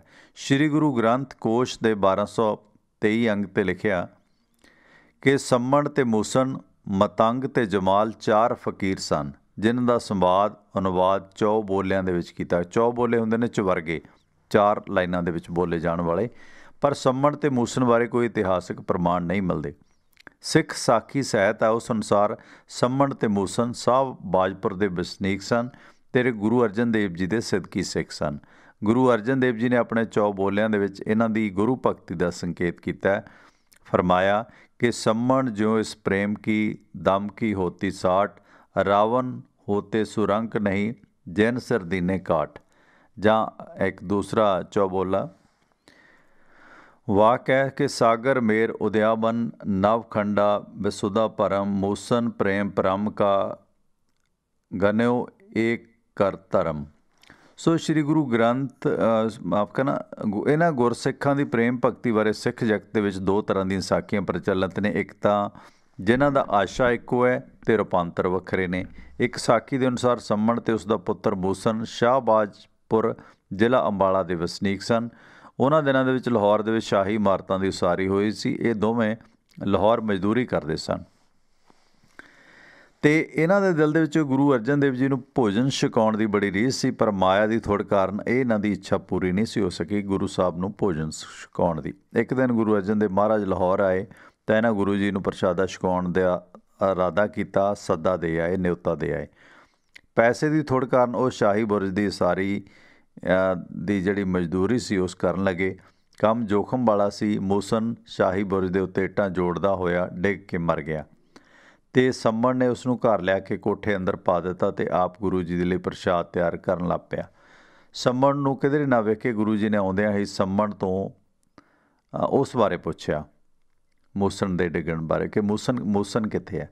ਮੂਸਣ ਨੂੰ ਕਿਧਰੇ ਨਾ ਵੇਖ ਕੇ ਗੁਰੂ ਜੀ ਨੇ ਜਦੋਂ ਉਸ ਬਾਰੇ ਪੁੱਛਿਆ ਤਾਂ ਸੰਮਣ ਨੇ ਬੜੀ ਸ਼ਰਧਾ ਨਾਲ ਆਖਿਆ ਕਿ ਹਜ਼ੂਰ ਖੁਦ ਜਾਣੀ ਜਾਣੋ, ਮੈਂ ਕੀ ਦੱਸਾਂ। ਗੁਰੂ ਜੀ ਨੇ ਮੂਸਣ ਨੂੰ ਆਵਾਜ਼ ਮਾਰੀ ਤਾਂ ਉਹ ਸਰਜੀਤ ਹੋ ਕੇ ਉੱਠ ਕੇ ਖਲੋਤਾ, ਗੁਰੂ ਜੀ ਦੇ ਚਰਨੀ ਆ ਲੱਗਾ। ਜਿਹੜੀ ਦੂਜੀ ਸਾਖੀ ਹੈ ਇਸ ਤੋਂ ਥੋੜ੍ਹੀ ਜਿਹੀ ਵੱਖਰੀ ਹੈ। ਉਹ ਲੋਕ ਧਰਾਈ ਦ੍ਰਿਸ਼ਟੀ ਤੋਂ ਬੜੀ ਮਹੱਤਤਾ ਰੱਖਦੀ ਹੈ ਕਿ ਸੰਮਣ ਅਤੇ ਮੂਸਣ ਦੋਵੇਂ ਮਿਹਨਤ ਮਜ਼ਦੂਰੀ ਕਰਕੇ ਆਪਣਾ ਪੇਟ ਭਰਦੇ ਸਨ। ਉਹਨਾਂ ਨੇ ਗੁਰੂ ਜੀ ਨੂੰ ਪ੍ਰਸ਼ਾਦ ਛਕਾਉਣ ਦਾ ਸੱਦਾ ਦਿੱਤਾ, ਪਰ ਮੰਦੇ ਭਾਗੀ ਅਖੀਰਲੇ ਦਿਨ ਤੱਕ ਪੈਸੇ ਦਾ ਪ੍ਰਬੰਧ ਨਾ ਹੋ ਸਕਿਆ ਅਤੇ ਇਹਨਾਂ ਦੇ ਗੁਆਂਢ 'ਚ ਇੱਕ ਸ਼ਾਹੂਕਾਰ ਰਹਿੰਦਾ ਸੀ। ਦੋਹੇ ਪਿਓ ਪੁੱਤਰਾਂ ਨੇ ਰਾਤ ਨੂੰ ਸ਼ਾਹੂਕਾਰ ਦੇ ਘਰੇ ਚੋਰੀ ਕਰ ਲਈ। ਮੋਹਰਾਂ ਚੋਰੀ ਕਰਨ ਦਾ ਨਿਸ਼ਚਾ ਕੀਤਾ। ਰਾਤ ਵਕਤ ਜਦੋਂ ਸ਼ਾਹੂਕਾਰ ਦੀ ਛੱਤ ਪਾੜੀ ਤਾਂ ਮੂਸਣ ਹੇਠਾਂ ਉਤਰ ਗਿਆ। ਮੋਹਰਾਂ ਦੀ ਥੈਲੀ ਕੱਢ ਲਿਆ। ਮੋਹਰਾਂ ਉਸਨੇ ਸੰਮਣ ਨੂੰ ਫੜਾ ਦਿੱਤੀਆਂ, ਪਰ ਉਹ ਆਪ ਛੱਤ ਦੇ ਮੋਹਰੇ ਦੇ ਵਿੱਚ ਫਸ ਗਿਆ, ਬਾਹਰ ਨਾ ਨਿਕਲ ਸਕਿਆ। ਪਕੜੇ ਜਾਣ ਦੇ ਡਰ ਤੋਂ ਮੂਸਣ ਦੇ ਪਿਓ ਨੇ ਆਖਿਆ ਕਿ ਉਹ ਉਸ ਦਾ ਸਿਰ ਵੱਢ ਕੇ ਲੈ ਜਾਵੇ। ਜਾਣੀ ਕਿ ਮੁੰਡੇ ਨੇ, ਮੂਸਣ ਨੇ ਆਪਣੇ ਪਿਓ ਸੰਮਣ ਨੂੰ ਆਖਿਆ ਕਿ ਮੈਂ ਫੜਿਆ ਜਾਵਾਂਗਾ, ਇਸ ਕਰਕੇ ਤੂੰ ਮੇਰਾ ਸਿਰ ਵੱਢ ਕੇ ਲੈ ਜਾ, ਮੇਰੇ ਧੜ ਦੀ ਪਛਾਣ ਨਹੀਂ ਹੋਵੇਗੀ ਕਿ ਮੈਂ ਕੌਣ। ਸਵੇਰੇ ਸ਼ਾਹੂਕਾਰ ਨੇ ਜਦੋਂ ਆਪਣੇ ਕੋਠੇ ਦੇ ਵਿੱਚ ਇੱਕ ਮੁਰਦਾ ਧੜ ਵੇਖਿਆ ਤਾਂ ਉਹ ਘਬਰਾਇਆ। ਉਸਨੇ ਸੰਮਣ ਦੇ ਤਰਲੇ ਕੀਤੇ ਕਿ ਕਿਸੇ ਤਰ੍ਹਾਂ ਉਸਦੇ ਧੜ ਦਾ ਦਾਹ ਸੰਸਕਾਰ ਚੋਰੀ ਛੁਪੇ ਕਰ ਦੇਵੇ, ਤਾਂ ਉਹ ਉਸਦੇ ਧੜ ਦਾ ਦਾਹ ਸੰਸਕਾਰ ਦੇ ਬਹਾਨੇ ਸੰਮਣ ਨੂੰ ਆਪਣੇ ਘਰ ਚੁੱਕ ਲਿਆ। ਕੋਠੇ ਦੇ ਵਿੱਚ ਰੱਖ ਕੇ ਸਿਰ ਦੇ ਨਾਲ ਉਹ ਧੜ ਵੀ ਜੋੜ ਦਿੱਤਾ। ਜਦੋਂ ਗੁਰੂ ਜੀ ਪ੍ਰਸ਼ਾਦਾ ਛਕਣ ਆਏ ਤਾਂ ਸੰਮਣ ਤੋਂ ਮੂਸਣ ਬਾਰੇ ਜਦੋਂ ਗੁਰੂ ਸਾਹਿਬ ਨੇ ਪੁੱਛਿਆ, ਸੰਮਣ ਚੁੱਪ ਰਿਹਾ, ਪਰ ਜਾਣੀ ਜਾਣ ਗੁਰੂ ਨੇ ਸਭ ਕੁਝ ਸਹਿਜੇ ਜਾਣ ਗਏ ਅਤੇ ਝੱਟ ਮੂਸਣ ਸੁਰਜੀਤ ਹੋ ਗਿਆ ਅਤੇ ਗੁਰੂ ਦੇ ਚਰਨੀ ਆ ਡਿੱਗਾ। ਇਸ ਬਾਰੇ ਕੁਝ ਤੱਤ ਅਜਿਹੇ ਹਨ ਜੋ ਬੁਨਿਆਦੀ ਤੌਰ ਉੱਤੇ ਗੁਰੂ ਆਸ਼ੇ ਦੇ ਵਿਰੁੱਧ ਹਨ। ਮਸਲਨ ਗੁਰੂ ਘਰ ਦੀ ਸੇਵਾ ਲਈ ਚੋਰੀ ਕਰਨੀ ਜਾਂ ਗੁਰੂ ਦੀ ਕਰਾਮਾਤ ਦੁਆਰਾ ਮੁਰਦੇ ਨੂੰ ਸੁਰਜੀਤ ਕਰਨਾ, ਇਹ ਗੁਰਮਤ ਫਲਸਫੇ 'ਤੇ ਸ਼ਾਇਦ ਨਹੀਂ ਖਰੇ ਉਤਰਦੇ। ਇਸ ਲਈ ਸਾਖੀ ਦੇ ਵਿੱਚ ਜੋ ਗੁਰੂ ਅਰਜਨ ਦੇਵ ਜੀ ਦੇ ਕਿਸੇ ਸਿੱਖ ਦੀ ਮੰਨ ਲਈ ਜਾਵੇ ਤਾਂ ਵੀ ਇਸ ਤੱਥ ਦੇ ਨਾਲ ਮਿੱਥ ਦਾ ਕਾਫੀ ਰੌਲਾ ਪੈ ਜਾਂਦਾ। ਇਹ ਸਾਖੀ ਵਿਚਲੇ ਮਿੱਥਕ ਤੱਤਾਂ ਦੀ ਨੁਹਾਰ ਨੂੰ ਪਛਾਣਨ ਦੀ ਸਾਨੂੰ ਲੋਕ ਕਹਾਣੀਆਂ ਦੀ ਟੇਕ ਲੈਣੀ ਪਵੇਗੀ। ਸੰਮਣ ਅਤੇ ਮੂਸਣ ਦੀ ਕਥਾ ਦੀਆਂ ਕਈ ਰੂੜੀਆਂ ਨੇ, ਜਿਨ੍ਹਾਂ ਦੇ ਵਿੱਚ ਬੁਨਿਆਦੀ ਰੂੜੀ ਰੇਪਸੇਨੀਤਸ ਦੀ ਕਥਾ ਜੋ ਕਿ ਮਿਸਰ ਦੀ ਕਥਾ ਹੈ ਉਸ ਦੇ ਨਾਲ ਮਿਲਦੀ ਹੈ। ਉਸ ਬਾਰੇ ਜਾਣਨਾ ਜ਼ਰੂਰੀ ਹੈ। ਹੈਰੀਡੋਟਸ ਨੇ ਇਸ ਕਥਾ ਦਾ ਉਲੇਖ ਆਪਣੇ ਇਤਿਹਾਸ ਵਿੱਚ ਇਉਂ ਕੀਤਾ ਕਿ ਪਾਤਸ਼ਾਹ ਰੇਪਸੇਨੀਤਸ ਨੇ ਆਪਣੇ ਧਨ ਦੇ ਲਈ ਇੱਕ ਵੱਖਰਾ ਗੁਪਤ ਕੋਠਾ ਬਣਾਇਆ ਸੀ, ਜਿਸ ਦਾ ਭੇਤ ਮਹਿਲ ਦੀ ਉਸਾਰੀ ਕਰਨ ਵਾਲੇ ਸ਼ਾਹੀ ਰਾਜ ਨੇ ਮਰਨ ਤੋਂ ਪਹਿਲਾਂ ਆਪਣੇ ਦੋਹਾਂ ਪੁੱਤਰਾਂ ਨੂੰ ਦੇ ਦਿੱਤਾ ਸੀ, ਉਸ ਮਿਸਤਰੀ ਨੇ। ਅਤੇ ਸ਼ਾਹੀ ਮਿਸਤਰੀ ਨੇ ਦੋਵੇਂ ਪੁੱਤਰ ਸੀ ਜਿਹੜੇ ਉਹ ਕਦੇ ਕਦੇ ਕੋਠੇ ਦੇ ਵਿੱਚੋਂ ਧਨ ਚੁਰਾ ਕੇ ਲੈ ਜਾਇਆ ਕਰਦੇ ਸਨ। ਪਾਤਸ਼ਾਹ ਨੇ ਚੋਰਾਂ ਨੂੰ ਪਕੜਨ ਵਾਸਤੇ ਫੰਦਾ ਲਾਇਆ, ਜਿਸ ਦੇ ਵਿੱਚ ਇੱਕ ਭਰਾ ਫਸ ਗਿਆ। ਉਸ ਨੂੰ ਫਾਹੀ ਦੇ ਵਿੱਚੋਂ ਨਿਕਲਣ ਦਾ ਜਦੋਂ ਕੋਈ ਰਾਹ ਨਾ ਲੱਭਾ ਤਾਂ ਉਸ ਨੇ ਦੂਜੇ ਭਰਾ ਨੂੰ ਕਿਹਾ ਕਿ ਉਸ ਦਾ ਸਿਰ ਵੱਢ ਕੇ ਲੈ ਜਾਵੇ ਤਾਂ ਜੋ ਉਹ ਫੜਿਆ ਨਾ ਜਾ ਸਕੇ। ਸੋ ਭਰਾ ਨੇ ਉਸ ਦਾ ਸਿਰ ਵੱਢਿਆ। ਬਾਦਸ਼ਾਹ ਨੇ ਧਾੜ ਨੂੰ ਸ਼ਹਿਰ ਦੇ ਵੱਡੇ ਦਰਵਾਜ਼ੇ 'ਤੇ ਲਟਕਾ ਦਿੱਤਾ ਅਤੇ ਹੁਕਮ ਦਿੱਤਾ ਕਿ ਉਹ ਸ਼ਖਸ ਨੂੰ ਬੰਦੀ ਬਣਾ ਕੇ ਲੈ ਆਉਣ, ਜਿਸ ਦੀਆਂ ਅੱਖਾਂ ਦੇ ਵਿੱਚ ਧੜ ਨੂੰ ਵੇਖਦੇ ਸਾਰ ਅੱਥਰੂ ਫੁੱਟ ਪੈਣ ਅਤੇ ਚਿਹਰੇ 'ਤੇ ਅਫਸੋਸ ਆ ਜਾਵੇ। ਸੋ ਮਾਂ ਨੂੰ ਦੁਖੀ ਵੇਖ ਕੇ ਦੂਜੇ ਭਰਾ ਨੇ ਪਹਿਰੇਦਾਰਾਂ ਨੂੰ ਸ਼ਰਾਬ ਦੇ ਵਿੱਚ ਚੂਰ ਕਰਕੇ ਭਰਾ ਦਾ ਧੜ ਚੁੱਕ ਲਿਆਂਦਾ ਅਤੇ ਦਫਨਾ ਦਿੱਤਾ। ਮਗਰੋਂ ਪਾਤਸ਼ਾਹ ਨੇ ਆਪਣੀ ਲੜਕੀ ਦੀ ਮਦਦ ਨਾਲ ਚੋਰਾਂ ਨੂੰ ਫੜਨਾ ਚਾਹਿਆ, ਪਰ ਉਹ ਸਫਲ ਰਿਹਾ। ਅਖੀਰ ਪਾਤਸ਼ਾਹ ਨੇ ਐਲਾਨ ਕੀਤਾ ਕਿ ਚੋਰ ਖੁਦ ਹਾਜ਼ਰ ਹੋ ਕੇ ਅਗਰ ਅਸਲੀ ਸੱਚ ਦੱਸ ਦਿੰਦਾ ਤਾਂ ਪਾਤਸ਼ਾਹ ਉਸ ਦੇ ਨਾਲ ਆਪਣੀ ਲੜਕੀ ਵਿਆਹ ਦੇਵੇਗਾ। ਸੋ ਦੂਜੇ ਭਰਾ ਨੇ ਸੱਚੀ ਗੱਲ ਦੱਸ ਕੇ ਸ਼ਹਿਜ਼ਾਦੀ ਨਾਲ ਵਿਆਹ ਕਰਾ ਲਿਆ। ਹੈਰੀਡੋਟਸ ਵੱਲੋਂ ਅੰਤਕ ਇਹ ਕਥਾ ਸੰਮਣ ਮੂਸਣ ਦੇ ਨਾਲ ਕਾਫੀ ਮੇਲ ਖਾਂਦੀ ਹੈ। ਹਾਲਾਂਕਿ ਦੋਹਾਂ ਦੀਆਂ ਮੂਲ ਕਥਾਨਕ ਰੂੜੀਆਂ ਤੋਂ ਇਲਾਵਾ ਕਥਾ ਸ਼ਿਲਪ ਦੀ ਵੀ ਸਮਾਨਤਾ ਸਿਰਫ ਭਾਵਨਾ ਵੱਖਰੀ ਹੈ। ਇੱਕ ਸਾਹਸ ਦਾ ਪ੍ਰਦਰਸ਼ਨ ਕਰਦੀ ਹੈ, ਦੂਜਾ ਗੁਰਭਗਤੀ ਦਾ। ਸੋ ਦੋਹਾਂ ਕਥਾਵਾਂ ਦੇ ਵਿੱਚ ਦੋ ਸੱਜਣ ਹੀ ਚੋਰੀ ਕਰਦੇ ਨੇ, ਇੱਕ ਦੇ ਵਿੱਚ ਉਹ ਭਰਾ ਨੇ ਅਤੇ ਦੂਜੀ ਦੇ ਵਿੱਚ ਪਿਓ ਪੁੱਤਰ। ਦੋਹਾਂ ਕਥਾਵਾਂ ਦੇ ਵਿੱਚ ਕਿਸੇ ਔਕੜ ਦੇ ਵਿੱਚ ਫਸ ਜਾਣ ਕਰਕੇ ਇਸ ਖਿਆਲ ਦੇ ਨਾਲ ਫਸੇ ਹੋਏ ਵਿਅਕਤੀ ਦਾ ਸਿਰ ਕੱਟਿਆ ਜਾਂਦਾ ਕਿ ਚੋਰ ਪਛਾਣਿਆ ਨਾ ਜਾ ਸਕੇ। ਮੂਸਣ ਦੇ ਵਿੱਚ ਵੀ ਅਤੇ ਇਸ ਹੈਰੀਡੋਟਸ ਵਾਲੇ ਦੇ ਵਿੱਚ ਵੀ। ਅਤੇ ਇਹ ਦੋਵਾਂ ਕਥਾਵਾਂ ਦੇ ਵਿੱਚ ਧੜ ਕਿਸੇ ਢੰਗ ਨਾਲ ਪ੍ਰਾਪਤ ਹੋ ਜਾਂਦਾ ਹੈ। ਇਹਨਾਂ ਦੋਹਾਂ ਕਥਾਵਾਂ ਦੇ ਵਿਚਲੀ ਸਮਾਨਤਾ ਇੰਨੀ ਪ੍ਰਤੱਖ ਹੈ ਕਿ ਮੰਨਣਾ ਪਵੇਗਾ ਕਿ ਇੱਕ ਕਥਾ ਹੀ ਦੂਜੀ ਦਾ ਰੂਪਾਂਤਰ ਹੈ। ਕਈ ਸ਼ਤਾਬਦੀਆਂ ਦੀ ਯਾਤਰਾ ਦੇ ਵਿੱਚ ਇਹਨਾਂ ਦੇ ਵਿੱਚ ਇੰਨਾ ਕੁ ਅੰਤਰ ਸੁਭਾਵਿਕ ਹੈ। ਇਹ ਕਥਾ ਸੰਸਾਰ ਦੇ ਕਈ ਹੋਰ ਦੇਸ਼ਾਂ ਦੇ ਵਿੱਚ ਵੀ ਥੋੜ੍ਹੀ ਬਹੁਤੀ ਭਿੰਨਤਾ ਨਾਲ ਮਿਲਦੀ ਹੈ। N.M. ਪੇਂਜਰ ਨੇ ਆਪਣੀ ਪੁਸਤਕ ਪੋਇਜ਼ਨ ਡੈਮਲਸ ਐਂਡ ਅਦਰ ਐਸੇਜ਼ ਦੇ ਵਿੱਚ ਦ ਟੇਲ ਆਫ ਟੂ ਥੀਵਸ ਦੇ ਵਿੱਚ ਵੀ ਇਸ ਸਿਰਲੇਖ ਹੇਠ ਸੰਸਾਰ ਭਰ ਦੇ ਵਿੱਚ ਪ੍ਰਚਲਿਤ ਇਸ ਕਥਾਨਕ ਰੂੜੀ ਦਾ ਤੁਲਨਾਤਮਕ ਅਧਿਐਨ ਕੀਤਾ, ਪਰ ਉਸਨੇ ਪੰਜਾਬੀ ਕਥਾ ਜੋ ਸੰਮਣ ਅਤੇ ਮੂਸਣ ਹੈ ਉਸ ਦਾ ਕਦੇ ਜ਼ਿਕਰ ਨਹੀਂ ਕੀਤਾ। ਸ਼ਾਇਦ ਇਹ ਕਥਾ ਅੰਗਰੇਜ਼ੀ ਦੇ ਵਿੱਚ ਅਨੁਵਾਦ ਦੇ ਰੂਪ ਦੇ ਵਿੱਚ ਉਪਲਬਧ ਨਾ ਹੋਣ ਕਰਕੇ ਉਹਨਾਂ ਦੇ ਨਜ਼ਰੀ ਨਹੀਂ ਪਈ, ਪਰ ਪੇਂਜਰ ਦੇ ਅਨੁਸਾਰ ਹੈਰੀਡੋਟਸ ਦੀ ਕਥਾ ਮਿਸਰੀ ਮੁੱਢ ਦੀ ਹੈ, ਮਿਸਰ ਦੀ ਹੈ। ਸਰ ਵਿਲੀਅਮ ਹੈਲੀਡੋ ਨੇ, ਜਿਸ ਨੇ ਫੋਕਲੋਰ ਨਾਂ ਦੀ ਕਿਤਾਬ ਦੇ ਵਿੱਚ ਇਸ ਮਿਸਰੀ ਮੁੱਢ ਦੀ ਕਥਾ ਮੰਨਿਆ, ਪਰ ਡਾਕਟਰ ਕੇਰਪ ਦਾ ਵਿਚਾਰ ਹੈ ਕਿ ਇਹ ਕਥਾ ਪੁਰਾਣਕ ਰੂਪ ਦੇ ਵਿੱਚ 7ਵੀਂ ਸਦੀ BC ਦੇ ਵਿੱਚ ਯੂਨਾਨ 'ਚ ਪ੍ਰਚਲਿਤ ਸੀ। ਸੋ ਯੂਨਾਨ ਦੇ ਜਿਹੜਾ ਪੁਰਾਣਕ ਸਾਹਿਤ ਹੈ ਉਸ ਦੇ ਵਿੱਚ ਇਸੇ ਰੂੜੀ 'ਤੇ ਆਧਾਰਿਤ ਜੋ ਕਥਾ ਹੈ ਉਹ ਸੰਮਣ ਅਤੇ ਮੂਸਣ ਦੇ ਨਾਲ ਮੇਲ ਖਾਂਦੀ ਹੈ। ਸੋ ਅਗਾਮੇਜ਼ ਅਤੇ ਟੋਰੋਫੋਨੀਅਸ ਦੋਵੇਂ ਪਿਓ ਪੁੱਤਰ ਕਿਰਤ ਕਰਕੇ ਪੇਟ ਪਾਲਦੇ ਨੇ। ਉਹ ਬਾਦਸ਼ਾਹ ਦੇ ਖਜ਼ਾਨੇ ਦੇ ਕੋਠੇ ਦੇ ਵਿੱਚੋਂ ਜਦੋਂ ਚੋਰੀ ਕਰਦੇ ਨੇ ਤਾਂ ਉਸ ਪੁੱਤਰ ਜਿਸ ਦਾ ਨਾਂ ਅਗਾਮੇਜ਼ ਹੈ ਫੰਦੇ ਦੇ ਵਿੱਚ ਫਸ ਜਾਂਦਾ ਹੈ ਅਤੇ ਉਸ ਦੇ ਪਿਓ ਨੇ ਉਸ ਦਾ ਸਿਰ ਵੱਢ ਲਿਆ, ਪਰ ਉਸ ਵਕਤ ਧਰਤੀ ਨੇ ਪਾਟ ਕੇ ਟੋਰੀਫੈਨੀਅਸ ਨੂੰ ਆਪਣੀ ਗੋਦ ਦੇ ਵਿੱਚ ਲੈ ਲਿਆ। ਜਾਣੀ ਇਹ ਕਥਾ ਜਿਹੜੀ ਯੂਨਾਨ ਦੀ ਇਹ ਕਾਫੀ ਮੇਲ ਖਾਂਦੀ ਹੈ ਉਸੇ ਪਿਓ ਪੁੱਤਰ ਦੀ ਚੋਰੀ ਦੇ ਨਾਲ ਜੋ ਸੰਮਣ ਅਤੇ ਮੂਸਣ ਦੀ ਵੀ ਹੈ। ਸੋ ਰੈਪੀਸੇਨੀਤਸ ਨੇ ਰੈਪੀਤੇਨਿਸ ਦੀ ਜਿਹੜੀ ਮਿਸਰ ਦੀ ਕਥਾ ਵਾਲੀ ਰੂੜੀ ਹੈ ਉਸ ਦੇ ਵਿੱਚ ਕਹਾਣੀ ਸੋਮਦੇਵ ਰਚਿਤ ਕਥਾ ਸਾਰਿਤ ਸਾਗਰ ਆ ਜਿਹੜਾ ਉਸ ਦੇ ਵਿੱਚ ਘਟ ਅਤੇ ਕਾਰਪਰ ਜਾਣੀ ਘੋੜਾ ਅਤੇ ਖੱਪਰ ਦੇ ਸਿਰਲੇਖ ਹੇਠ ਮਿਲਦੀ ਹੈ, ਜੋ ਇਸ ਪ੍ਰਕਾਰ ਹੈ ਕਿ ਇੱਕ ਨਗਰ ਦੇ ਵਿੱਚ ਦੋ ਚੋਰ ਘਟ ਅਤੇ ਕਾਰਪਰ ਰਹਿੰਦੇ ਸਨ। ਇੱਕ ਰਾਤ ਕਾਰਪਰ ਨੇ ਮਹਿਲ ਦੇ ਵਿੱਚ ਸੰਨ ਲਾਈ। ਘੱਟ ਬਾਹਰ ਖੜਾ ਰਿਹਾ ਅਤੇ ਕਾਰਪਰ ਸ਼ਹਿਜ਼ਾਦੀ ਦੇ ਸੌਣ ਕਮਰੇ ਦੇ ਵਿੱਚ ਬੈਡਰੂਮ ਚਲਾ ਗਿਆ। ਸ਼ਹਿਜ਼ਾਦੀ ਅੱਧ ਸੁੱਤੀ ਸੀ। ਉਹ ਕਾਰਪਰ ਦੇ ਰੂਪ ਅਤੇ ਜਵਾਨੀ 'ਤੇ ਮੋਹਿਤ ਹੋਈ ਅਤੇ ਉਸਨੇ ਕਾਰਪਰ ਨੂੰ ਚੋਖਾ ਧਨ ਦਿੱਤਾ ਅਤੇ ਉੱਥੇ ਰਹਿਣ ਦੇ ਲਈ ਮਨਾ ਲਿਆ। ਕਾਰਪਰ ਨੇ ਸਾਰਾ ਧਨ ਘੱਟ ਦੇ ਹਵਾਲੇ ਕਰਕੇ ਉਸਨੂੰ ਘਰ ਭੇਜ ਦਿੱਤਾ ਅਤੇ ਖੁਦ ਰਾਤ ਭਰ ਸ਼ਹਿਜ਼ਾਦੀ ਕੋਲ ਰਿਹਾ। ਸਵੇਰੇ ਜਦੋਂ ਪਹਿਰੇਦਾਰਾਂ ਨੇ ਕਾਰਪਰ ਨੂੰ ਫੜ ਲਿਆ, ਬਾਦਸ਼ਾਹ ਅੱਗੇ ਪੇਸ਼ ਕੀਤਾ ਕਿ ਉਹ ਸ਼ਹਿਜ਼ਾਦੀ ਦੇ ਕਮਰੇ ਸੀ ਅਤੇ ਬਾਦਸ਼ਾਹ ਨੇ ਕਾਰਪਰ ਨੂੰ ਫਾਂਸੀ ਦਾ ਹੁਕਮ ਦਿੱਤਾ। ਫਾਂਸੀ ਚੜ੍ਹਨ ਤੋਂ ਪਹਿਲਾਂ ਕਾਰਪਰ ਨੂੰ ਮਿਲਣ ਦੇ ਲਈ ਘੱਟ ਆਇਆ। ਕਾਰਪਰ ਨੇ ਦੂਰੋਂ ਹੀ ਘੱਟ ਨੂੰ ਸੰਕੇਤਕ ਭਾਸ਼ਾ ਦੇ ਵਿੱਚ ਕਿਹਾ ਕਿ ਉਹ ਸ਼ਹਿਜ਼ਾਦੀ ਨੂੰ ਉਧਾਲ ਕੇ ਲੈ ਜਾਵੇ। ਘੱਟ ਉਸੇ ਰਾਤ ਗੁਪਤ ਸੁਰੰਗ ਦੇ ਵਿੱਚ ਮਹਿਲ ਦੇ ਵਿੱਚ ਦਾਖਲ ਹੋਇਆ ਅਤੇ ਸ਼ਹਿਜ਼ਾਦੀ ਨੂੰ ਕੱਢ ਕੇ ਲੈ ਗਿਆ। ਇਸ ਦੇ ਉੱਤੇ ਬਾਦਸ਼ਾਹ ਨੇ ਪਹਿਰੇਦਾਰ ਨੂੰ ਹੁਕਮ ਦਿੱਤਾ ਕਿ ਕਾਰਪਰ ਦੀ ਲੋਥ ਦੀ ਰਾਖੀ ਕਰਨ ਲਈ ਜੋ ਵੀ ਸ਼ਖਸ ਉਸ ਦੀ ਦੇਹ ਕੋਲ ਗਮਗੀਨ ਜਾਂ ਅਥਰੂ ਪਹੁੰਚਦਾ ਲੰਘੇ ਉਸ ਨੂੰ ਫੜ ਲੈਣ ਅਤੇ ਉੱਥੋਂ ਸ਼ਹਿਜ਼ਾਦੀ ਦਾ ਪਤਾ ਲੱਗੇ ਕਿ ਸ਼ਾਇਦ ਇਸ ਦਾ ਸਾਥੀ ਇਸ ਨੂੰ ਕੱਢ ਕੇ ਲੱਗਿਆ। ਸੋ ਘੱਟ ਸਾਧੂ ਦਾ ਰੂਪ ਧਾਰ ਕੇ ਉੱਥੇ ਆ ਅਤੇ ਪਹਿਰੇਦਾਰਾਂ ਨੂੰ ਧਤੂਰੇ ਨਾਲ ਮੰਦਹੋਸ਼ ਕਰਕੇ ਕਾਰਪਰ ਦੀ ਲਾਸ਼ ਉੱਥੋਂ ਲੈ ਕੇ ਉਸ ਦਾ ਉਹ ਸੰਸਕਾਰ ਕਰ ਦਿੰਦਾ। ਸੋ ਘੱਟ ਅਤੇ ਕਾਰਪਰ ਦੀ ਕਥਾ ਮਿਸਰ ਦੀ ਜਿਹੜੀ ਰੇਪਸੀਨੀਅਸ ਦੀ ਪ੍ਰਾਚੀਨ ਕਥਾ ਉਸ ਦਾ ਸੋਧਿਆ ਰੂਪ ਹੈ ਅਤੇ ਕਥਾ ਸਾਗਰ ਦੀ ਮੂਲ ਚਲਦੀ ਕਥਾ ਦਾ ਅਨੁਕੂਲ ਅਤੇ ਢਾਲਿਆ ਹੋਇਆ ਰੂਪ ਹੈ। ਪਰ ਇਸ ਦੇ ਵਿੱਚ ਮੂਲ ਨੁਹਾਰ ਪ੍ਰਤੱਖ ਦਿਖਾਈ ਦਿੰਦੀ ਹੈ। ਜਾਪਦਾ ਇਹ ਹੈ ਕਿ ਘੱਟ ਅਤੇ ਕਾਰਪਰ ਦਾ ਕੋਈ ਹੋਰ ਮੌਖਿਕ ਰੂਪਾਂਤਰ ਵੀ ਸੀ ਜੋ ਭਗਤੀ ਕਾਲ, ਜਦੋਂ ਇੱਥੇ ਸੰਤ ਭਗਤਾਂ ਦਾ ਸਮਾਂ ਸੀ, ਉੱਥੇ ਭਗਤੀ ਕਾਲ ਦੇ ਵਿੱਚ ਸੰਮਣ ਅਤੇ ਮੂਸਨ ਦੇ ਨਾਲ ਇਹ ਪ੍ਰਚਲਿਤ ਸੀ। ਸੋ ਭਗਤੀ ਕਾਲ ਦਾ ਬਹੁਤ ਸਾਰਾ ਕਥਾ ਸਾਹਿਤ ਅਥਵਾ ਕਹਾਣੀਆਂ ਪ੍ਰਚਲਿਤ ਲੋਕ ਕਹਾਣੀਆਂ ਦਾ ਸੋਧਿਆ ਹੋਇਆ ਰੂਪ ਨੇ। ਸੋ ਲੋਕ ਕਹਾਣੀਆਂ ਨਵੇਂ ਸੰਕਲਪਾਂ ਦੇ ਅਨੁਕੂਲ ਹਮੇਸ਼ਾ ਢਲਦੀਆਂ ਰਹਿੰਦੀਆਂ ਨੇ। ਉਹ ਕਾਫੀ ਵਾਧੇ ਘਾਟੇ ਵੀ ਕਰ ਲਏ ਜਾਂਦੇ ਨੇ। ਭਗਤੀ ਕਾਲ ਦੀਆਂ ਪੁਰਾਣੀਆਂ ਲੋਕ ਕਹਾਣੀਆਂ ਨੂੰ ਪ੍ਰੇਮਾ ਭਗਤੀ, ਭਾਣਾ ਮੰਨਣਾ, ਸਬਰ ਸੰਤੋਖ, ਗੁਰੂ ਸ਼ਰਧਾ ਦੇ ਉਪਦੇਸ਼ ਦੇ ਲਈ ਵਰਤਣ ਦੀ ਪਿਰਤ ਪੈ ਗਈ।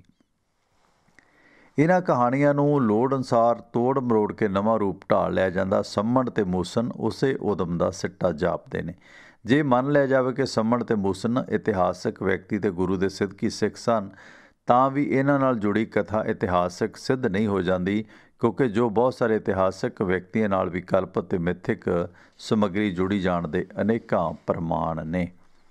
ਸੋ ਇਹ ਉਹ ਕਥਾਵਾਂ ਨੇ ਜਿਹੜੀਆਂ ਮਤਲਬ ਧਰਮ ਦੇ ਮਾਅਨੇ ਸਮਝਾਉਣ ਦੇ ਵਾਸਤੇ ਵਰਤੀਆਂ ਜਾਂਦੀਆਂ ਨੇ। ਇਹਦੇ ਵਿੱਚ ਕਈ ਚੀਜ਼ਾਂ ਮਿਥਿਕ ਹੁੰਦੀਆਂ ਨੇ, ਪਰ ਗੁਰਮਤਿ ਫਲਸਫੇ ਦੇ ਵਿੱਚ ਕਈ ਚੀਜ਼ਾਂ ਇਸ ਨੂੰ ਪ੍ਰਵਾਨ ਵੀ ਨਹੀਂ ਕਰਦੀਆਂ। ਖੈਰ, ਇਹ ਧਰਮ ਦੇ ਮਸਲੇ ਨੇ। ਧਰਮ ਦੇ ਮਸਲਿਆਂ ਦੇ ਵਿੱਚ ਉਲਝਣਾ ਕਈ ਵਾਰੀ ਚੰਗਾ ਵੀ ਹੁੰਦਾ ਅਤੇ ਕਈਆਂ ਲਈ ਬੁਰਾ ਵੀ ਹੁੰਦਾ, ਪਰ ਜਿਸ ਜੌਬ 'ਤੇ ਆ ਉੱਥੇ ਇਹ ਗੱਲਾਂ ਕਰਨੀਆਂ ਤੁਹਾਡੇ ਨਾਲ ਇਹ ਵੀ ਜੌਬ ਹੁੰਦੀ ਹੈ। ਸੋ ਇਸ ਤਰ੍ਹਾਂ ਦੀਆਂ ਕਹਾਣੀਆਂ ਵਿਸ਼ਵ ਦੇ ਹੋਰ ਖਿੱਤਿਆਂ 'ਚ ਵੀ ਨੇ। ਅੱਗੇ ਸਾਡੀ ਇੰਨੀ ਪਹੁੰਚ ਨਹੀਂ ਸੀ ਹੁੰਦੀ। ਅੱਜ ਵੀ ਤੁਸੀਂ ਵੇਖੋ ਕਿ ਪੰਜਾਬੀ ਫਿਲਮਾਂ, ਬੰਬੇ ਦੀਆਂ, ਸਾਊਥ ਦੀਆਂ ਫਿਲਮਾਂ ਦਾ ਡੱਬ ਹੋ ਜਾਂਦਾ। ਪਾਕਿਸਤਾਨੀ ਡਰਾਮੇ, ਪਾਕਿਸਤਾਨੀ ਗੀਤਾਂ ਨੂੰ ਕਿਸ ਤਰ੍ਹਾਂ ਅਸੀਂ ਤੋੜ ਮਰੋੜ ਕੇ ਪੇਸ਼ ਕਰਦੇ ਹਾਂ। ਕਿੰਨੇ ਗੀਤ ਨੇ ਜਿਹੜੇ, ਕਿੰਨੇ ਕਿੱਸੇ ਨੇ। ਬਹੁਤ ਸਾਰੇ ਵੱਡੇ ਜਿਹੜੇ ਮਾਨਕ ਸਾਹਿਬ ਨੇ ਵੀ ਗੀਤ ਗਾਏ ਨੇ ਜਾਂ ਹੋਰਾਂ ਨੇ ਵੀ ਗਾਏ ਨੇ, ਉਹਨਾਂ ਗੀਤਾਂ ਦਾ ਮਾਲਕ ਕੋਈ ਹੋਰ ਸੀ, ਗੀਤਕਾਰ ਕੋਈ ਹੋਰ ਸੀ। ਉਹ ਕਿੱਸੇ ਕਹਾਣੀਆਂ ਕਿਵੇਂ ਖਿੰਡੇ ਨੇ ਉਹ ਵੀ ਜ਼ਿਕਰ ਕਰਾਂਗੇ ਜਦੋਂ ਹੀਰ ਥਾਣੇ ਰਹੀ, ਹੈ ਨਾ। ਅਤੇ ਇਸ ਦੌਰਾਨ ਹਾਲੀਵੁੱਡ ਦੀਆਂ ਜਾਂ ਵਿਸ਼ਵ ਦੇ ਹੋਰ ਦੂਰ ਦੁਰਾਡੇ ਫਰੈਂਚ, ਸਵੀਡਿਸ਼ ਹੋਰ ਫਿਲਮਾਂ ਕਿਵੇਂ ਰੂਪਾਂਤਰ ਹੋ ਕੇ ਜਿਹੜੇ ਚੁਸਤ ਲੋਕ ਹੁੰਦੇ ਨੇ ਜਾਂ ਜਿਨ੍ਹਾਂ ਦੀ ਪਹੁੰਚ ਜਾਂ ਨਜ਼ਰੀਆ ਜ਼ਿਆਦਾ ਹੁੰਦਾ, ਕਿਵੇਂ ਉਸ ਪਲਾਟ ਨੂੰ, ਉਸ ਰੂੜੀ ਨੂੰ ਆਪਣੇ ਰੂਪ ਦੇ ਵਿੱਚ ਵਰਤ ਲੈਂਦੇ ਨੇ। ਸੋ ਇਹ ਚੀਜ਼ਾਂ ਸੀਨਾ ਬਸੀਨਾ, ਜਿਵੇਂ ਅੱਜ ਕੱਲ੍ਹ ਪਾਕਿਸਤਾਨੀ ਗੀਤ, ਪਾਕਿਸਤਾਨੀ ਡਰਾਮੇ, ਪਾਕਿਸਤਾਨੀ ਕਹਾਣੀਆਂ ਅਸੀਂ ਕਾਪੀ ਕਰੀ ਜਾਂਦੇ, ਉਹ ਸਾਡੀਆਂ ਕਰੀ ਜਾਂਦੇ ਨੇ। ਸੋ ਇਹ ਕਿਤੇ ਨਾ ਕਿਤੇ ਆਈਡੀਆਜ਼ ਚੋਰੀ ਹੁੰਦੇ ਨੇ, ਆਈਡੀਆਜ਼ ਅੱਗੋਂ ਕੈਸ਼ ਹੁੰਦੇ ਨੇ। ਸੋ ਇਹ ਸੀ ਸੰਮਣ ਅਤੇ ਮੂਸਨ ਦੀ ਕਥਾ ਦੇ ਨਾਲ ਮਿਲਦੀਆਂ ਕਹਾਣੀਆਂ ਦਾ ਜ਼ਿਕਰ, ਜਿਹਦੇ ਵਿੱਚ ਕਹਾਣੀਆਂ ਦੀ ਰੂੜੀ ਤਕਰੀਬਨ ਉਹਨਾਂ ਦੀ ਗੋਂਦ ਜਾਂ ਉਹਨਾਂ ਦਾ ਗਰਭ ਇੱਕੋ ਹੀ ਹੁੰਦਾ ਅਤੇ ਆਪਣੇ ਆਪਣੇ ਹਿਸਾਬ ਦੇ ਨਾਲ ਕਰੈਕਟਰ ਬਦਲਦੇ ਨੇ। ਸੋ ਇਸ ਤਰ੍ਹਾਂ ਦੀਆਂ ਵਿਰਾਸਤੀ ਗੱਲਾਂ ਤੁਹਾਨੂੰ ਕਿੱਦਾਂ ਦੀਆਂ ਲੱਗਦੀਆਂ ਨੇ, ਜ਼ਰੂਰ ਫੀਡਬੈਕ ਦਿਓ। ਹੋਰ ਵੀ ਜਿਹੜੀਆਂ ਪਰਸਨੈਲਿਟੀਜ਼ ਨੇ ਆਉਣ ਵਾਲੇ ਦਿਨਾਂ ਦੇ ਵਿੱਚ ਜੋੜਾਂਗੇ। ਸੋ ਵਿਰਸੇ ਵਿਰਾਸਤ ਦੀ ਗੱਲ, ਤੁਸੀਂ ਕੰਮਾਂ 'ਚ ਮਸ਼ਰੂਫ ਹੋ, ਸੋ ਮੇਰਾ ਕੰਮ ਹੈ ਮੈਂ ਤੁਹਾਨੂੰ ਤੁਹਾਡੇ ਕੰਮ 'ਚ ਦਿਲ ਲਗਾਈ ਰੱਖਾਂ ਅਤੇ ਤੁਹਾਨੂੰ ਇਨਫੋਰਮੇਸ਼ਨ ਜਿਹੜੀ ਮਿਲਦੀ ਰਹੇ, ਕਿਉਂਕਿ ਰੇਡੀਓ ਰੂਹ ਨਾਲ ਜੁੜਿਆ ਸਾਧਨ ਹੈ। ਸੋ ਇਹ ਸੀ ਇੱਕ ਨਿੱਕੀ ਜਿਹੀ ਕੋਸ਼ਿਸ਼, ਅਪਡੇਟ ਦਿੰਦੇ ਰਿਹਾ ਕਰੋ। ਬਹੁਤ ਬਹੁਤ ਧੰਨਵਾਦ। ਇਸ ਰੇਡੀਓ ਨੂੰ US ਦੇ ਵਿੱਚ ਸੁਣਨ ਵਾਸਤੇ ਫ਼ੋਨ ਨੰਬਰ 667 930 9260 'ਤੇ ਕਾਲ ਕਰਕੇ ਸੁਣਿਆ ਜਾ ਸਕਦਾ ਹੈ, ਜਾਂ ਸਾਡੀਆਂ ਐਪਸ ਤੁਹਾਨੂੰ ਮਿਲਣਗੀਆਂ ਆਈਫੋਨ ਅਤੇ ਐਂਡਰਾਇਡ ਤੋਂ। ਇਸ ਪ੍ਰੋਗਰਾਮ ਦੇ ਵਿੱਚ ਕਾਲ ਕਰਨੀ ਹੋਵੇ ਤਾਂ फ़ोन नंबर 9876609655 ਤੇ ਕਾਲ ਕਰ ਸਕਦੇ ਹੋ। WhatsApp ਰਿਕਾਰਡਡ ਮੈਸੇਜ ਵੀ ਛੱਡ ਸਕਦੇ ਹੋ, ਆਪਣੇ ਜਜ਼ਬਾਤ ਖਿਆਲਾਤ ਭੇਜ ਸਕਦੇ ਹੋ ਆਪਣੇ ਨਾਂ 'ਤੇ। ਜੇ ਨਸ਼ਰ ਵੀ ਨਹੀਂ ਕਰਨਾ ਤਾਂ ਵੀ ਭੇਜ ਸਕਦੇ ਹੋ। ਮੇਰੀ ਇੱਛਾ ਕਿ ਹਰ ਬੰਦਾ ਬਰੋਡਕਾਸਟਰ ਬਣੇ, ਕਿਉਂਕਿ ਆਪਾਂ ਸਾਰੇ ਪੰਜਾਬੀ ਬਰੋਡਕਾਸਟਰ ਹੈ। ਚਿੱਠੀ ਲਿਖਣ ਵਾਸਤੇ ਆਪਾਂ ਅਰਜੀ ਨਵੀਸ ਜਾਂ ਅਰਜੀ ਨਸੀਬ ਹੀ ਭਾਲਦੇ ਹਾਂ। ਸਾਡੇ ਨਸੀਬਾਂ 'ਚ ਅਰਜੀ ਨਵੀਸ ਨੇ, ਪਰ ਇਹ ਗੱਲ ਹੈ ਕਿ ਸਾਨੂੰ ਸਾਡੇ ਬੋਲ ਕਿਸੇ ਰਾਹੀਂ ਨਾ ਕਹਿਣੇ ਪੈਣ, ਅਸੀਂ ਆਪਣੀ ਗੱਲ ਖੁਦ ਕਹਿ ਸਕੀਏ। ਸੋ ਟੈਲੈਂਟ ਨਿਖਰੇ ਅਤੇ ਜਿੰਨਾ ਵੀ ਕਿਸੇ ਖਿੱਤੇ ਦਾ ਮੀਡੀਆ ਸਟਰੋਂਗ ਹੋਏਗਾ, ਗੱਲ ਕਰਨ ਦਾ ਅੰਦਾਜ਼ ਬਿਹਤਰ ਹੋ ਗਿਆ, ਓਨਾ ਹੀ ਉਹ ਖਿੱਤਾ ਆਪਣੀ ਗੱਲ ਮਨਵਾਉਣ ਦੇ ਵਾਸਤੇ ਮਜ਼ਬੂਤ ਹੁੰਦਾ। ਸੋ ਕੋਈ ਜਾਣਕਾਰੀ, ਸਪੋਰਟ, ਸਲਾਹ ਹੋਵੇ ਤਾਂ ਵੈਬਸਾਈਟ 'ਤੇ ਨੰਬਰ 'ਤੇ ਸੰਪਰਕ ਕੀਤਾ ਜਾ ਸਕਦਾ। ਸੋ ਆਪ ਸੱਜਣਾ ਦਾ ਧੰਨਵਾਦ ਜੋ ਇੰਨੀ ਸਪੋਰਟ ਇਮਦਾਦ ਕਰਦੇ ਹੋ, ਪ੍ਰੋਗਰਾਮ ਨੂੰ ਪਸੰਦ ਕਰਦੇ ਹੋ। ਅਤੇ ਇਸ ਪ੍ਰੋਗਰਾਮ ਦਾ ਰਿਪੀਟ ਟਿਵਾਣਾ ਰੇਡੀਓ ਦੇ YouTube ਪੇਜ 'ਤੇ ਮਿਲੇਗਾ। ਅੱਗੇ ਜ਼ਰੂਰ ਸ਼ੇਅਰ ਕਰੋ, ਆਪਣਾ ਪਰਿਵਾਰ ਨੂੰ ਵੱਡਾ ਕਰੋ। ਆਖਰੀ ਕਾਲ ਜੋੜਦੇ ਹਾਂ। ਸਵਾਗਤ ਬਾਈ ਜੀ, ਸਤਿ ਸ਼੍ਰੀ ਅਕਾਲ, ਤੁਸੀਂ ਔਨਰ ਹੋ। ਸਤਿ ਸ਼੍ਰੀ ਅਕਾਲ ਟਿਵਾਣਾ ਸਾਹਿਬ। ਸਤਿ ਸ਼੍ਰੀ ਅਕਾਲ ਜੀ, ਕੌਣ ਸਾਹਿਬ ਬੋਲ ਰਹੇ ਹੋ? ਮੈਂ ਕੁਲਦੀਪ ਬੋਲਦਾ ਸਵਿਟਜ਼ਰਲੈਂਡ ਤੋਂ।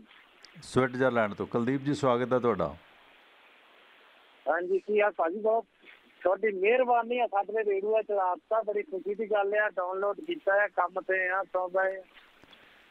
ਅੱਛਾ, ਕਿਆ ਬਾਤ ਹੈ, ਦਿਲ ਲੱਗਿਆ ਕੰਮ 'ਚ? ਹਾਂ, ਬਹੁਤ ਕਿਆ ਬਾਤ ਹੈ। ਤੁਹਾਡੀਆਂ ਗੱਲਾਂ ਸੁਣਨ ਨੂੰ ਤਾਂ ਅੱਗੇ ਤੁਹਾਨੂੰ ਪਤਾ ਹੀ ਹੈ, ਪਹਿਲੇ ਪ੍ਰੋਗਰਾਮ ਦੀ ਕਿੱਦਾਂ ਸੁਣਦੇ ਆ। ਸਮਾਂ ਵਧੀਆ ਲੰਮਾ ਟਾਈਮ ਲੰਘ ਜਾਂਦਾ, ਨਾਲੇ ਕਰਦੇ ਆ ਨਾਲੇ ਸੁਣ ਰਹੇ ਤੁਹਾਡੀਆਂ ਗੱਲਾਂ। ਅੱਗੇ ਨਾ ਜਦੋਂ ਹਲ ਵਾਹੁੰਦੇ ਹੁੰਦੇ ਸੀ ਨਾ, ਜਿਹਦਾ ਮਾੜਾ ਜਿਹਾ ਆਵਾਜ਼ ਸੁਰੀਲੀ ਹੁੰਦੀ ਨਹੀਂ, ਹਰ ਕੋਈ ਮਾਣਕ ਬਣਿਆ ਹੁੰਦਾ ਸੀ ਨਾ, ਉਹ ਫਿਰ ਢੋਲੇ ਮਾਈਏ ਗਾਉਂਦੇ ਹੁੰਦੇ ਸੀ, ਹੈ ਨਾ। ਹੇਕਾਂ ਲਾਉਂਦੇ ਸੀ, ਅਸੀਂ ਤਾਂ ਖੁਦ ਸੁਣਿਆ ਨਾ, ਮਤਲਬ ਹੇਕ ਲਾ ਦੇਣੀ। ਸਾਡੇ ਇੱਕ ਸੀਰੀ ਹੁੰਦਾ ਸੀ ਮੇਰੇ ਨਾਨਕੀ ਸੀਤਾ, ਉਹ ਵੀ ਕਦੇ ਕਦੇ ਮਤਲਬ ਪੁਰਾਣੇ ਕਿੱਸੇ ਗਾਉਂਦਾ ਹੁੰਦਾ ਸੀਗਾ। ਉਹ ਫਿਰ ਉਦੋਂ ਜਿਹੜੀ ਗੱਲ ਬਣੀ ਸੀ ਨਾ ਕਿ ਹੱਥ ਕਾਰ ਵੱਲ ਕੰਨ ਯਾਰ ਵੱਲ, ਯਾਨੀ ਹੱਥ ਕਿਰਤ ਵੱਲ ਅਤੇ ਕੰਨ ਸੁਣਨ ਵਾਲੇ ਵਿਅਕਤੀ ਵੱਲ। ਸੋ ਉਹ ਸਾਧਨ ਹੈ ਰੇਡੀਓ, ਹੈ ਨਾ। ਹਾਂਜੀ, ਨਹੀਂ ਬਹੁਤ ਬਹੁਤ ਇੰਨੀ ਖੁਸ਼ੀ ਹੋਈ ਹੈ ਨਾ, ਰਾਤੀ ਡਾਊਨਲੋਡ ਕਰਕੇ ਇਹਨੂੰ ਮੈਂ ਅੱਜ ਕੰਮ ਤੇ ਲਾਈਵ ਸੁਣ ਰਿਹਾ। ਯਕੀਨ ਮੰਨਣਾ ਤੁਸੀਂ, ਇੱਧਰ ਮਸ਼ੀਨ ਚੱਲ ਰਹੀ ਆ, ਤੁਹਾਡੀਆਂ ਗੱਲਾਂ ਜਿਹੜੀ ਕਹਾਣੀ ਸੁਣਾ ਕੇ ਆਦੇ ਆ, ਬਹੁਤ ਕੁਝ ਸਿੱਖਣ ਨੂੰ ਮਿਲਦਾ ਭਾਜੀ ਤੁਹਾਡੇ ਤੋਂ। ਹਾਂ, ਇਹ ਕਹਾਣੀ ਨਾ ਮੈਂ ਬਚਪਨ 'ਚ ਸਾਡੇ ਪਿੰਡ ਸਾਹੀਏਵਾਲ ਦੇ ਇੱਕ ਨਾ ਕੀਰਤਨੀ ਆਉਂਦੇ ਸੀਗੇ, ਉਹਨੇ ਸੁਣਾਈ ਸੀ ਸੰਮਣ ਤੇ ਮੂਸਣ ਦੀ ਕਹਾਣੀ, ਮੈਨੂੰ ਚੇਤੇ ਹੈ। ਹਾਂਜੀ, ਸੋ ਸਾਹੀਏਵਾਲੀ ਭਾਰੀ ਜਿਹਾ ਗ੍ਰੰਥੀ ਹੁੰਦਾ ਸੀਗਾ ਰਾਗੀ, ਉਹਨੇ ਸੁਣਾਈ ਸੀ ਜੀ। ਹਾਂਜੀ, ਨਹੀਂ ਬਹੁਤ ਨੌਲੇਜ ਮਿਲਦੀ ਹੈ ਤੁਹਾਡੀਆਂ ਗੱਲਾਂ ਤਾਂ ਸੁਣ ਕੇ, ਮਨ ਖੁਸ਼ ਹੋ ਜਾਂਦਾ ਹੈ, ਸਿੱਖਣ ਨੂੰ ਬਹੁਤ ਕੁਝ ਮਿਲਦਾ ਭਾਜੀ। ਮਿਹਰਬਾਨੀ ਮਿਹਰਬਾਨੀ, ਥੈਂਕ ਯੂ। ਬਾਕੀ ਤੁਹਾਡਾ ਬਹੁਤ ਬਹੁਤ ਧੰਨਵਾਦ, ਏਦਾਂ ਹੀ ਲੱਗੇ ਰਹੋ, ਪਰਮਾਤਮਾ ਚੜ੍ਹਦੀਆਂ ਕਲਾ 'ਚ ਤੁਹਾਨੂੰ ਰੱਖੇ। ਸਾਡੀਆਂ ਦੁਆਵਾਂ ਤੁਹਾਡੇ ਨਾਲ ਹੈ ਭਾਜੀ। ਥੈਂਕ ਯੂ, ਮਿਹਰਬਾਨੀ, ਥੈਂਕ ਯੂ ਭਾਈ। ਬਾਕੀ ਆ ਕੀ ਲੱਗਦਾ ਕਿਸਾਨੀ ਮੋਰਚੇ ਦਾ ਹਜੇ ਲੰਮਾ ਖਿੱਚੂਗਾ? ਪ੍ਰਾਪਤ ਤਾਂ ਬਹੁਤ ਕੁਝ ਕਰ ਲਿਆ ਭਾਜੀ ਇਹ ਮੋਰਚੇ ਨੇ। ਜਿਵੇਂ ਕਹਿੰਦੇ ਆ ਨਾ ਕਿ ਬਾਖੜ ਮੱਝ ਲਾਉਣ ਤਾਂ ਲੱਗ ਗਈ ਆ, ਤੇ ਅਗਲਿਆਂ ਨੇ ਵੀ ਜੂੜ ਲਾਇਆ ਹੁੰਦਾ। ਇੱਕ ਤਾਂ ਹੁੰਦਾ ਨਿਆਣਾ ਪਾਉਣਾ, ਹੈ ਨਾ, ਵੀ ਜਿਹੜੀ ਮਾੜੀ ਮੋਟੀ ਗਾਂ ਟੰਗ ਚੱਕਦੀ ਹੈ ਨਾ, ਨਿਆਣਾ ਪਾ ਲੈਂਦੇ ਨੇ, ਰੱਸੀ ਪਾ ਲੈਂਦੇ ਉਹਨਾਂ ਲੱਤਾਂ ਨੂੰ। ਇੱਕ ਹੁੰਦਾ ਜੂੜ ਲਾਉਣਾ ਕਿ ਤੈਨੂੰ ਚੋ ਕੇ ਹੀ ਹਟਣਾ। ਤੇ ਇਹ ਤਾਂ ਹੁਣ ਝੋਟਾ ਚੋਣ ਵਾਲੀ ਗੱਲ ਤੇ ਕਿਸਾਨ ਅੜੇ ਹੋਏ ਨੇ। ਸੋ ਹੌਲੀ ਹੌਲੀ ਕਰਕੇ ਤਿੱਪ ਕਰਕੇ ਸਾਰਾ ਲਾਹੂਗੀ ਮੋਦੀ ਸਰਕਾਰ। ਲਾ ਦੂ ਬਹੁਤ ਏਕਤਾ ਬਹੁਤ ਹੈ। ਇਸ ਵਾਰੀ ਪਹਿਲੀ ਵਾਰ ਇੰਨਾ ਏਕਤਾ, ਕਿੰਨੇ ਨਹੀਂ ਫੁੱਟ ਪਾਉਣ ਦੇ ਯਤਨ ਕੀਤੇ ਆ, ਪਰ ਪਿੱਛੇ ਜੇ ਕੋਈ ਡਰ ਲੱਗਦਾ ਸ਼ਹਿਰ ਦੇ ਵਿੱਚੋਂ ਪਾਟ ਨਾ ਜਾਣ, ਪਰ ਲੇਕਿਨ ਆਗੂ ਬੜੇ ਸਿਆਣੇ ਆ। ਬਿਲਕੁਲ ਬਿਲਕੁਲ ਬਿਲਕੁਲ ਬਿਲਕੁਲ ਬਿਲਕੁਲ। ਇੱਕ ਵਾਰੀ ਏਵੀਐਮ ਤੰਤਰ ਨੂੰ ਪਤਾ ਲੱਗ ਗਿਆ ਵੀ ਲੋਕਤੰਤਰ ਕੀ ਹੁੰਦਾ। ਆਰਨਬ ਤੰਤਰ ਨੂੰ ਵੀ ਪਤਾ ਲੱਗ ਗਿਆ। ਆਰਨਬ ਦਾ ਵੀ ਕਾਫੀ ਖਲਾਰਾ ਪੈ ਰਿਹਾ WhatsApp ਵਾਲਿਆਂ ਦਾ, ਹੈ ਨਾ ਜੀ। ਹਾਂਜੀ ਭਾਜੀ, ਕਿੰਨਾ ਮਨ ਖੁਸ਼ ਹੁੰਦਾ। ਕਈ ਵਾਰ ਹਿੰਦੀ ਵਾਲੀਆਂ ਉੱਥੇ ਲੇਡੀਜ਼ ਸੀ ਨਾ, ਕੋਈ ਇੰਟਰਵਿਊ ਲੈਂਦੇ ਹੁੰਦੇ ਆ, ਉਹ ਇੱਕ ਲੇਡੀਜ਼ ਕਹਿੰਦੀ ਸੀ ਜਦ ਦੇ ਪੰਜਾਬੀ ਆਏ ਉਹ ਤਿੰਨ ਟਾਈਮ ਰੱਜ ਕੇ ਰੋਟੀ ਖਾਂਦੇ ਆ, ਜੇ ਕਿਤੇ ਪੰਜਾਬੀਆਂ ਕੋਲ ਰਾਜ ਹੋਵੇ ਕੋਈ ਭੁੱਖਾ ਨਾ ਸੌਂਵੇ। ਹਾਂ, ਨਹੀਂ ਇਹ ਤਾਂ ਬਖਸ਼ਿਸ਼ ਹੈ ਗੁਰੂ ਪਾਤਸ਼ਾਹੀਆਂ ਦੀ, ਹੈ ਨਾ, ਲੰਗਰ ਪ੍ਰਥਾ ਸਾਂਝੀਵਾਲਤਾ। ਬਿਲਕੁਲ ਭਾਜੀ, ਦਿਲ ਬੜਾ ਕਰਦਾ ਹੈ। ਹੁਣ ਦੇਖਦੇ ਆ ਜੇ ਰੱਬ ਨੇ ਸੁੱਖ ਰੱਖਿਆ, ਦਿਲ ਬੜਾ ਕਰਦਾ। ਸਾਡੇ ਹਜੇ ਇੱਥੇ ਪਲੇਟਾਂ ਚੱਲੀਆਂ ਨਹੀਂ, ਕਰੋਨਾ ਵਧਿਆ ਬਹੁਤ ਇੱਥੇ। ਬਿਲਕੁਲ। ਦੇਖੋ ਇੰਡੀਆ 'ਚ ਕਰੋਨਾ ਅਤੇ ਠੰਡ ਦੇ ਘਟਦੇ, ਕਿਉਂਕਿ ਤਾਮਿਲਨਾਡੂ ਦੇ ਸਾਊਥ ਦੇ ਬਹੁਤ ਸਾਰੇ ਬੰਦੇ ਵਾਪਸ ਚਲੇ ਗਏ। ਉਹ ਠੰਡ ਬਹੁਤ ਮੰਨਦੇ ਆ, ਉਹ ਕਹਿੰਦੇ ਅਸੀਂ ਇੰਨੀ ਠੰਡੀ ਵੀ ਨਹੀਂ ਰਹਿ ਸਕਦੇ। ਅਸਾਮ ਦੇ ਬੰਦੇ ਬਹੁਤ ਠੰਡ ਮੰਨਦੇ ਆ, ਤਾਮਿਲ ਦੇ ਬਹੁਤ ਮੰਨਦੇ ਆ, ਕਿਉਂਕਿ ਗਰਮ ਖਿੱਤੇ ਦੇ ਬੰਦੇ ਨੇ। ਠੰਡ ਦੇ ਕਾਰਨ ਵੀ ਇਸ ਅੰਦੋਲਨ ਨੂੰ ਉਨੀ ਸਪੋਰਟ ਨਹੀਂ ਮਿਲ ਰਹੀ।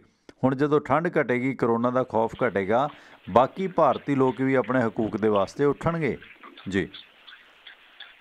ਬਿਲਕੁਲ ਬਿਲਕੁਲ, ਦਿਨ ਪਰ ਦਿਨ ਵਧੀ ਜਾਂਦੇ। ਦਿਨ ਪਰ ਇਹ ਜਿੰਨਾ ਉਹ ਲੰਮਾ ਕਰਦੇ ਆ ਨਾ ਅੰਦੋਲਨ ਨੂੰ, ਉਨਾ ਹੀ ਜ਼ਿਆਦਾ ਵਧੀ ਜਾਂਦਾ। ਬਾਕੀ ਭਾਜੀ ਮੈਂ ਇੱਕ ਗੱਲ ਹੋਰ ਪੁੱਛਣੀ ਸੀ, ਮੈਨੂੰ ਸਮਝ ਨਹੀਂ ਆਉਂਦੀ, ਪਤਾ ਨਹੀਂ ਅਸੀਂ ਮਿਰਚ ਮੁਰਚ ਖਾਂਦੇ ਕਰਕੇ, ਮਸਾਲੇ ਖਾਂਦੇ ਕਰਕੇ ਮੇਰਾ 3 ਵਾਰੀ ਕੰਟੈਕਟ ਹੋਇਆ ਕਰੋਨਾ ਵਾਲੇ ਪੋਜ਼ਿਟਿਵ। ਅੱਛਾ। ਆਪਣਾ ਉਹੀ ਸੁੰਡ ਤੇ ਅਦਰਕ ਬਣਾ ਕੇ ਚੰਗਾ ਦੇਸੀ ਘੇ ਪਾ ਕੇ ਪੀਤਾ, ਕੋਈ ਪ੍ਰੋਬਲਮ ਨਹੀਂ। ਤੀਜੇ ਦਿਨ ਠੀਕ ਹੋ। ਜਿਹੜੀ ਜਨਾਨੀ ਜਿਹਦੇ ਵਿਆਹ ਤੇ ਅਸੀਂ ਗਏ ਸੀ 2 ਦਿਨ ਉੱਥੇ ਸਾਡੇ ਲਾਗੇ ਤੋਂ ਸੀ, ਅਸੀਂ 2 ਦਿਨ ਉਹਦੇ ਵਿਆਹ 'ਚ ਰਹੇ। ਉਹ ਜਨਾਨੀ 10 ਦਿਨ ਉੱਥੇ ਹਸਪਤਾਲ ਰਹਿ ਕੇ ਆਈ ਕਰੋਨਾ ਦੀ ਵਜ੍ਹਾ ਕਰਕੇ। ਮੈਨੂੰ ਤੇ ਮੇਰੀ ਵਾਈਫ ਨੂੰ ਰਾਤ ਨੂੰ ਏਦਾਂ ਜਿਹੜਾ ਗੱਟੀਆਂ ਲੱਗੀਆਂ ਤਾਂ ਬੁਖਾਰ ਚੜਿਆ, ਅਸੀਂ ਸੁੰਡ ਪੀਤੀ, ਕੋਈ ਚੱਕਰ ਨਹੀਂ, ਬਿਲਕੁਲ ਠੀਕ ਤੀਜੇ ਦਿਨ। ਬਿਲਕੁਲ ਬੜੀ ਔਸ਼ਧੀ ਹੈ ਇਹਨਾਂ ਚੀਜ਼ਾਂ ਦੇ ਵਿੱਚ, ਕਿਉਂਕਿ ਜਿਹੜਾ ਕਰੋਨਾ ਦਾ ਵਾਇਰਸ ਹੈ ਨਾ ਸਾਡੇ ਨੱਕ ਦੇ ਵਿੱਚ ਸਟੇ ਕਰਦਾ ਅੰਦਰ ਲੰਗਸ ਦੇ ਵਿੱਚ ਜਾਣ ਤੋਂ ਪਹਿਲਾਂ। ਜੇ ਅਸੀਂ ਵਾਸ਼ ਲੈਂਦੇ ਜਾਂ ਕਈ ਬੰਦੇ ਜਲ ਨੇਤੀ ਕਰਦੇ ਨੇ, ਨਹਾਉਣ ਦੇ ਵਕਤ ਵੀ ਜੇ ਤੁਸੀਂ ਨੱਕ 'ਚ ਪਾਣੀ ਪਾ ਕੇ ਗਰਮ ਕੱਢ ਦਿਓ ਜਾਂ ਸਟੀਮ ਲਓ, ਜਾਂ ਜਿਸ ਤਰ੍ਹਾਂ ਅਸੀਂ ਚਾਹ ਕਾਹਵਾ ਗਰਮ ਚੀਜ਼ਾਂ ਪੀਂਦੇ ਆ ਨਾ, ਉਹ ਜਿਹੜੀ ਸੁੰਡ ਵਾਲੀ ਸਬਜ਼ੀ ਬਣਾਉਂਦੇ ਆ ਜਿਹਨੂੰ ਮਜੈਲ ਤਾਂ ਕਹਿੰਦੇ ਆ, ਸਿੱਟ ਹੈ ਨਾ, ਅਤੇ ਦੁੱਧ ਦੀ ਸਬਜ਼ੀ ਕਹਿੰਦੇ ਆ, ਮਤਲਬ ਅਦਰਕ ਸੁੰਡ ਲਸਣ ਮਿਰਚ ਉਹ ਪਾ ਕੇ ਨਾ, ਉਹ ਬਹੁਤ ਕਮਾਲ ਦੀ ਚੀਜ਼ ਹੈ, ਚੰਗਿਆੜੇ ਕੱਢ ਦਿੰਦੀ ਹੈ ਜ਼ੁਕਾਮ ਜ਼ਖੂਮ ਦੇ ਤਾਂ, ਕਰੋਨਾ ਦੇ ਤਾਂ ਜੀ। ਉਹ ਤਾਂ ਅਸੀਂ ਡਾਕਟਰ ਤੇ ਬਹੁਤ ਘੱਟ ਜਾਈਦਾ, ਕੋਈ ਏਦਾਂ ਠੰਡ ਲੱਗਦੀ ਉਹ ਕਰੀਦਾ। ਬਾਕੀ ਉਹ ਸੋਢੀ ਸਾਹਿਬ ਵਾਲੇ ਨੇ, ਅਮਰੀਕਾ ਵਾਲਿਆਂ ਨੇ ਜਿਹੜਾ ਉਹ ਕਾੜਾ ਦੱਸਿਆ ਸੀ, ਉਹ ਵੀ ਲਿਖ ਕੇ ਰੱਖਿਆ, ਉਹ ਵੀ ਬਣਾ ਕੇ ਪੀਂਦਾ। ਹਾਂ, ਉਹ ਵੀ ਵਧੀਆ ਚੀਜ਼ ਹੈ। ਥੈਂਕ ਯੂ ਕੁਲਦੀਪ ਸਿੰਘ ਜੀ, ਮਿਹਰਬਾਨੀ। ਬਾਕੀ ਥੈਂਕ ਯੂ ਭਾਜੀ, ਤੁਹਾਡਾ ਬਹੁਤ ਥੈਂਕ ਯੂ, ਬਹੁਤ ਥੈਂਕ ਯੂ। ਮਿਹਰਬਾਨੀ, ਥੈਂਕ ਯੂ, ਮਿਹਰਬਾਨੀ। ਸੋ ਪ੍ਰੋਗਰਾਮ ਦੀ ਫੀਡਬੈਕ ਜ਼ਰੂਰ ਦਿਆ ਕਰੋ, ਇਹਦੇ 'ਚ ਹੋਰ ਨਿਖਾਰ ਅਤੇ ਹੋਰ ਸ਼ਖਸੀਅਤਾਂ ਆਉਣ ਵਾਲੇ ਦਿਨਾਂ 'ਚ ਬਹੁਤ ਜੋੜਾਂਗੇ। ਜੇ ਥੋੜ੍ਹਾ ਜਿਹਾ ਧਿਆਨ ਕਿਸਾਨ ਅੰਦੋਲਨ ਵੱਲ ਹੈ ਅਤੇ ਇਸ ਕਰਕੇ ਥੋੜ੍ਹਾ ਦਿੱਕਤ ਤਾਂ ਕੋਈ ਵੀ ਨਹੀਂ ਹੈ, ਬੜੇ ਸੱਜਣ ਨੇ ਜਿਹਨਾਂ ਨੂੰ ਆਵਾਜ਼ ਮਾਰੀ ਹਾਜ਼ਰ ਨੇ, ਪਰ ਅਜੇ ਥੋੜ੍ਹਾ ਜਿਹਾ ਆਪਣੀ ਸੈਟਿਸਫਾਈ ਕਰਦੇ ਹਾਂ, ਸਿਸਟਮ ਸੈਟਿਸਫਾਈ ਕਰਦੇ ਹਾਂ ਅਤੇ ਸੈਟਿਸਫਾਈ ਹੋ ਜੀ, ਫਿਰ ਸਭ ਠੀਕ ਹੋਏਗਾ। ਸੋ ਇਸ ਦੇ ਨਾਲ ਹੀ ਪਰਮਿੰਦਰ ਸਿੰਘ ਟਿਵਾਣਾ ਆਪ ਸਾਹਿਬ ਸੱਜਣਾ ਤੋਂ ਇੱਥੇ ਹੀ ਆ ਗਿਆ ਚਾਹੁੰਦਾ। ਸੋ ਪ੍ਰੋਗਰਾਮ ਨੂੰ ਅੱਗੇ ਜਿਹੜਾ ਹੈਗਾ ਇਸ ਨੂੰ ਸ਼ੇਅਰ ਕਰੋ, ਇਹ ਤੁਹਾਡਾ ਆਪਣਾ ਮੰਚ ਹੈ। ਸੋ ਸਵੇਰੇ ਫਿਰ ਭਾਰਤੀ ਸਮਾਂ 8 ਵਜੇ ਤੋਂ ਲੈ ਕੇ 10 ਵਜੇ ਤੱਕ ਅਤੇ ਸ਼ਾਮ ਨੂੰ 7 ਵਜੇ ਤੋਂ ਲੈ ਕੇ 9 ਵਜੇ ਤੱਕ, ਸੋਮਵਾਰ ਤੋਂ ਸ਼ਨੀਵਾਰ। ਸੋ ਆਪਣੇ ਦੋਸਤਾਂ ਮਿੱਤਰਾਂ ਨੂੰ ਵੀ ਕਹੋ ਕਿ ਉਹ ਆਪਣੇ ਫੋਨ ਦੇ ਵਿੱਚ ਇਸ ਐਪਸ ਨੂੰ ਇੰਸਟਾਲ ਕਰਨ ਅਤੇ ਇਸ ਰੇਡੀਓ ਪ੍ਰੋਗਰਾਮ ਨੂੰ ਜੇ ਤੁਸੀਂ ਪਸੰਦ ਕਰਦੇ ਹੋ ਤਾਂ ਅੱਗੇ ਜ਼ਰੂਰ ਇਸ ਨੂੰ ਪਸਾਰੋ ਅਤੇ ਪ੍ਰਚਾਰੋ। ਸੋ ਦਿਓ ਆ ਗਿਆ, ਧੰਨਵਾਦ, ਸਤਿ ਸ਼੍ਰੀ ਅਕਾਲ।